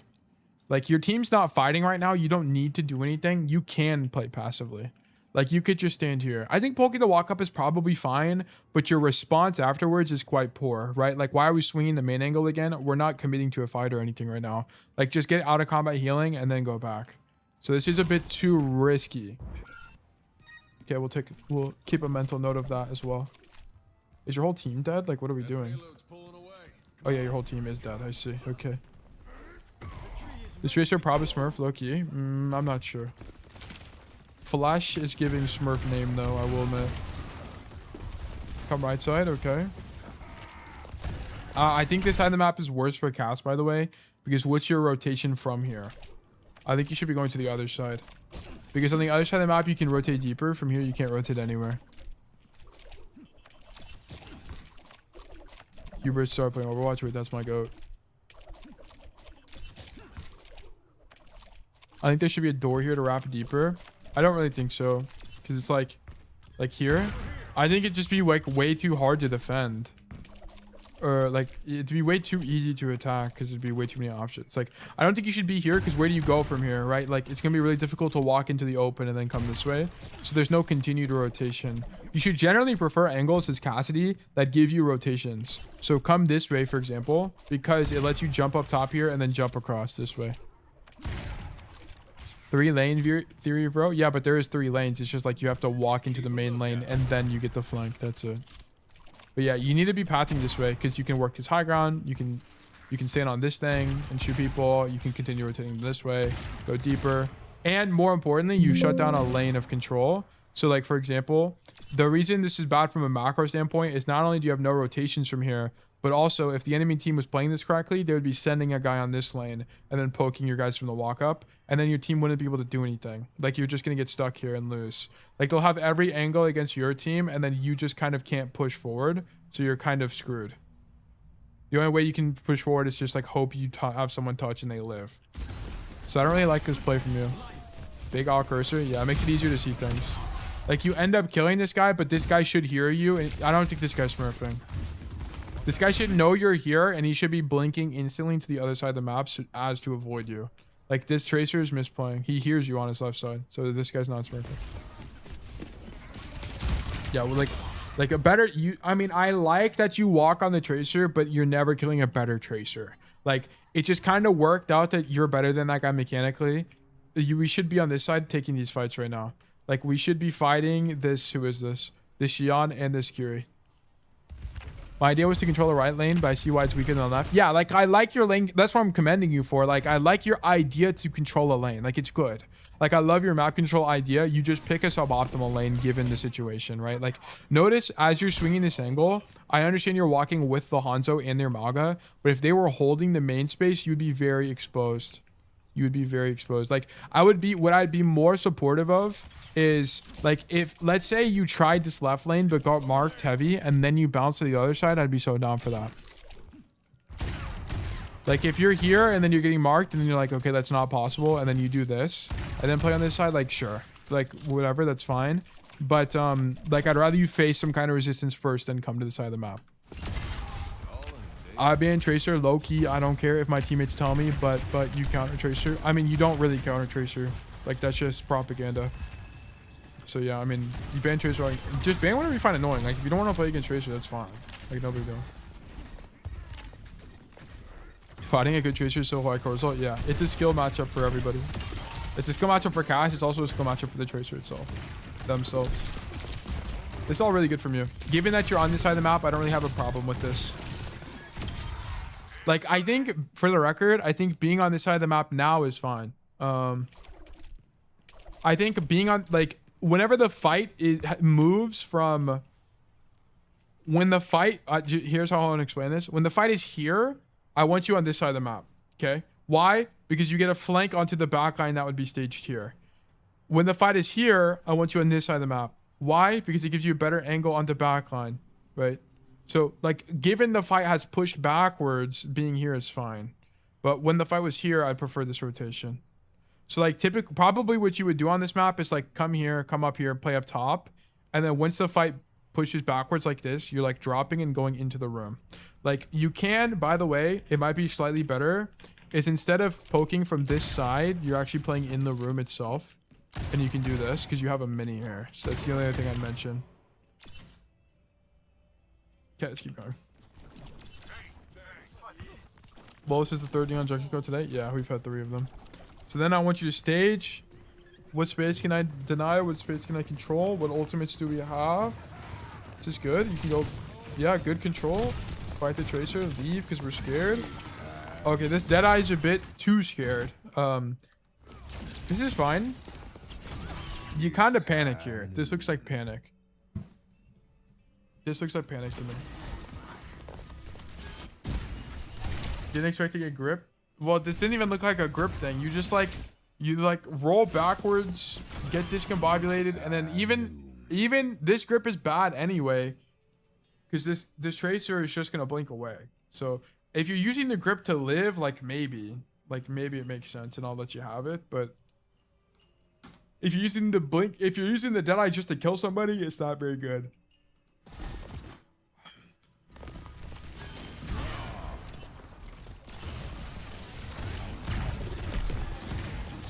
Okay, rotate right side. Sure, just leave, bro. Like, you see 3 teammates here fighting this one Tracer. Go do something else.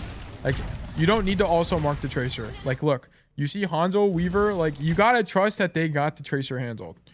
I just popped to live, but yeah, I was pretty scared. Did I? Yeah. You needed to have a little bit of trust in your team there, because Deadeyeing in that position is just quite... It's whatever. It's whatever. I'm not gonna worry about it. It's not that big a deal.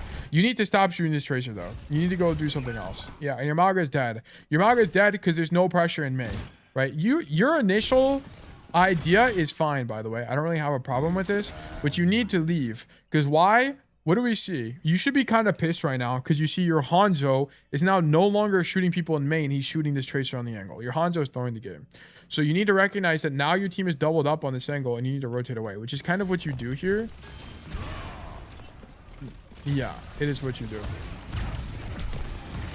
But you needed to continue rotating. Like, I needed you to be a bit more aggressive here. Like, instead of rotating really passively, I needed you to rotate like into this room and help your Maga hold the space. That Tracer got for real infinite value? Yeah, exactly. Like, I needed you to help your Maga hold space down main here. Your Hanzo threw, for the record. This fight's not really your fault. Your Hanzo threw. Like, look at this from this one. Look. He's holding main space with the Maga. Then he's like, oh my god, I gotta go help the Cass for no reason at all. Then now there's no space in main. There's no pressure in main, so they get to walk down main and you lose, right? Like, this is why doubling up is so bad in Overwatch. Stuff like that happens all the time. Like, you could, and this is like the thing about, but Tail, couldn't 2 people be flanking here? Yeah, like, I guess you could be on this angle, like in poke main from this angle, and it would be fine. Like, it wouldn't be that big a deal. But this is a pretty rare thing in Overwatch. Like, it's pretty rare for there to be 3 lanes like this. possible. So it's pretty rare. Like in the angle where you're flanking from to shoot tank, like it's just kind of just doesn't happen all the time. There's only a few maps in the game where that's the case. Yeah.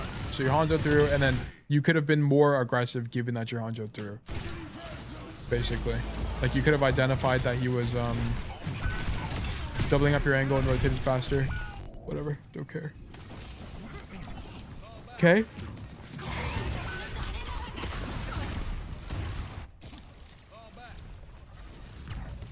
Your Magra is holding point here, and you just walk. Like, I just don't really like the angle of what you're retaking from. Like, just jump on the box and go through the window. It's gonna be a lot stronger. Bodyguard Cass playstyle. Well, it's just that, like, a lot of people don't really understand Cassie's, like, win condition. They just, like, stand in main and shoot their gun, which is good sometimes, but it's not all the time. You should just jump on this box, jump through the window, and then make this rotation. Because from here, you have angles and you have a rotation available to you. Which is you can go all the way like this, or you can jump on this thing and go top. Okay. So I need one or the other from you.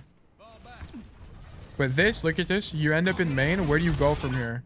Like every rotation you make from here incurs risk because there's no cover. Okay, so this is poor pathing. We're very clearly running into pathing issues here. So number 2. We must think more critically about pathing as we walk out of spawn, even if things become dire. Of course, there is a line here on getting to point faster versus angling, but TBH, I would rather you limit test with preferring angle and losing because it takes too long versus going main broadly, because when you're main you have less deepening options. Okay, so like prefer path with most options later. Okay, so I much prefer that from you. I think it's going to give you way more success. Like if like this, I think the chance of you winning this fight from this angle is infinitely higher than the chance of you winning the fight from this angle, is what I'm saying. And you could have gotten that. You could have been more likely to win if you had better pathing out of spawn. Okay, we're dead. All right, go next. Okay. Come left side. Who is that? Xion? Okay. I think this angle's fine. I think this is one of Cassie's best angles on this point. There's not really a lot to do here. You can kind of choose either angle. I'm not sure what is better. I really don't know. I need more reps on the map. It's either you choose this angle. You don't really want to be on this angle because your rotation out is too long, so I don't really like this idea very much. But this angle, because you can rotate back like this and play cover, which is fine. Or you can play all the way over here. The only problem with this is you're going to be outranged, so it's going to be kind of comp dependent. Like into this specific matchup, you're playing into a Sigma, right? So I'm actually more of a proponent into this comp, because even though it's kind of a little bit counterintuitive, like into Sigma, you're like, well, why would you want to play the long range angle? Well, here's the problem. If you play the close range angle, the chance of you getting spammed by orbs here is way higher than if you're over here. So that's kind of what it comes down to, right? So I like this from you. And then you just play relatively passively. Like play the shallow angles, make sure you're not swinging everybody. Like I don't want to see you swing wide. Just swing shallow, try to kill people from here like this. It should be fine. Like I don't like, yeah, you should not be walking through the door to greed on this tracer. Like you're just getting way too greedy. Yeah, I guess kind of what I'm talking about. By doing this, you swing everybody in their dog. Like look at it from the honest POV.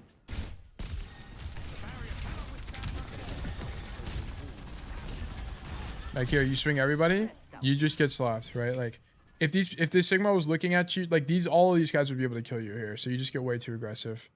So you kind of just disrespect the enemy team, and then die. That's the only problem. Like if you were swinging like this angle, it's a lot more excusable, right? Because you're behind everybody and they're not looking at you. But these guys are gonna be looking at you anyway, right? Like if you're pushing a card as Sigma or as Anna or as any of these guys, where are you looking? Like look, it's on your screen, right? Unless they're right here, you're always on their screen. So it's just not a good angle to do this from.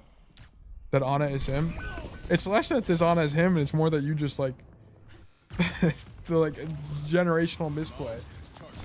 Oh, I think my back hurts. I wouldn't be coming out this side because there's no rotation from this side because you have no cover from here. I'd much prefer you go to the other side of the map. So one thing you need to be thinking about is like this is another issue of the pathing problem. Coach, do you go gym? No. I know it sounds like cope, but I'm being genuinely true here. I get exertion migraines. Like I get in my migraines, it's like if you guys know what visual aura is, I get a really bad visual aura. Like I can't see anything. Like it's really bad. And then I get a bad headache too. And I can't do anything for like an hour. It sucks so much balls. But like here, I don't want you coming this way because the rotation has no cover. I want you to come this way because there's this box and this box you can use as cover as you're rotating. So I'd much prefer you come to the right side. I think I get pulse here. Well, yeah, it's like, I want to point out this tracer would be allowed to flank if you didn't come this way, but this is a losing fight for you anyway. Like you kind of just can't do very much. Like it's difficult to deepen your rotation. How do you press the advantage? How do you make a flank? You kind of can't. Like you need to do it from here. You need to work this angle kind of idea. Okay, the Deadeye is okay. So you're aura maxing when you go to the gym? Yeah, like it's pretty... I guess you can say I'm aura maxing, yeah. Visual aura is really annoying. Let me see if I can find an image. I'll show you guys what it looks like.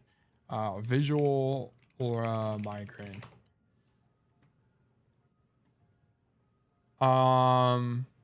Yeah, it's like... This is pretty accurate. It's like this. Like my sight looks like this, but it's kind of more fucked up than that, to be honest. It's like these are pretty close. Like these are all pretty close to what actually happens. And then you also get brain fog on top of it, so it's even worse. It's like this kind of like you can like if I had to read something I could, but it's really difficult. That looks terrible. Yeah, it's really bad. And not only do you get this, I get a headache, and then I also get confusion. So like I remember one time like when I was younger, my mom was like, "Can you go pick up bread from Walmart?" And I had a migraine. I'm like, "Sure, bro." So then I just didn't want to deal with it. So then I went to the store. Like I can drive, but it takes immense concentration, like very short distances. Like I would not like want to be on the highway with this at all. Like very, very, very short. And only when I absolutely have to. And then because you can focus, like it's possible. It's just really hard. It's really hard. Taylor, you're gonna do pro analysis. Hydron is live playing Xian. We wouldn't, nothing against Hydron, but we wouldn't study Hydron. We would study. If we want to study Xian, we would study Alvocate. I think Alvocate is just a better solo queue hero. Like, there's better solo queue heroes or players. Migraine's bomb to experience. Yeah, I don't get like a mind-splitting headache, but I get aura and it's really bad. And it's when I'm exerted. Like it's just been something I've had since I've grown up, and then it runs in my family. My grandma has it, my uncle has it, but my mom and my brother don't have it. Or my dad and my brother don't have it. I got cursed, unfortunately. And then I have medicine that helps with migraines, but it like doesn't really help that much. Like, because you have to take it on onset, so you have to have the pills with you always, and it's really annoying. Okay, so here you need to be way braver than this. You're so scared. Also, I did not think you had a matchup issue last code, by the way. Like, everything you did wasn't really like the last defense. It wasn't really matchup problems. You talk about migraine with aura? Yeah. It's called, I get something called a visual migraine. Visual migraines. But you need to be way braver than this. You're super scared. Like, you need to, if you want to play this scared, that's fine, but I expect this rotation from you. Okay? So let me show you. Show lobby, move. Boom. You can play this scared, but you have to rotate. I have that. It's genuinely horrible. Yeah, it's really bad. It's really bad. You need to rotate this way, like this. Boom. Because then it sets you up for a deeper rotation. Like, you're consistently not setting up rotations for yourself. Like, you're kind of just standing in main or something like that. Like, you're thinking of lane of control from here, but it's not like, how can I rotate? How can I get lane of control and set up a rotation for myself? Because very often you can do both. Like, we should not be standing here shooting Ursa right now. Like, it's okay. It's not the end of the world, but it's like, I prefer you shoot Orisa from a more aggressive position. Like, come here and shoot the Orisa. Come over here and shoot the Orisa.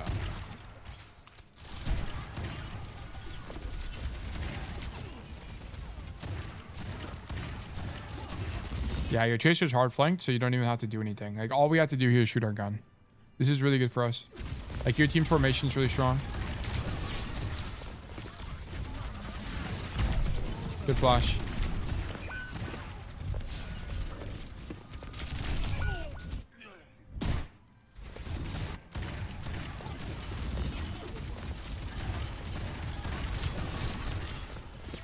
Okay.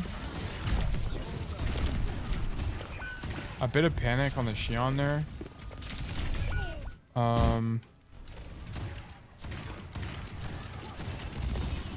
Yeah, you just need an earlier rotation. Because I think like what could have happened here is if you rotated earlier. So let me just show you. Like I'll show you when I would have been rotating. I would have been rotating now. I'd be coming this way. Boom, boom, boom. I'd be here now. Poke out the Orisa. Shoot the Xion with my Tracer because she's overextended. I think the Xion actually dies here. Then I'd continue rotating. And I mean, it's just you win. Right? Like you just need to be here earlier because you could have helped with the Xion fight. That angle would have been OP. Yeah, you needed to continue rotating. Like that's why you lose this. Because then you just lose the kind of the attrition fight. Like I think your Tracer gets caught or something and then you lose. You guys are also playing Brig here, which kind of doesn't do that much. And then you fumble on this Xion. Like you just hard panic on the Xion. You're also jumping a lot. Like look at this. Jump. Jump there. Like that jump gets you killed. Because like keep in mind guys, when you're jumping, you can't change direction. Like look, I'm jumping. It's really different. I can, but it's really difficult for me to change direction, right? Versus this, right? Like look how much easier it is to change direction. That's the only thing you have to keep in mind. Whenever you're jumping, you're committing to a rotation. Like you're committing to a movement. Which is why it's easier to kill you when you're jumping. Because you can't move evasively. Okay. Now we go back main. Yeah, this seems to be a map knowledge problem. Like you just don't know that this connects. You need to know this. Did you know this connects? I assume not. And that's why you're just like scared to walk forward. Like you're way too scared here. You gotta walk. Like even now you gotta walk. Like you gotta just go. You gotta go. Like because whenever your tank is crossing, you can imagine it like an invisible wall that's being erected. Like there, you need to see this as like, holy shit, I need to rotate right now. Because as your tank is crossing, they're typically like the furthest guy forward standing here. And you can imagine it like they've erected a giant wall. And you can basically use your tank as cover to make the rotation. Like think of your tank as moving cover. You should be rotating with them. I guess it's too scared because you just can't do anything. Like you can farm headshots on the Orisa, which is fine. But it's like, I want to see you walk in and do that. Take space and do that. Like, I don't really have a problem with shooting tank a lot of the time if there's no better alternative. I did know that angle existed, but I just think it's hard tunnel vision. It's like my second time on the map. Okay. Well, just keep that in mind.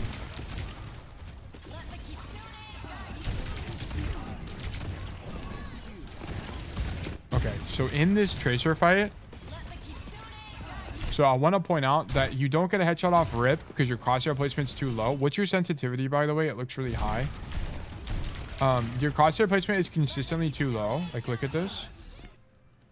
I mean, here you get a little bit unlucky, but like regardless throughout most of the code, you're aiming like a little bit too low. I need you to be a bit higher. 800. Okay, your sense is fine. We got the mini, which is really good from you. Nice kill. Okay. And this whole sequence was fine. I wouldn't Deadeye here because you have to understand that this is a bad 3C moment for Deadeye Hygiene, which is you're just close. And it's really probable that you get jabbed here. Does she have it? Or did you hear jab at all? She doesn't have it. Okay, if you heard jab, then sure. But just keep in mind, just try to abide by the principles of bad 3C on Twitch chat. You can run the exclamation mark bad 3C command, which I just ran, which basically explains to you how to use Deadeye properly. Here, you're just a little bit close to the enemies, and I think you're very at risk of getting javelined or like quadruple mega headshot by the Orisa and just die. So you're just a little bit at risk here. Yeah, and then like, what is this jab from this guy? What?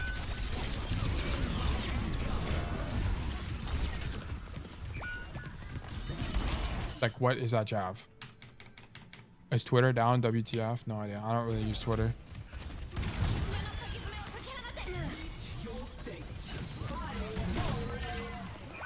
This is good. I like this from you.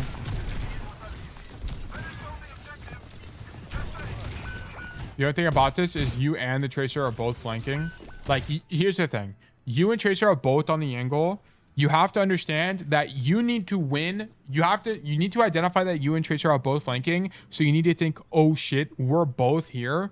I have to commit now. Like, you need to go. Like, commit to killing people. Commit to killing people. Because you guys have no damage in main because both you and the Tracer are flanking. This is what I was talking about with the 1-0-2 thing. Like, both you and Tracer are flanking, so it's going to be really difficult to actually do something. So, like, you need to commit to the play now. Like, you need to go. Like, I don't want to see this hesitation from you. Like, go. Like, walk with the Tracer. Go fight these guys right now because you need to win because you're at a macro disadvantage because both of your DPS are backline flanking. Yeah, this is way too passive from you. Like, if you were going to play this passive, you needed to shoot the people in main like this and just do damage in main. Like, your team loses this this trade. Yeah, your Orisa and your Bap die.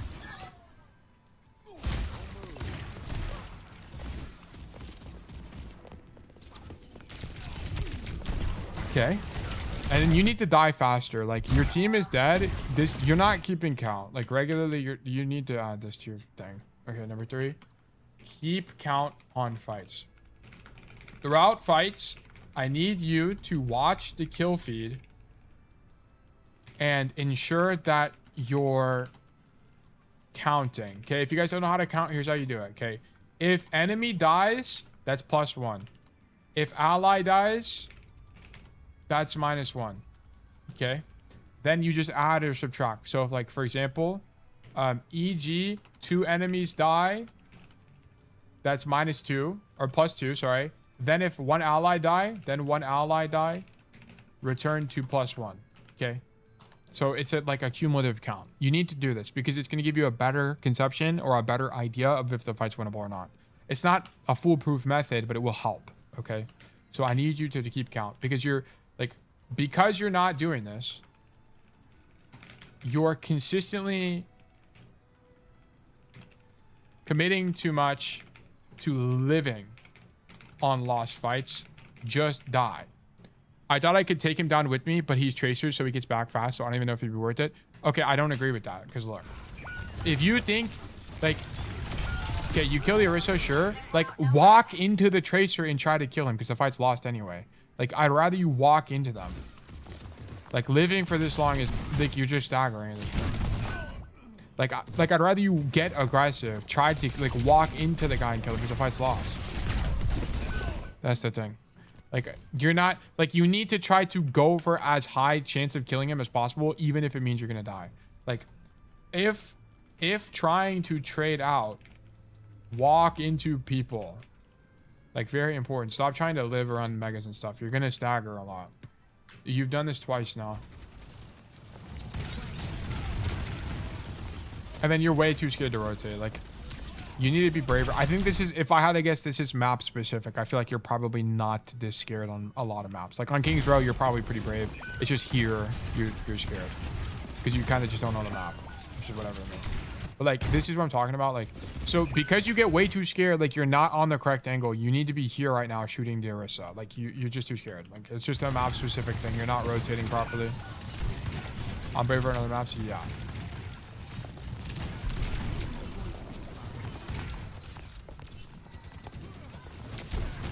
Okay, so that's why you're losing, by the way. Like, every fight, your team is at a disadvantage because you're playing out of your effective range and you have no rotation. Every single fight. So, this is your fault.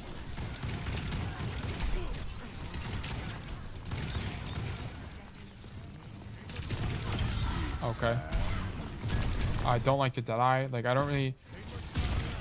I guess you didn't think you'd hit that shot. If you didn't think you'd hit that shot, that's fine, but I need you to cancel this ulti and just walk. Like, just walk on that guy. I didn't think I killed her. Okay, that's fine. Like, execution Deadeye there, I think is okay idea. It's not a bad idea. It's alright. Shoot the wrist in the head 26 times. One thing I'll point out is that you've done this a lot. This code, it would just be something to keep in mind. Like, look at your movement here. You've done this a few times where you're just, like, walking forward and backwards. Like, look. Like, look at that forward, backward movement. Don't need that from you. Just only want lateral movement. Only lateral movement, okay? So here, not this. Okay? Because your hitbox is not going to move if you walk forward and backwards. It only moves laterally. Okay, cool. Now we should take space early. Nice. Really good from here. Love this, love this. You're doubled up with the tracer, but it's kind of, it'd take too long to rotate. Or maybe you leave anyway. Okay, sure. This is fine. You need to continue rotating though. Like honestly, what I'm doing here. Wait, what? How did that just happen? That was so weird. Anyway, what I'm doing here is I am just know that you can walk this way, shoot your gun, back up either into this door or this door. Either is fine. And then come up top here. Come up top here. Do this. And then you can continue rotating like this when you have the window. I never even noticed that I go back and forward and backside. I specifically practice 80-80 streak. Yeah, you do it. You've done it a few times. I just haven't really pointed it out. I don't normally point it out unless it's a big problem. Like here, you need to roll across the gap and take more space. You need to be way braver. Like here, you should see that they're far away from you. They're not playing fast heroes. Like they're playing Xion or Orisa. Like these guys can't walk very quickly. Roll across, stand here. Also note that this is one-way glass. See, look, they can't see you through this. You can see them through this. So you can like line up shots through this, which is super cool. And you can continue rotating. Do you do support coaching? Yeah, I coach every hero. Okay, just understand that if it's a support I'm not very familiar with, like Lucio, for example, it's going to take longer. But this is the last VOD for today. Why roll and not take chance? Why roll and not? The problem is where does YHX rotate from here? Like the only rotation from here is to roll across. Is what I'm saying. Like you can't just stand here forever. Like you need to walk forward and fill space so you can eventually get here. So you can take this high ground. Like this is just too passive. Like if we're playing Ashe, stand here all you want. If you're Sojourn, stand here all you want. Okay. But we're Cassidy, we got to get a bit more aggressive so we can take space and force duels. I mean, why not just cross? You can just walk. If you don't think you're going to take damage, then just walk. But you could just roll across because roll's a short cooldown anyway. So it's not that like you can just mitigate every ounce of risk of you taking damage and then roll across again when you get it. Like it's fine. Like if you walk because you didn't think you'd take damage, that's fine. But you're also at risk of stuff like this, like getting javelined, right? So just keep that in mind. And then like or random death. Like if he just rolled across, he would have avoided all of this. Yeah, like we needed to go deep through here. Yeah. Yeah, and then you peek with 70 HP and die. Okay. Like I'm cool with peeking if you're low HP, if you're on an angle. Like it's gonna be in the next video I post, the gameplay video, but like if you're low HP and like let's say you're 70 HP because you peeked here and you rolled backwards, I'm fine for you to be 70 HP and peek the main angle like passively. Sure. But like peeking the main angle at low HP, you're just asking to die, right? Like peeking this angle low is just death. Okay.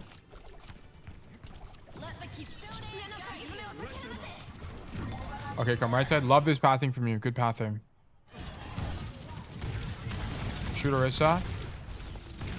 Okay, sure. She's low HP, so just pressing the advantage is fine. Okay. Good shots. Nice. Okay. Nice shot. Is this a... You get held here? No, I think it goes no T. Yeah, it goes no T. Shoot Orisa.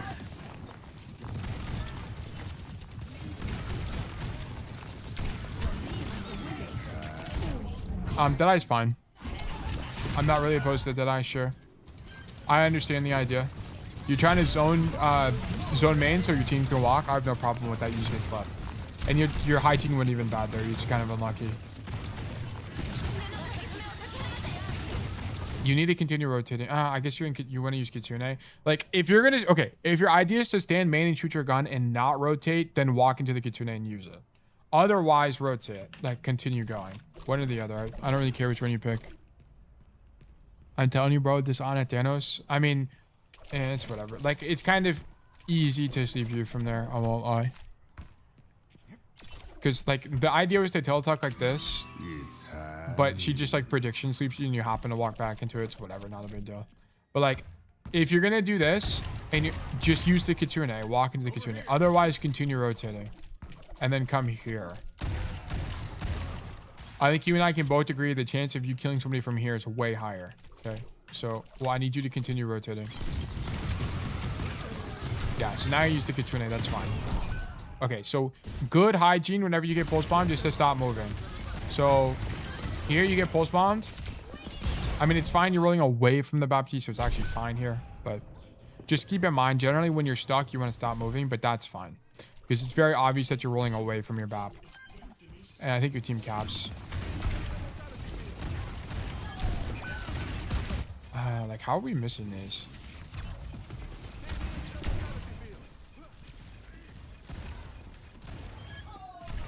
You're doing a bit of a flick. You might be tense. When you're clicking, are you tensing your hand? Like, you might be tensing your hand too much. Like, to me, it looks like you're tensing your hand so much that you, like, accidentally flick. Yeah, that'd be something to work on. Like, that's, like, aim training would probably genuinely help you there. Because, like, you can't, like, this can't happen. Like, you're tensing your fingers so much that you, like, flick off target. Like, here. Yeah, like that, like this flick can't happen. Like, I don't know what you would need to do to isolate for that, but that would be something to investigate. Because it's happened multiple times, which is why I asked you for your sense earlier. Like, and it even happened here, like, look.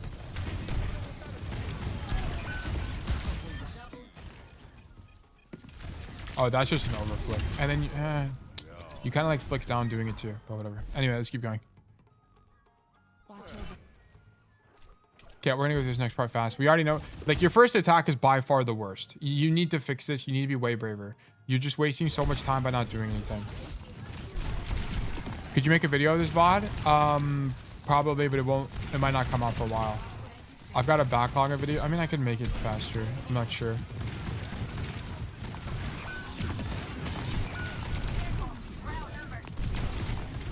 Yeah, like, okay, so this is fine.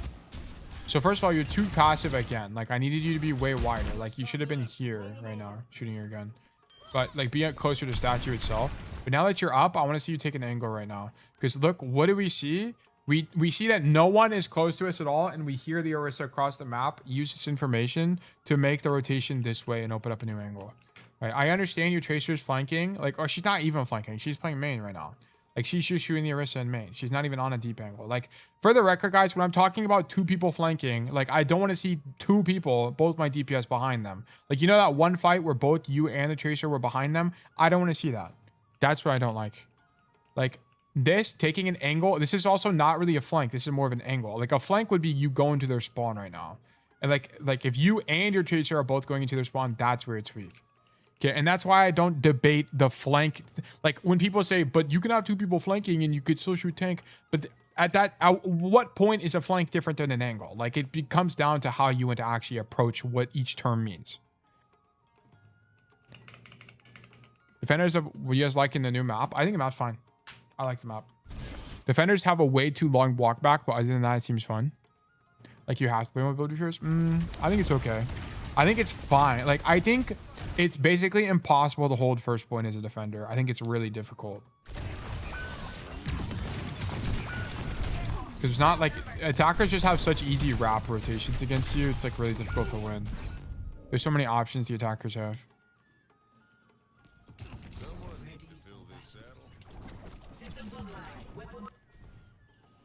Okay, we play a single again and we poke the walk up.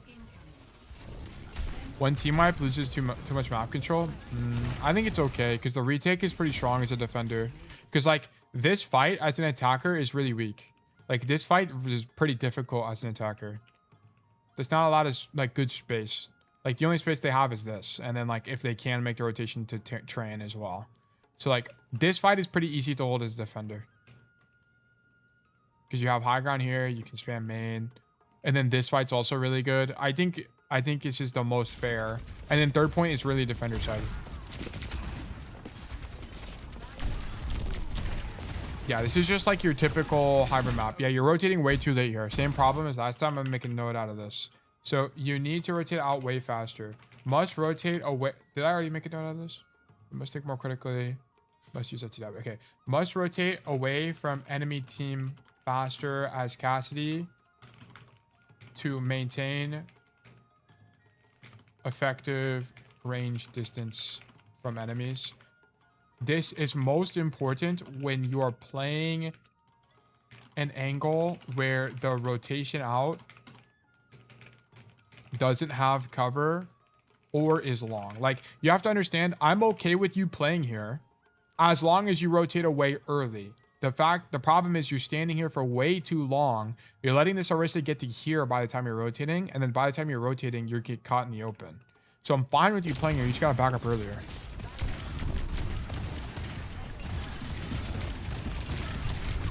Yeah, like, you're dead here. Like, you should never be dead here.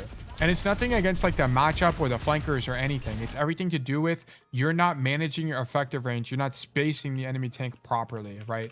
And it's kind of difficult for me to explain because it's going to depend a lot on the tank matchup itself. Like, if the tank matchup is someone that's really fast, you have to leave way earlier. But if it's something like a Sigma or an Orisa, you can be greedier just because they're so slow. Okay, so it's going to take some getting used to, but I'd much prefer you have the idea of leaving too early than too late. Because if you leave too late, you die. If you leave too early, you lose value. Okay, so just keep that in mind. Would much prefer you leave too early than too late. Late equals death. Early means early equals value loss. Okay, so just keep that in mind. We do know it's not? Yeah. I figured I should have probably been doing them a long time ago. But that's why you die here. And you presumably lose for that.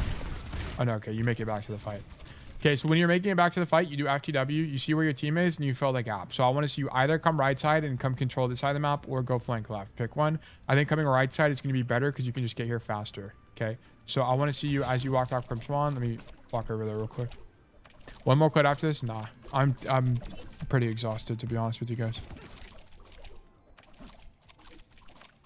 So I don't want to see you go, like, I don't want to see you go main. I want to see you come this way and open up a new angle. Like, come here, continue rotating, come here. And then just listen for sound cues, right? If you hear people above you, you can clear them. If you hear the Orisa pushing you, then leave, right? Like, you just need to be aware.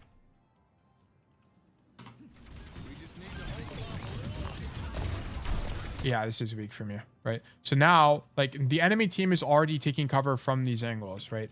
Like, they're already, like, this Orisa is already unswing your whole team, so she's naturally unswinging you. If you came to this side, you'd be able to shoot her in the back, or if you came over here, you'd be able to shoot the Curie in the back, right? Like, you would be opening up more space control for your team. So this is weak.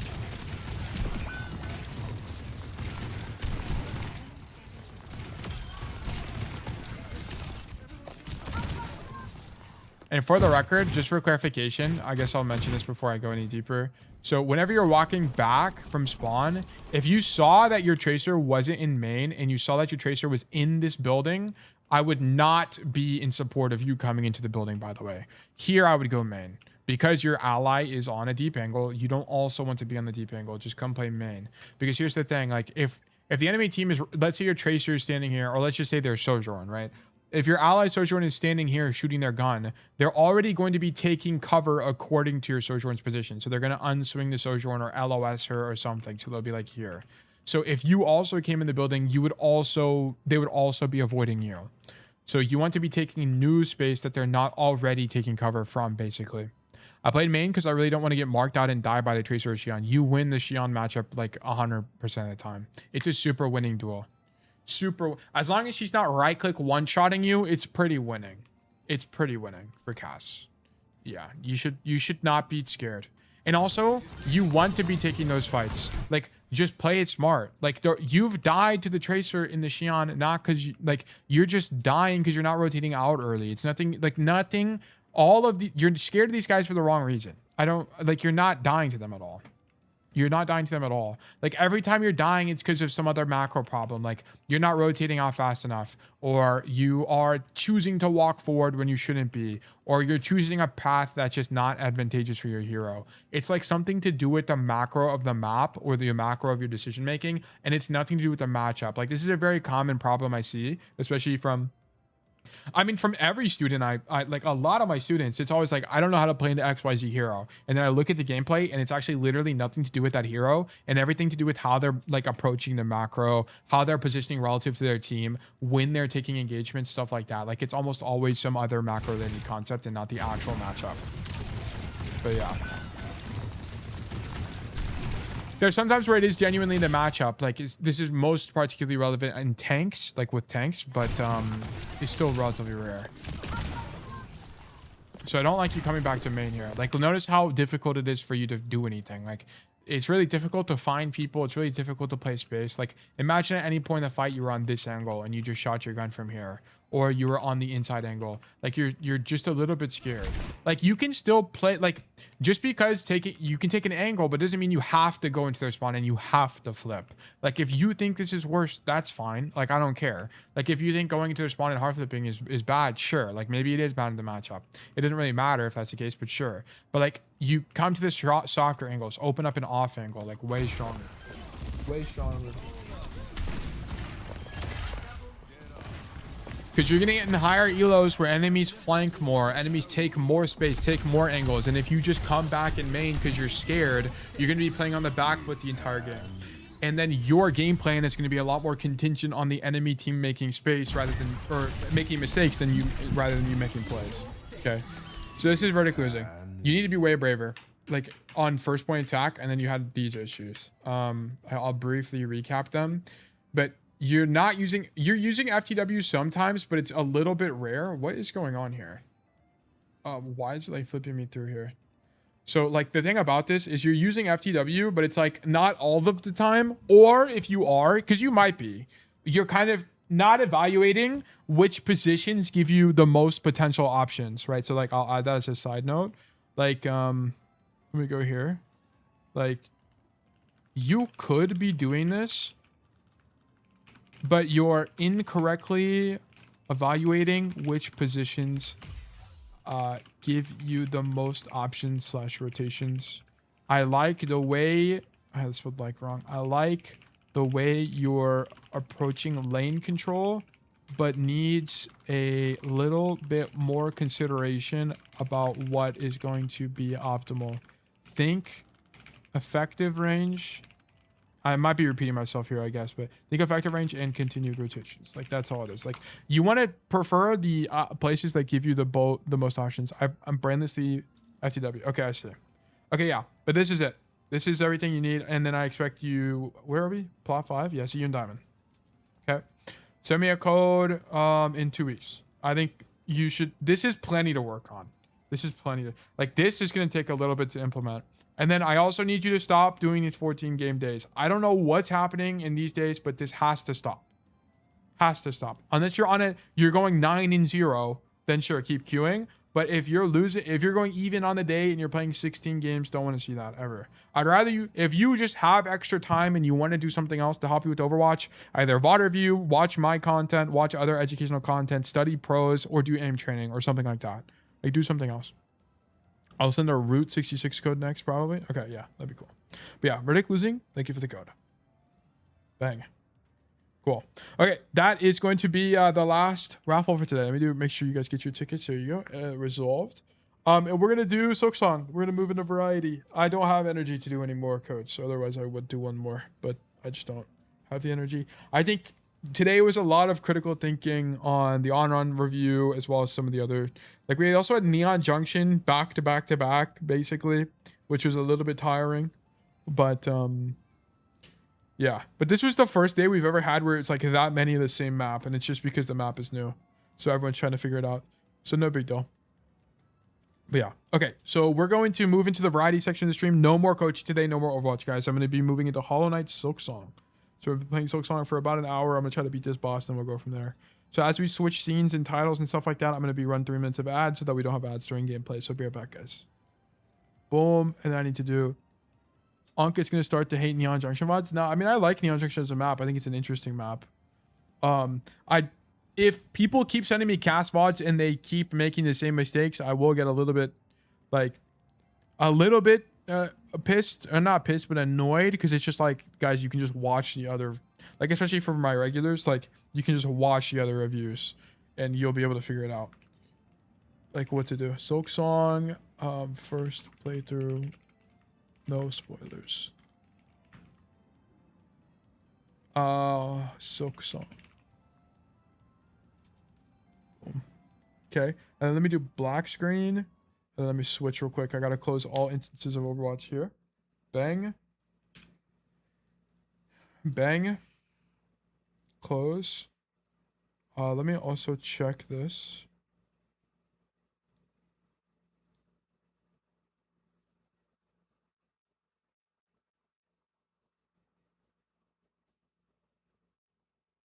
Okay. We're gonna do Steam. Motherfucker. There we go. Close. How far in Silksong are you? Will you 100% it? I don't know if I'll 100% it, but I couldn't beat this boss yesterday. I'm stuck in this one boss. I'd say I'm like 10% the way through. Like we're not very far. I have 5.5 hours in the game. So we're moderately far, but not extremely far. We're not even moderately far. We're at the beginning of the game. Ads. I haven't been Silksong, but I heard the 100% is more brutal than OG Hollow Knight. Oh, really? The only thing I didn't do in the OG Hollow Knight is I didn't do the last stage of the Coliseum because it was really difficult, and then I didn't do the boss rush because I just don't really like. I don't really have that much fun doing that kind of stuff, to be honest. 110%? Yeah, I never did the 110%. I just beat the Radiance and then I called it quits. The boss rush is BS. Yeah, boss rush. I don't know. I just like don't really have fun doing stuff like that, to be honest. So I wasn't too worried about it. And I just started Silksong. We started this week, I think. Monday? Yeah, I think it was this week, right? Or maybe it was last week we started Silksong. I can't remember. Fuck, I really took damage. Are we serious? I really took 2 points of damage. Are we serious? But yeah, we just started, basically. There's no Raffle open. Yeah. Okay. We are on like our 30th attempt of this boss at this point. We beat it first try here, though, surely? Oh, I can't remember. Okay, there we go. Bang. Bang. S3. And then he does that. Huge. Okay, I can get a heal in here. Nice. But the plan for today is, I mean, we're just gonna get, oh my god, I actually jumped into him. We're gonna try to beat this boss. I mean, I think we definitely can beat this boss. I didn't want to beat it. Oh, almost dashed into that and died. I think we can definitely beat him. It's just a matter of how long is it gonna take, really. Is he gonna summon a guy? No, he's not gonna summon a guy, actually. Fuck, I thought it was gonna be high enough. Okay, can he kill his lackey? Please? Huge. Oh wait, this is actually the run. Oh, actually jumped into him. Heal. Okay. Nice.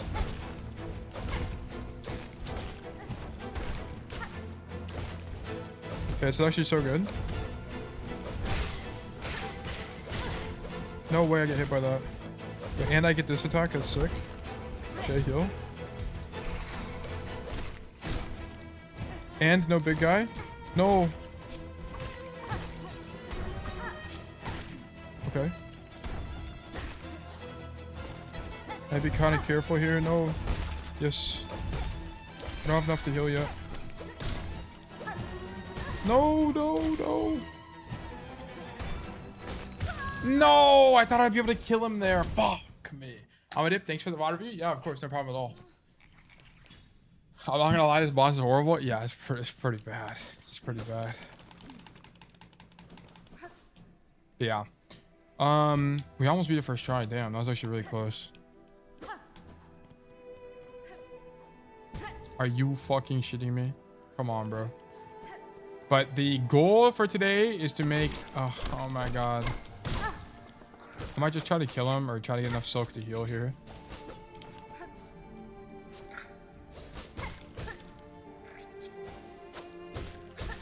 Huge.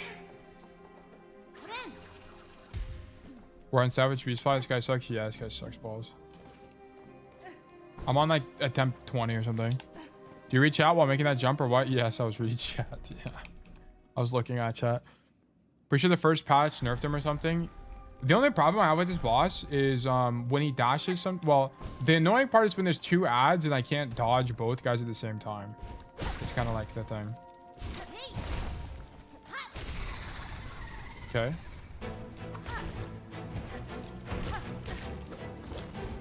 But like this attack, if he spammed this attack more, it'd be way easier. But also like that is annoying because I can't jump. Like he's too high for me to stay on the floor, or he's too low for me to stay on the floor, and too high for me to jump it sometimes. Ah, okay. Okay. Oh.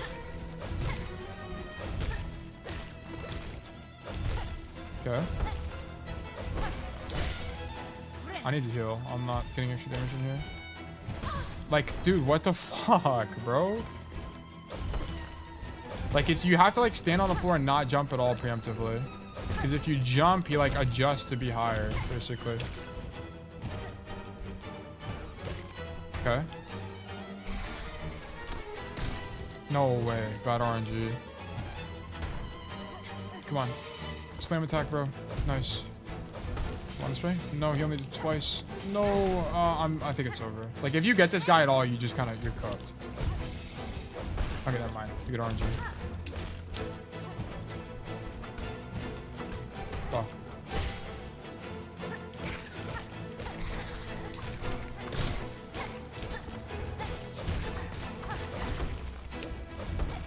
Okay, so winnable.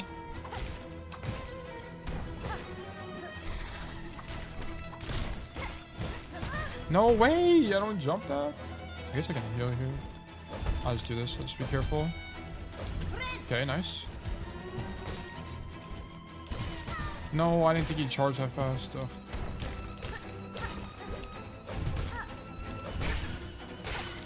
I'm healing. I'm not taking a risk here. It's actually winnable. No big guy. Are you kidding me? 2 big guys this run? Oh, you can just walk. Yes. No, I thought he'd go further. Oh, I don't have any more.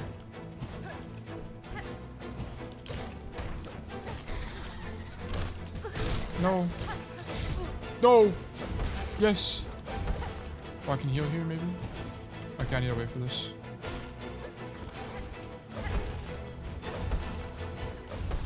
No! I thought I dashed over him, bro. This is it, dude. That was almost it. I accidentally dashed into. I thought I could dash over that guy, but I didn't quite jump high enough. We're actually making it so like these runs are actually so much better than yesterday, dude. Actually, it's so nice. Yesterday was like such despair. Okay, sure. So now we dodge that guy. We don't take 1,000,000 damage. That's nice. This is it. So you had two hits left to kill it. Oh shit, bro. You know what? Life goes on. You can't always win. I think I've got the read on this guy though, on the Loke.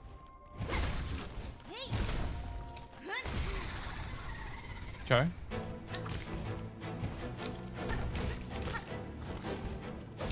Fuck. Okay.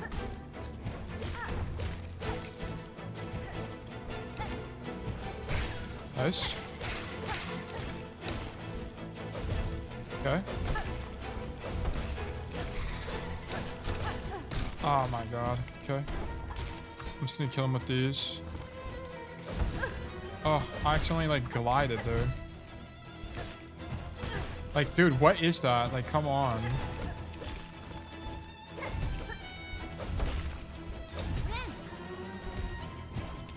Okay. No way, I keep accidentally jumping into him because I'm trying to jump. Okay, and then it's just undodgeable if he's that high. Loki, what tilted me the most is the hitbox. The only thing that's annoying is that it's the thing where it's like undodgeable on the floor and you like can't jump in time to dodge it. It's kind of annoying. Cause so it's like, okay, should I just like be in the air the whole time, or like, do I need to be like on top of his head the whole time? Oh my god, are you fucking kidding me?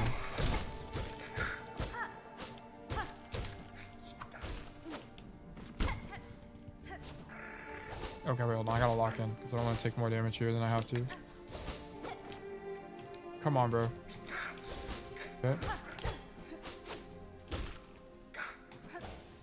Let me get one more in on this guy so I can heal. Oh my god. It's actually fine because now I can be full HP here. Just kill him, bro? That's whatever. I just need to get one more hit on him. I guess I could kill him. It's probably slightly faster, but not a big deal. And then we can hit the heal. How do I heal again? X? B. I keep forgetting the controls in this game. I don't really know why. Okay.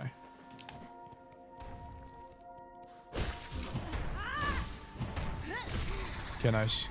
Oh, the boss, I see.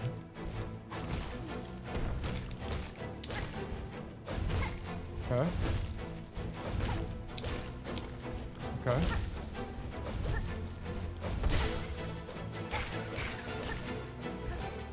Oh my god, are you serious? That's what I'm talking, like, that's what I'm complaining about. Okay. I'm not gonna take risk here. Oh, okay.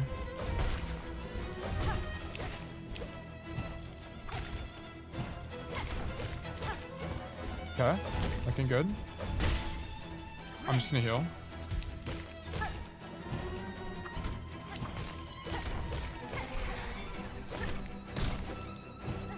Okay, looking good. I didn't mean to do that, but sure.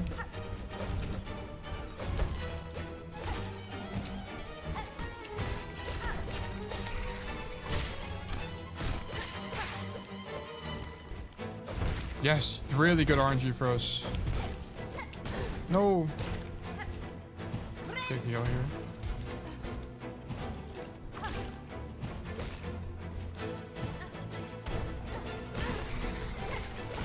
No way! Ugh.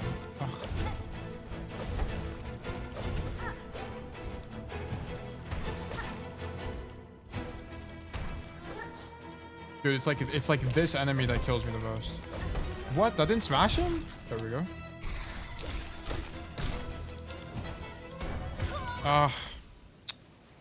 It's the fucking flying guy, bro. I accidentally, like, I walked into him because I thought he'd fly higher, and then I took 2 points of damage and died. I'm really close, dude. So close. Each of these runs, I'm like probably a handful of hits off of killing him. Okay, nice. Okay, now we skip that engagement. Now we just go back to the boss. This is huge. The boss is a bit of trolling. Honestly, it might be doing a bit of trolling here. Along with me, you know what? I'll take accountability for this. I could have probably beaten this boss a lot faster if I was a bit more patient, but you know what? Life goes on. At least I'm becoming more familiar with the controls, which is nice.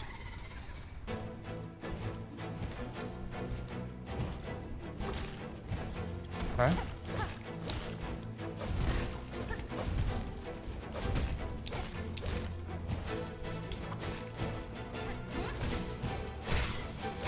Okay, nice. Okay, brother. I'll just heal. Okay.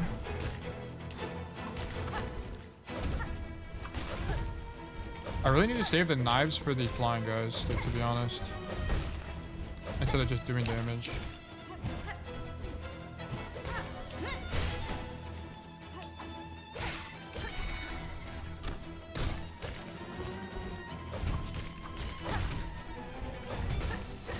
Okay, nice. Like, what am I supposed to do about that, bro? Okay, arbitrage 1 health from that, I guess. I don't even think... I might have been full health anyway, so it didn't even matter.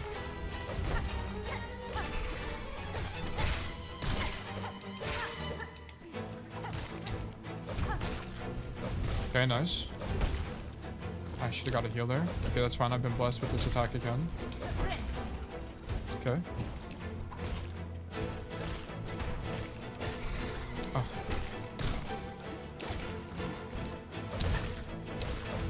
Oh, okay. No way, bro. No way! Dude! Oh my god, thank god. Okay.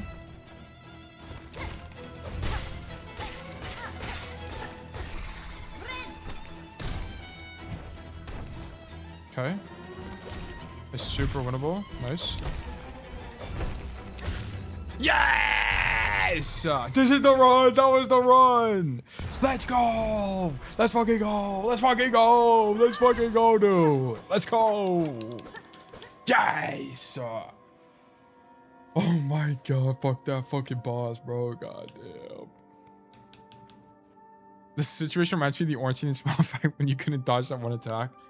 Dude, that shit was OP. I could not dodge that attack to save my life on that. That was definitely the hardest boss in Dark Souls. Smalf and the fucking Ornstein was so fucking hard, dude. Bind? What am I getting here?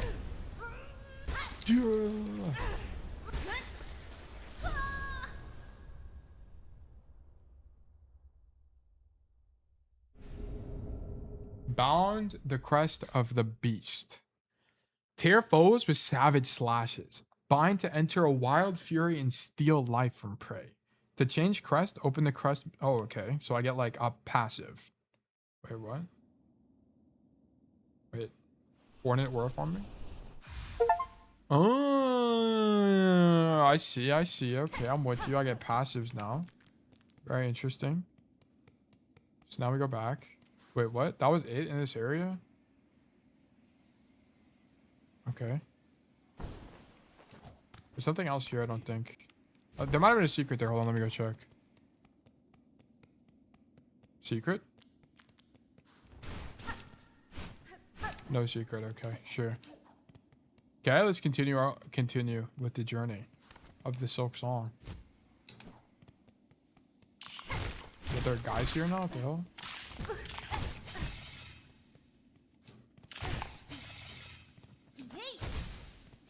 I don't really understand how the thing works. How does it work? Wait, what? Straight pin? Oh, it's like a build. So you get like a different build. Okay, interesting. Oh, it's closed now. Okay, interesting.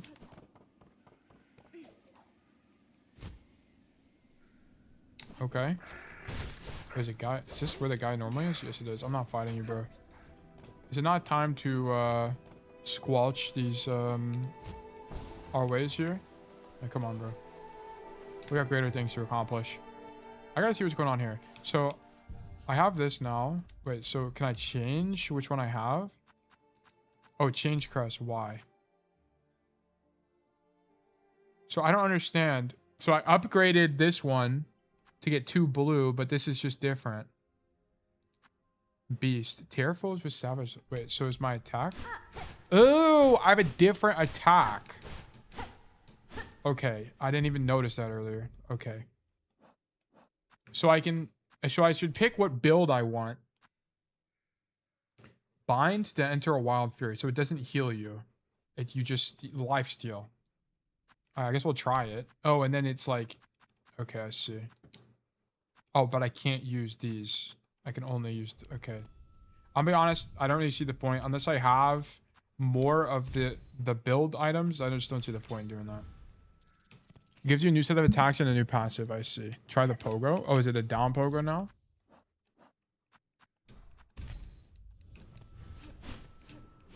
Oh, what the fuck? That's kind of cool. It probably does more damage if I had to guess. All right, cool. I'm not going to use this one yet, though. There's kind of not a point. I like the Hunter Crest. Yeah, I think the base one is kind of just like better right now. I already did this. Oh, wait. How many rosaries do I have? 73. I'm fucking broke. Brother. I think it's good for bosses. Yeah, makes sense to me. Oh, I can't even get up. Where do I go then? I guess this area is done. Is there loot here? No. I can't go up, so I don't really see what else to do in Hunter's March. I can't remember if I can do anything in Deep Docks.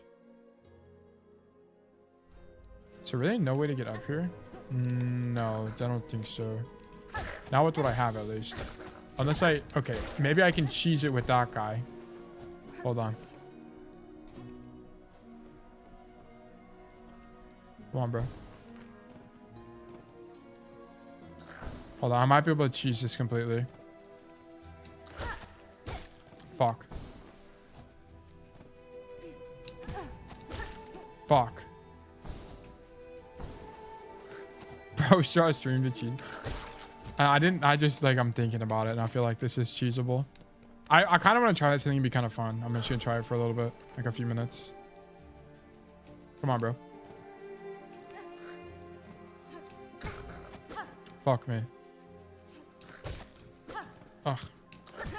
It's a bit hard though. Is there anything? I'm gonna be honest. It's a bit out of my range here. I'm not sure I'm gonna be able to do that. You want attack?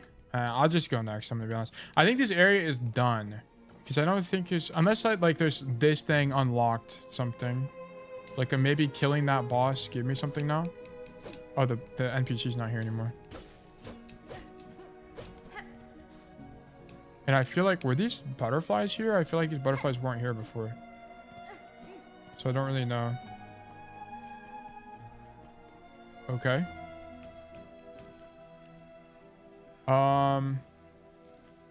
I think we go back to deep docks here. Do you want, like, is the tech like just something to do with pogoing or what, Pillboy? There's no secret here. I think we go down. Motherfucker.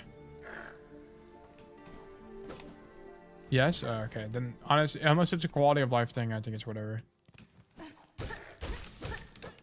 Fuck.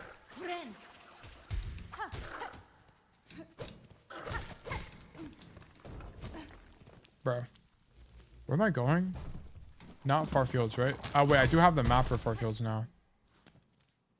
Oh, I thought I bought it. I guess I didn't buy it. Maybe there's something in Farfields I'm missing. I never did this, so I don't really know what the idea with that is.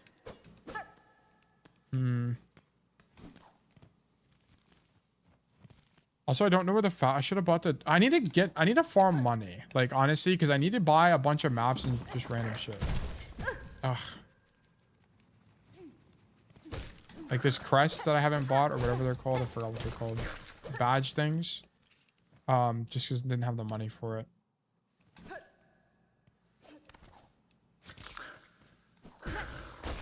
Like, I don't know where the fast travel spots are.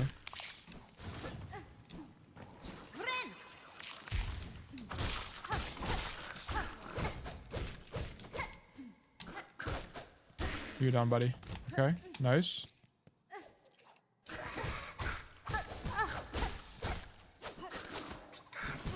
Okay, we're just gonna heal real quick.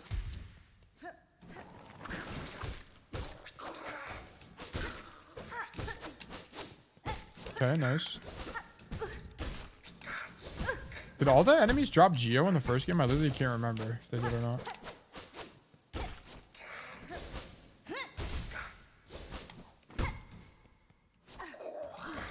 I think they did, right? Yeah? Okay.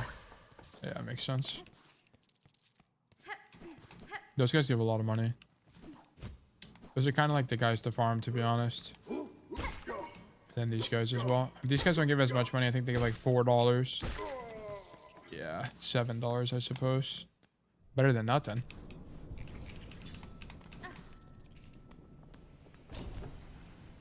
I guess I'll go down to the Morrow. I don't really remember where things are, though.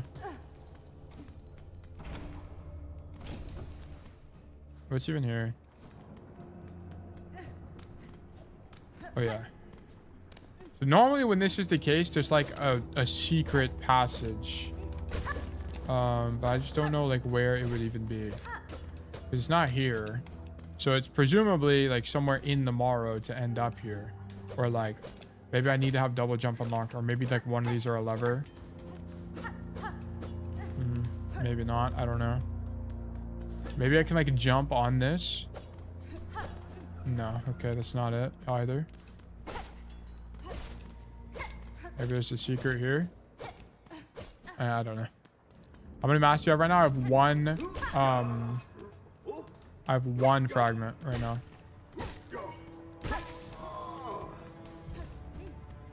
I can't even remember I found it. Just like in some secret area. Fuck me, bro.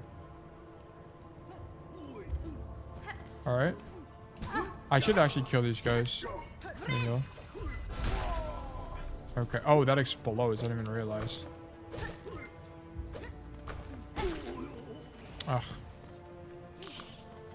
I guess if I had another like iron piece, I could get the there's like an upgrade I can buy with the iron piece. Dude, I need to not die. Please don't die.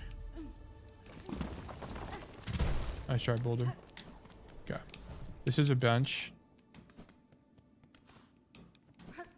Deep Dock's really good to farm? Yeah, that's what I figured. I think Hunter's March the night. Wait, what was that sound? Oh, these guys just making noise. Okay. The Hunter guys seem pretty good too. But I think I just need to kind of get to the... I need to farm money, but I also need to get just like go somewhere new. I guess I've never been this way. No, this is Hunter's March. That's how you get into Hunter's March. So I guess I never went up here.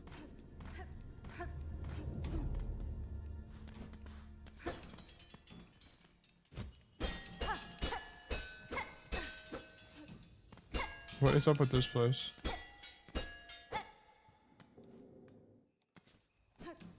So maybe this like is a way out. I feel like this is the way down from a different area. So maybe there's probably be stuff above me somehow. And now I already did that lever. I can't. I need double jump to go up. So maybe I go this way. Fuck.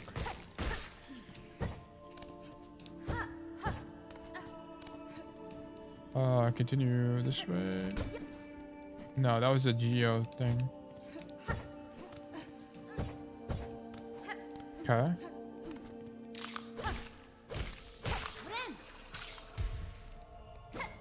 I'm too tired to keep working, but they keep giving me tasks. Dude, honestly, the nice thing about being full-time content, I mean, you're definitely broke when you're doing content full-time, but also you get to play games, which is nice. But that's the only upside. You get to do something cool and fulfilling, or at least I get to with coaching. Fuck. Oh my god. But it's also like a lot more stressful because it's like I need to do XYZ content or I'm gonna get behind, or it's like if I don't start doing this now, everything's gonna fall apart. Like it's like it's like a different sense of pressure.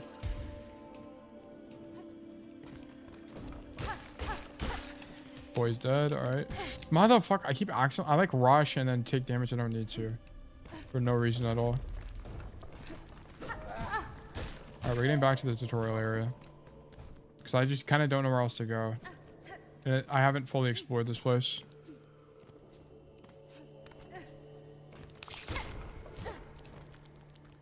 I need to go up here. I don't even know if I can go up here. It's the thing. I can't remember what is here. Have I been here? I think I have been here. Yeah, I've definitely been here, but I don't know if I can go up. Boss is a loser, unfortunately. Well, rest in peace, boss. What was this? Oh yeah, we've already read this. Yeah, okay, so you can't go up there.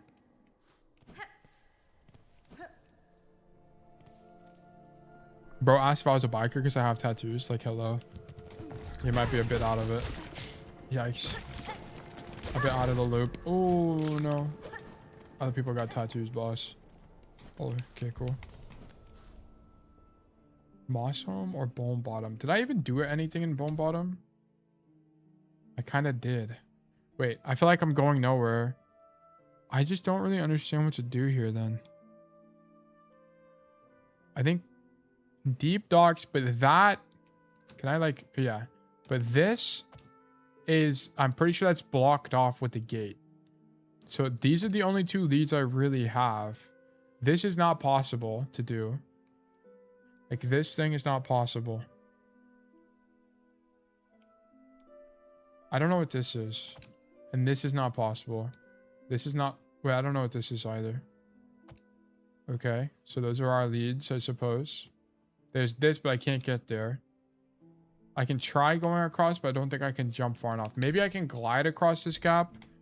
I'm not sure.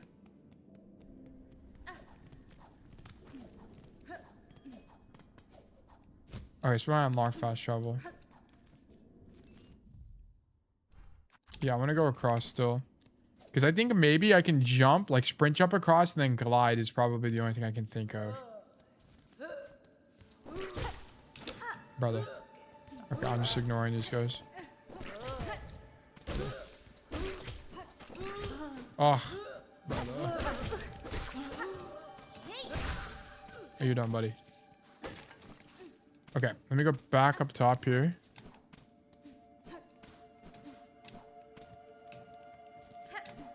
No, I need to go down. Yeah, I need to go down.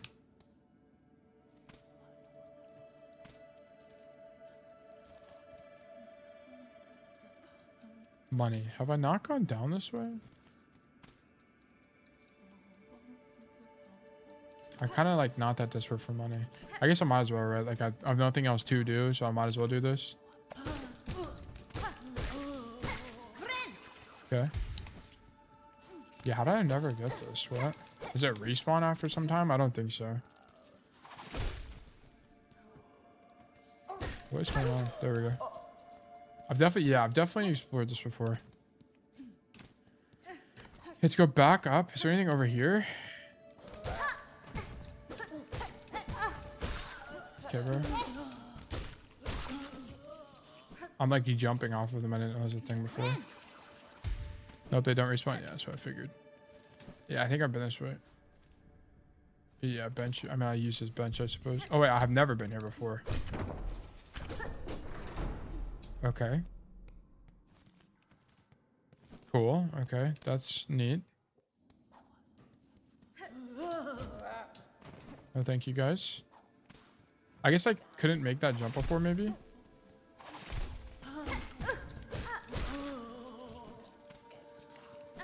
Yeah, I don't really know why I never went that way, to be honest with you. I think maybe I died or something. I don't even know.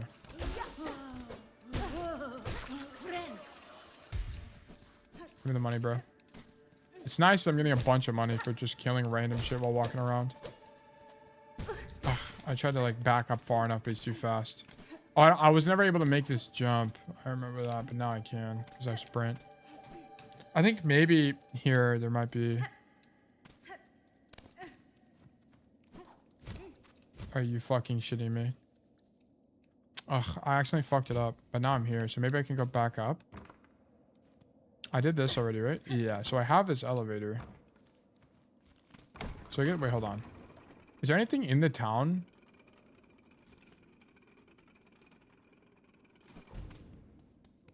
Like, that is worth it getting? Is there a... There is a shop here, right? That's fast travel? This is the shop? Magnetic brooch. Oh yeah, this lets me pick. Wait, that's kind of nice. I won't lie. Craft metal is nice. Rosary string is kind of pointless. A key. I can't remember where the key unlocks. It's the thing to my right, I think. Tail, do you prefer the knight or hornet? I think hornet has a bit more character than the knight, which makes sense because the kind of the point of the knight is to be like to not have character essentially. I can buy the magnetic brooch just to have it, I guess, and then buy this just to have it as well. I mean, sure. I mean, I might as well. Like, I'll need to buy them at some point in the game, I'm sure. What is this? Oh, I can donate? Wait, these are quests. A lot of repairs to be done around here, but I need more materials. All I wish is for some shell shards. Do I have enough? I have 79. What if I use the thing? Oh. Wait, I thought that was a consumable. Oh, this is the consumable. Gives me 80.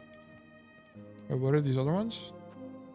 I am Mushka, humble stranger to this land and master of fleet. I wish for aid. Oh, I see. These mad violent pilgrims will hunt. We could use greater... Oh, okay. Interesting. What if I take these? Like, what do we even do? Oh, interesting. Okay. I mean, I might as well take them, right? I personally have the knight in 5. I see. I think a knight's cool. I like his design. I mean, I like Hornet's design too. Hunt haunted pilgrims of Farloom and collect pilgrim shawls from their body. Speak to Flea Master Mushka. Okay, well now I guess we'll go do this. It might be a side quest, but sure. Where's Mushka? Okay, it's on the right side here. Also, what is up with these? Oh, it's because she's here. Fuck, I should have bought stuff from her. Ugh, I should have bought this. How much do I need for her whole thing? I need 210 for everything from her. Okay, interesting.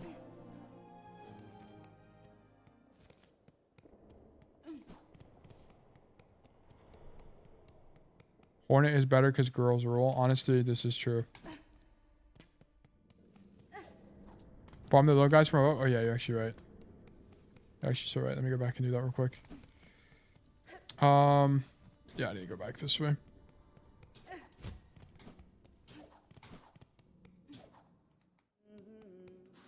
I think I need to take the elevator. That's gonna be the fastest way to get back up there. Is it down? Hopefully it's down. Yeah, it is. Nice.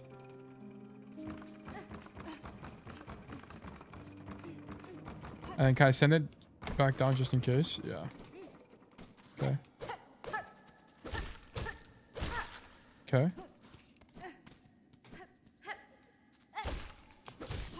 Holy moly, don't fall. Nice. Okay.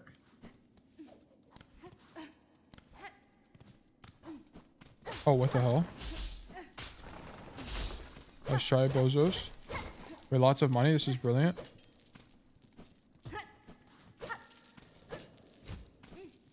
Oh, maybe I should have got the magnet thing, bro. Secret, secret. What is this? What the fuck was that?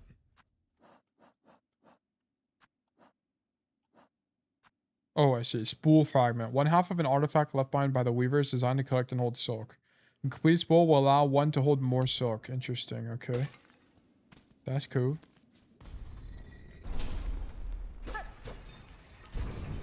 What is this? Oh, I see. Okay. Oh, I see. Okay. Interesting, interesting, interesting. Okay, now we gotta kill these guys. Pilgrim shawl. Okay. How many of these do I need? 10? Where's the thing at?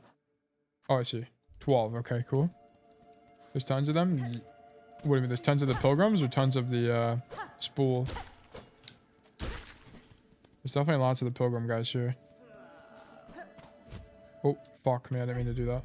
Well, I guess I'll just kill these guys again because they're going to respawn. Never mind, they don't respawn. Okay. That defied my expectation. Oh, false walls, I see. Okay. Weren't there guys here? I can't remember. This drops down. I don't want to go down. This is the bench? No, this is these guys.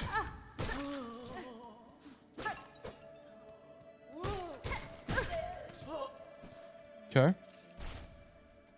Wait, did I pick up this guy's? No, I did not. Okay.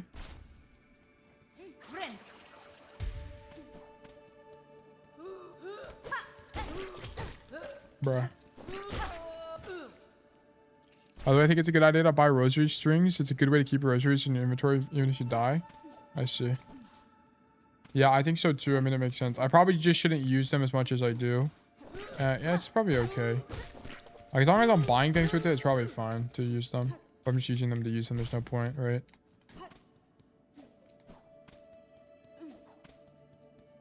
There's no one else here, I don't think. I need to go next area. It's definitely a departure from the original Hollow Knight. This kind of thing wasn't really an idea. I can't remember. Are there guys down here or no? I think these are different. Oh, there are guys down here. Okay.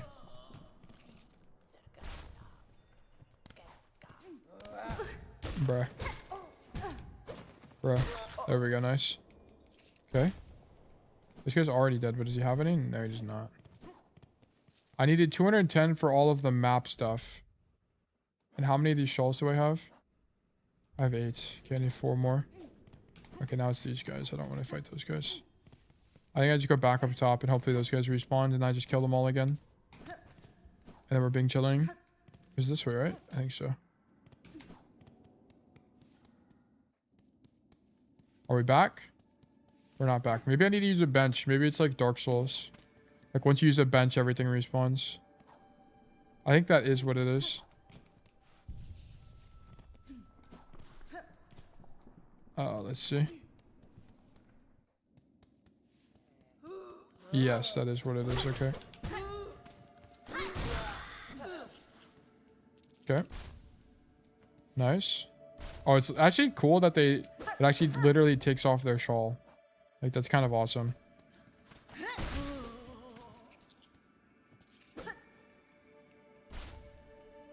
Bro, I love how Moscato looks. Yeah, looks sick. It's really pretty. Bruh. There we go. Yeah, we have all 12 now. Now what do I do? Turn in Pilgrim Shawl to Bone Bottom's Wish Wall. Okay, cool. Was it going to give me money? This is not where I want to go at all.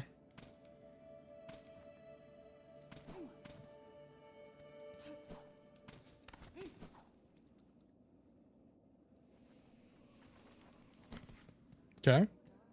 Having no fall damage is really nice in this game. Okay, let's do this. Pilgrim Shawl deposited. Garb of the Pilgrims, wish granted. Huge. Rosary necklace. Motherfucker. Okay, I suppose it's... Where'd she go? Where'd she go? Does that spawn her? Oh, it does. Wait, epic. Hoshaka, so you found my calling ring, child-wielding needle. I recognize the sound of your weapon's foreign metal against it. On the hunt for my master, I am often away, but I still use this place as camp. Use the ring to call me whenever you need to make a trade. I need the map. Thank you. Much appreciated. I need the bellway pins. Thank you. Much appreciated. And I can't afford everything else.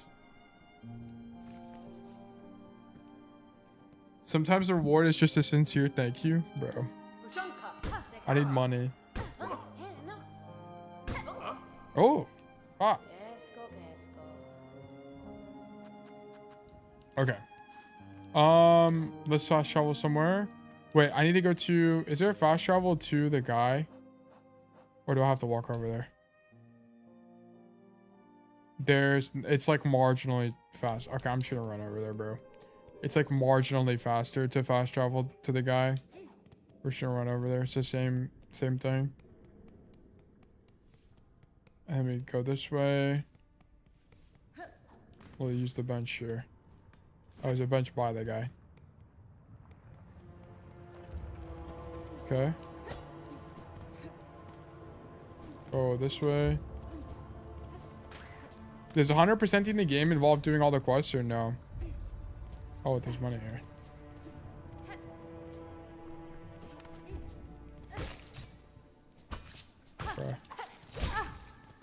Alright, there we go. Who is this guy? Is that their horse? Flea Master, I took your request from the Wish Wall in the Pilgrim Camp. You seeking fleas to join your caravan? Oh yes, the time has come for us fleas to find each other and travel together, as has happened through our generations before. The many fleas of this kingdom should be flocking to our caravan, but times have become dangerous. You feel it too, yes? Our poor cousins out there, in hiding. But do I understand you rightly, stranger? You will help find the poor, lost fleas, truly? I'm traveling these lands for my own reasons, Flea Master. However, if I happen upon any fleas on my travels, I will aid them as best as I can. Oh, I could ask for nothing more. They must all be hiding or stuck in dangerous places, but if you rouse them, they are sure to find their way here to us. May the kingdom bless your travels and keep you safe, stranger. You are welcome to rest here with us whenever the roads bring you back. What was the question? I don't even remember, to be honest with you. What did I ask? I asked... Oh, those are fleas. They're flea guys. Oh, I see. I understand it now. I understand. I didn't realize these guys are fleas. Okay, so this is basically the worms from the last game. So there was a way to go this way, which I never went to. Never mind, it's impossible to go this way now. Motherfucker. Do you have to complete all the quests? Oh, I see. Oh yeah, the answer is no. Okay, cool.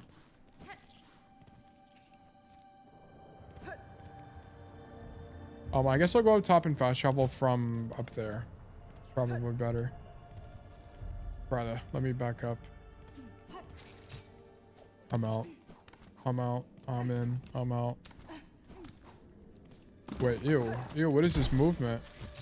Never mind. Alright, never mind, bro. Come on. I need to kill him because I need healing. I still find another bench by then, so it's probably not a big deal. Yeah, we need to go top here. Excuse me, sir. Is there anything over here? No, I'm also not going the right way.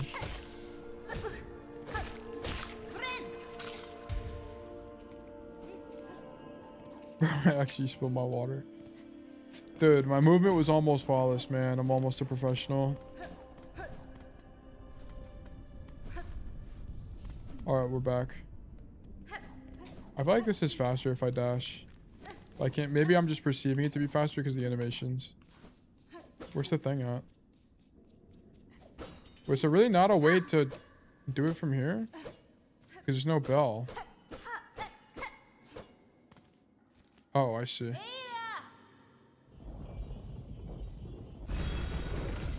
Please tell me it doesn't cost money to fast travel. That'd be so ass. It does not. Okay, cool. Far fields I have a map for now. Oh, what is this frame drop? Do I have like 10 frames? Okay. Holy lag. Yeah, like what even was happening there? Okay. Far fields. Okay, there are things we did not explore in far fields, so it seems. Okay, cool. So thankfully the map is coming in clutch here.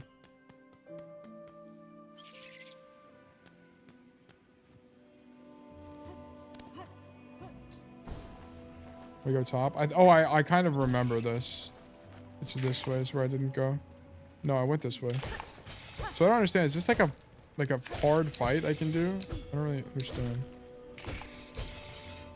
Okay, fuck that guy, I guess.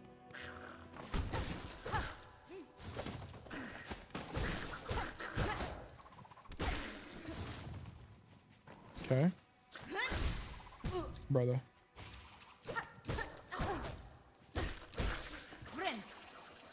Like, maybe I just don't have the item I need for this yet. Like, I don't really understand. It must be something about items. Like, I just don't have it. I think that's all it is, really. Because that's like you can buy a marker for that bench. Okay, I guess I just never went this way ever. Ilgrim. You who have held tight to faith have been carried far. The station shall offer brief rest to those devout. It's the singing people. Don't despair, pilgrim friend. Okay, I'm not singing this song.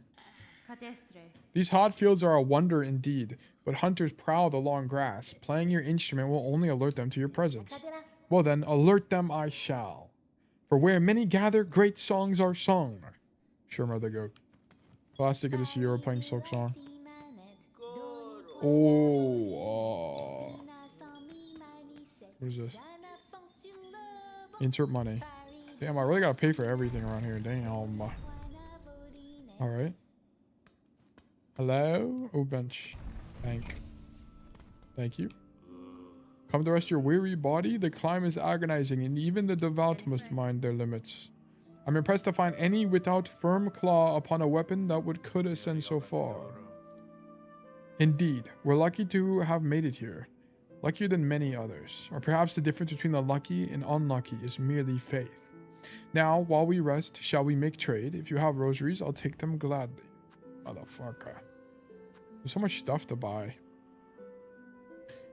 Memories only weigh us down, but some pilgrims still cling to them with unseemly devotion. This memory isn't yours, but perhaps you can make some use for it. Tool pouch. Oh, okay, interesting. Weighted belt.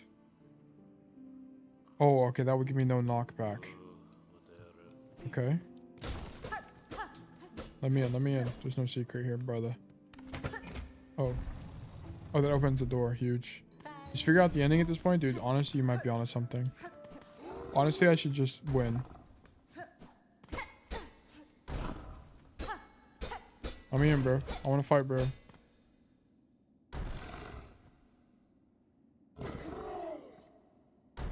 It's interesting that there's no music there. It's just like dead silent. This is a secret wall, bro. Be so for real. Oh shit. That is a secret. That is a secret.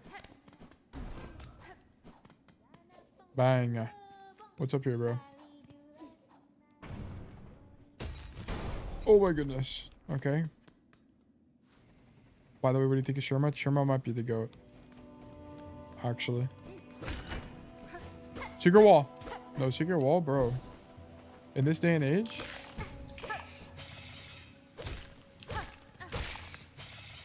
Actually, this is a bottom 3 enemy, I will not lie. I hate this enemy. Alright, he's done for. You know what I think the worst enemy I've fought in both games so far is the fucking pinwheel skeletons in Dark Souls. Fuck those pinwheels. Those guys were so hard. Holy, 1 game from GM. The slingshot is real. Dude, congratulations, Bonzo. This is fantastic news. You're almost there, brother. Then you gotta hit top 500. Then you gotta hit champ. They're kind of making it where champ, it's like champ.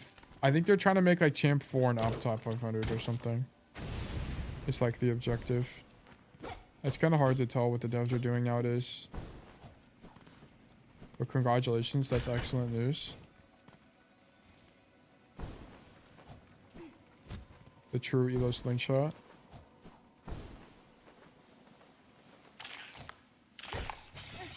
I'm not fighting this guy. Secret? I suppose I must fight him. Frame perfect inputs. No. They should just remove challenger score. Yeah, I just don't think, like, I mean, I was a ladder camper, so I was part of the problem, but I just, like, don't really see the problem with ladder camping, but whatever. I understand why they add challenger score, because the nice thing about challenger score is, like, you can't, the thing about the rank system is if they just did rank, like, someone can just materialize out of thin air and just start being higher rank than you.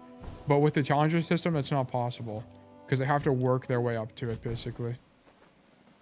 Like, it's not possible to just, like, appear one day and be higher rank. Which is why, like, whenever I got, whenever I became top 500 eligible the first time, I became retroactively top 500. Like, in season 14, I was, like, top 500 when I didn't even finish that season, eligible for the rank. Where am I going, bro? Oh, shit. Greymore. Okay, interesting. What is this? Insert money. I don't have $90, $80, bro. I can't even get up there to get those monies. Fuck.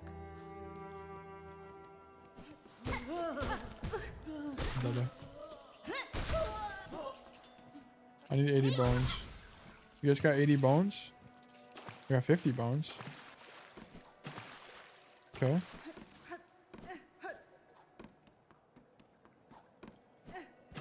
What's going on over here? Oh, these guys were just chilling. Oh. I now have 80 bones. Well, I'm gonna go back. I think I was a bench. I might just get that bench real quick. Don't mind me. I have enough money. These guys dropped a lot of money. This was the best farm spot? Yeah, these guys drop a lot of money. Oh, it just gives me a string. What? Okay, so I turned 80 temporary rosaries into 60 permanent rosaries, basically. So I have 180 rosaries in the bank currently. That's kind of nice. Okay, we'll keep going this way. I thought that was gonna be a bench. That was not a bench at all. Maybe trade? That's an alright trade. But I assume I'm about to walk into merchants, so it's kind of pointless. I assume there's gonna be like a town here or something. Yeah, what is this? Okay, it's not open, I guess, or maybe I go this way. Fuck me. Let me up here.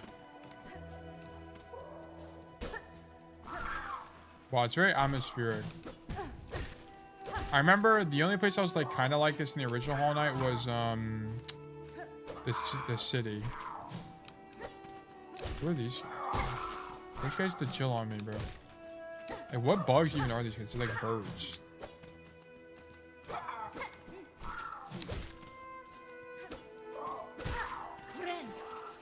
City of Tears, yeah. 20 rosaries for some string, yeah, actually. Fucking capitalism, bro. What's up with this capitalist bugs?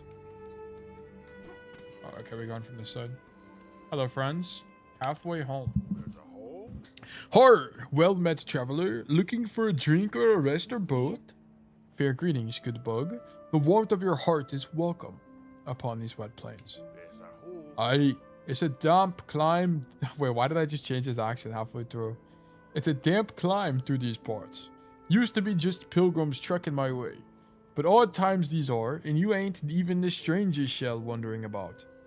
A rowdy old warrior stopped through not long back, caused quite a scene, and now a young lass is taking up lodging in my top room.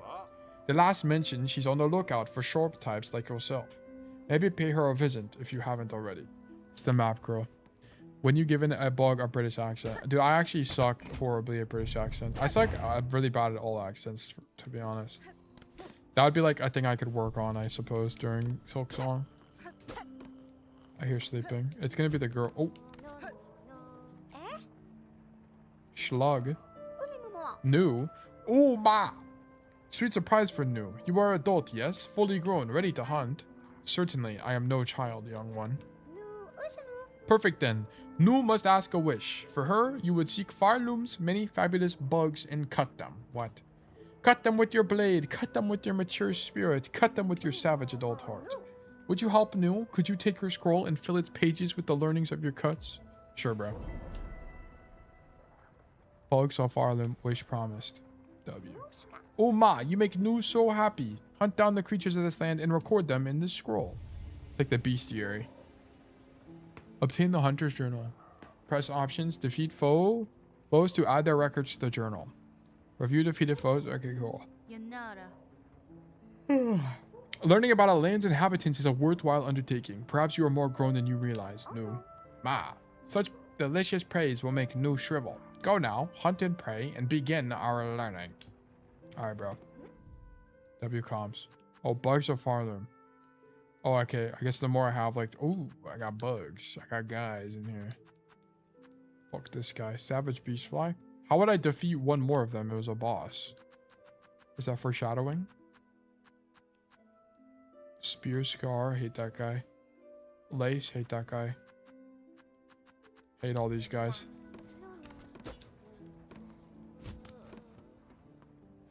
Bro, you good? We love Lace. What do you mean? I'm not sure what to think. I'm not fighting the birds anymore. I'm gonna keep going. Is there any more? Is there secrets? Secret. Fuck. I would have put a secret there if I was a dev, by the way. This guy dead? He's got a bit of aura. These guys got aura, I won't lie. Oh. Okay. They were not dead.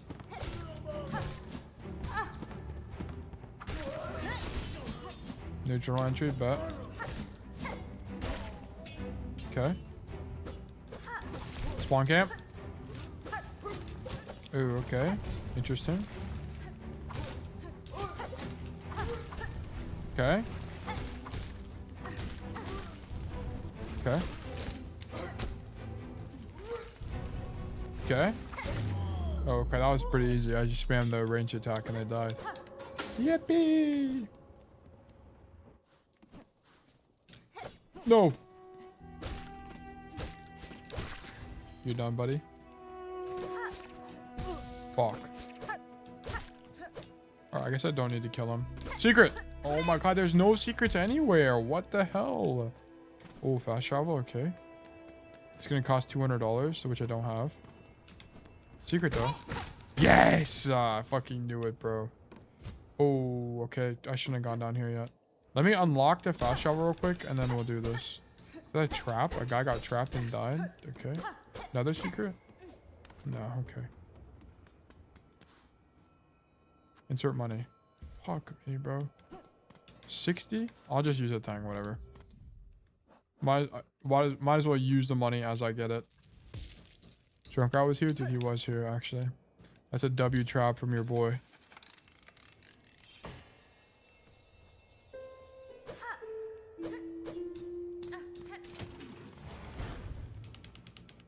Does he just spawn? Like, I don't even understand what happens. Oh, I see. Okay, it opens up the floor. Okay, I don't even need it, so I'm just gonna go back this way. Okay. I just baited, bro, unfortunately. Oh, I see. Okay, interesting. Oh, okay. Is this guy like a rat? Like, what even is this kind of... Oh, okay, okay, okay. My fault.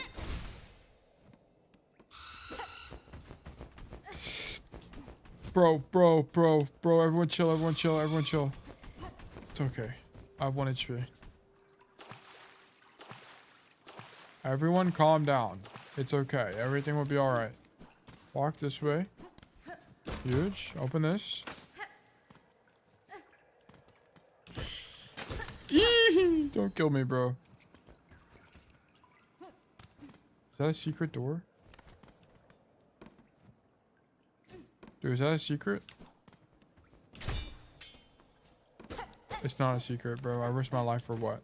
No! Bro, when I entered this area, that shit scared me. Yeah, I did get a little bit jump scared there, when I lie. Alright, we must continue. Oh, what time is it? 3:44? Okay, yeah, we got like 15 more minutes. I keep playing. Excuse me, gentlemen. I have places to be. Wait, didn't I go bottom right? Yeah, I did. We'll go this way first.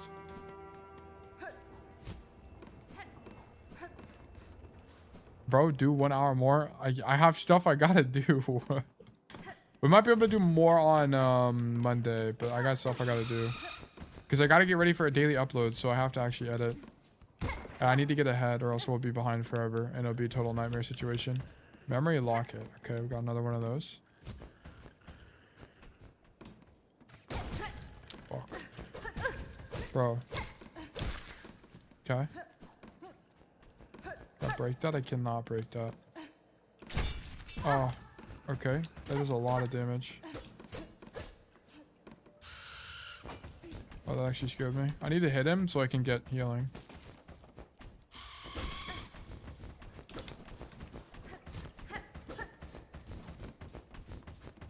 Bro, where is bro going? Oh my god. Okay, there we go. Classic, thank you for the Prime resubscription. Welcome back to Bug Nation. It's a pleasure to have you. Thank you, thank you. Thank you for the support. Bait, go this way. But yeah, I can't go for longer today because I just have to edit. I am a few videos ahead, but I want to be a week ahead.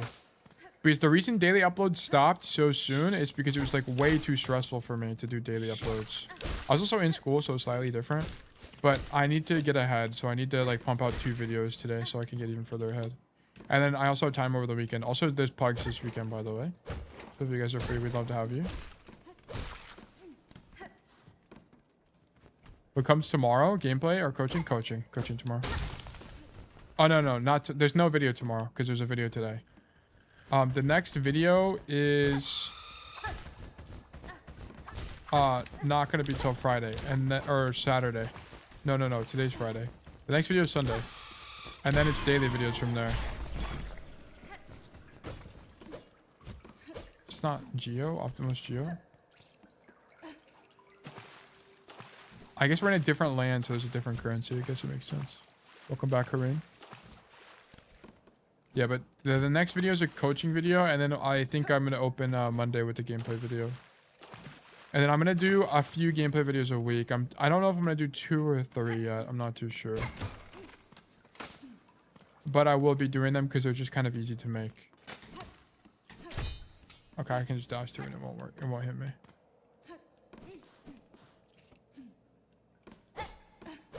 guys are way down from being up. I think it's high time for a bench, you know? Like, this is giving prime bench territory. Bench up here. Oh, inspect.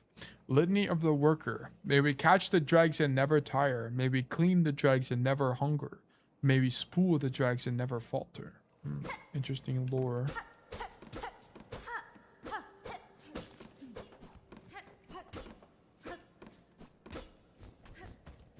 Okay, I think we just go across now. We could kill the big guys, but they don't even drop rosaries. Does that mean you enjoy playing the game again? I'm having some fun. Yeah, it's pretty fun. I kind of just like, but I do have more fun coaching Overwatch than I do playing it, to be honest. Because I just like learning. I also like playing Hazard, but I don't think like, I can make videos on Hazard, but it's like, I'm not very good at the hero. So it'd just be a lot of me like explaining how I get better at stuff. Okay, more wing.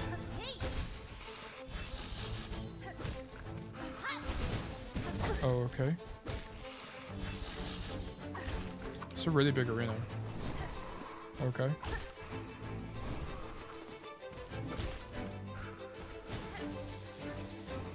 Okay. It's really hard to get hits off on this guy. Like, I have to hit him there, basically. I like this guy's design. He looks kind of cool.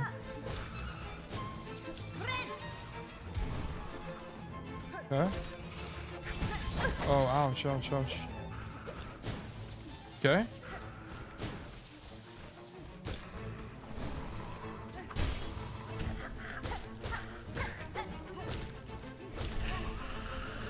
You summon ads or something? Like, what is that? Ooh, okay. Okay, he's got a new attack. Okay, I see. I know why, because I finished my exams as well. I've low-key lost my passion.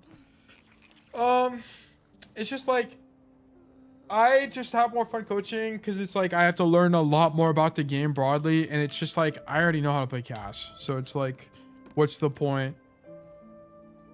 I already hit champ, and like I don't want to hit rank 1 because it's like I'd have to play the game. I'd have to stream gameplay, and I don't want to do that. Like, so it's kind of point. And if the challenger system didn't exist, I would maybe grind the game more. But like, I'm never gonna be high rank on the challenger system because I want to coach. Like, that's the big problem. Like, I don't really care for like, I don't really care to play the game for 10 hours a day. So like, that's my downfall, I suppose. If there's no challenger system, I'd probably have more incentive to play, but I just don't want to play for 24 hours a day. If I was like champ 2, maybe it would be fine, but what is this?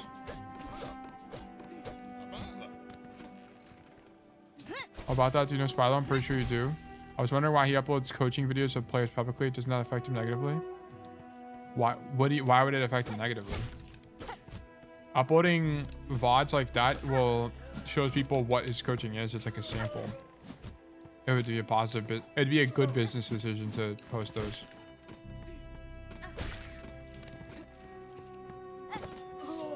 Because people are going to learn from him, and then they're going to be like, oh, I want that for me. And then, because like the average player is not going to be able to watch one coaching video and then be able to derive for themselves how to improve best. Like, the average player is not able to do that. So that's kind of like what Spilo benefits, is that people just become, now they're like, oh, I can get coaching from Spilo now. I'm pretty sure you can pay a bit more for him to not upload it as well. Yeah, well, I just don't think he uploads all of them anyway. He uploads only a fraction of them. This guy's kind of cool. I kind of want to kill him. Does he drop money? Scissor guy is kind of badass, I won't lie.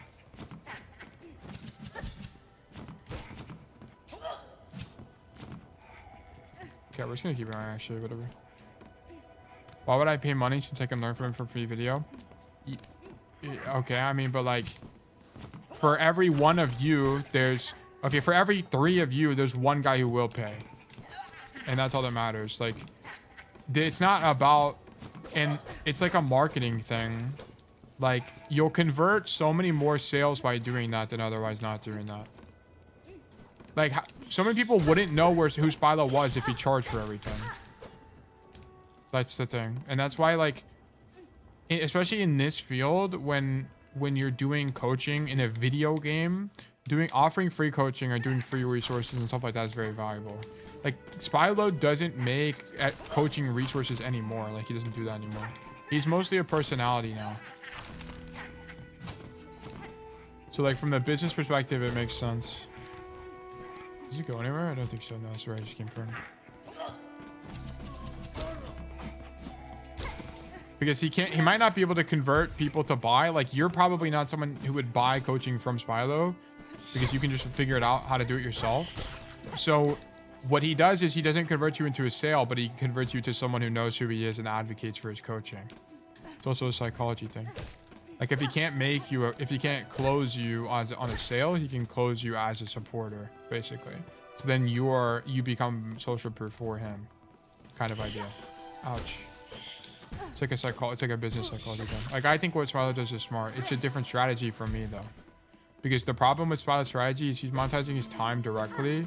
Well, my time is leveraged, because I do it all on stream, which encourages. But also, like, Spilo's just at a different point because he's at a different point in his, like, content creator career where he's ascended the need to be a coach and he's just an influence now.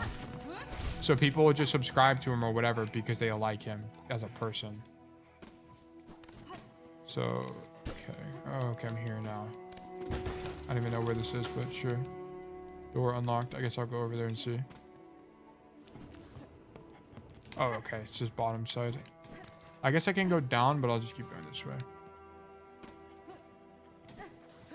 Village this way. Secret door? Motherfucker.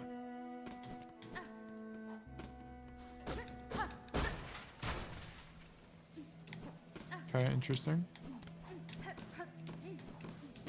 Oh, okay, this is where I came in from, right? Yeah, this is where I came from.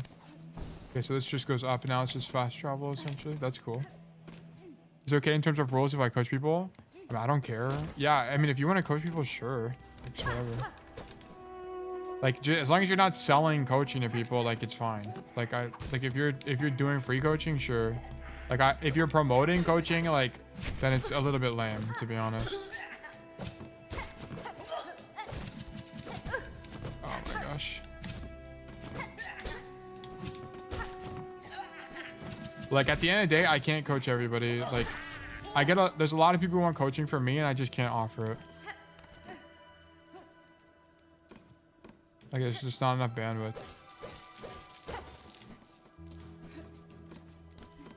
100 bones. That's kind of nice. I need to beat the map for this place, but I can't figure out how to get to the town.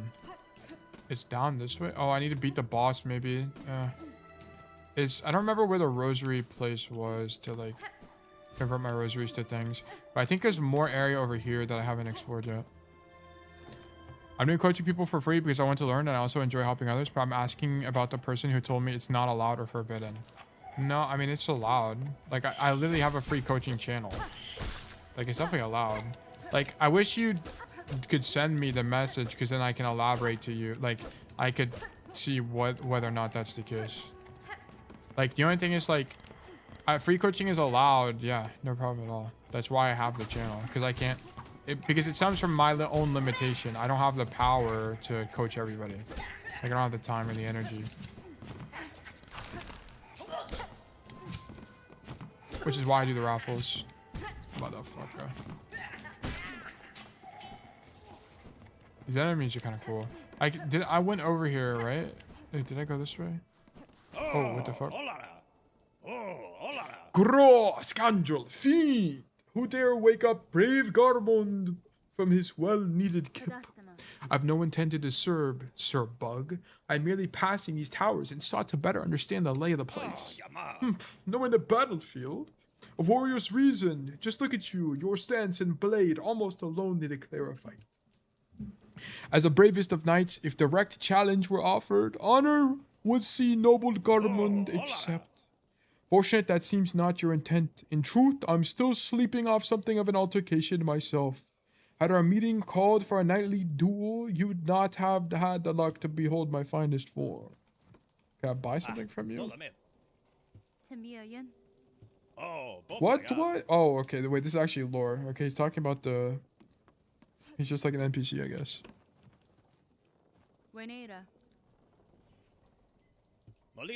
Okay. Okay. Well, I'm skipping all the lore on accident. Whatever. Tail, in your first streams, I guess there wasn't anyone there to send you codes. What were you referring back then? Well, I would just end the stream early. Like, there were a few streams where I streamed for like an hour. And you can go back and find them. And most of the time it was like Montana, Timmy, you, or aka Pillboy, Kwame. Who did I did a ton of codes of in the past. There was like a handful of you guys that I did a bajillion codes of. And then I would just end stream, like whenever we got done. Or I would stream gameplay or something. Jason, yeah, Jason when he was around, yeah. There's a bunch of guys who were in when he was around too. There's a bunch of people. Bro, I wasn't there. You were there toward the beginning, Pillboy. What do you mean? Like at the very, very beginning when there was like 2 people, it was like Organic, Montana, Timmy, Jason, like that, like very, very few people. Yeah, at the very beginning.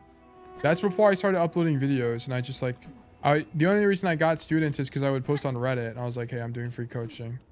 And I made like 2 threads like that. Great more. Let's see. Let's go to Bombot. Yeah, very, very beginning. Wait, what were you reviewing? It was all Cassidy, and it was just people who found me from Reddit. Really, is like what it was, because I would comment a lot on Reddit. I comment less on Reddit because it's just full of people that rage bait, and it's really fucking annoying. Like, I'll spend a bunch of time writing a comment, and then I get downvoted because people have no idea what they're talking about, and it's fucking... It pisses me off. It's just rage bait, but whatever. But yeah, like I would coach them really. And the point wasn't to get like more people into the fold. It was more just like getting more reps as a coach in.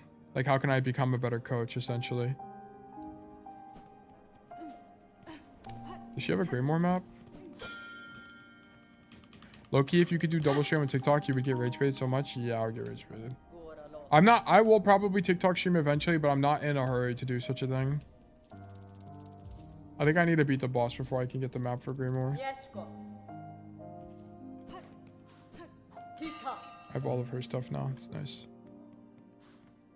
But yeah, I could, like, I think some faster ways. If I was worried about growth, I would do like TikTok streams, and then daily videos is very important for growth. Daily is very, very important just for the community's growth itself. Like, it kind of just depends on where in the funnel I want to bring people to. Like, if we want to be a bigger Twitch stream, I need to do daily videos, which is a part of why I'm bringing it back, but also because I have time to make daily videos. Gem acquired. Thank you, Coach Dude Bonzo. Congratulations, man. Congratulations. The GOAT returns to the GM rank. This is fantastic. Honestly, if your win rate is high, you could probably hit champ. I would take some time, and you'd have to like study, but you probably could do it. But yeah, congratulations, man. That's fantastic news. I'm glad I could help along the way. I feel like I coached you only one time, and you've also played Mitsuki, so I don't even... A lot of it's just... I think you figured out a lot of it on your own, probably. But yeah. Okay, that's gonna be it for today. There's no stream this weekend. Just keep that in mind. But we do have pugs, so if you guys want to...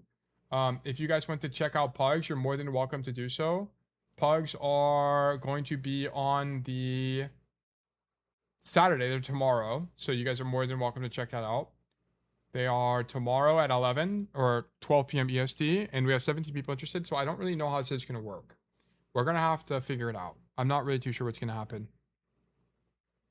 Is it one region? No, I thought mostly it was going to be EU. We will see. We'll probably bounce between servers.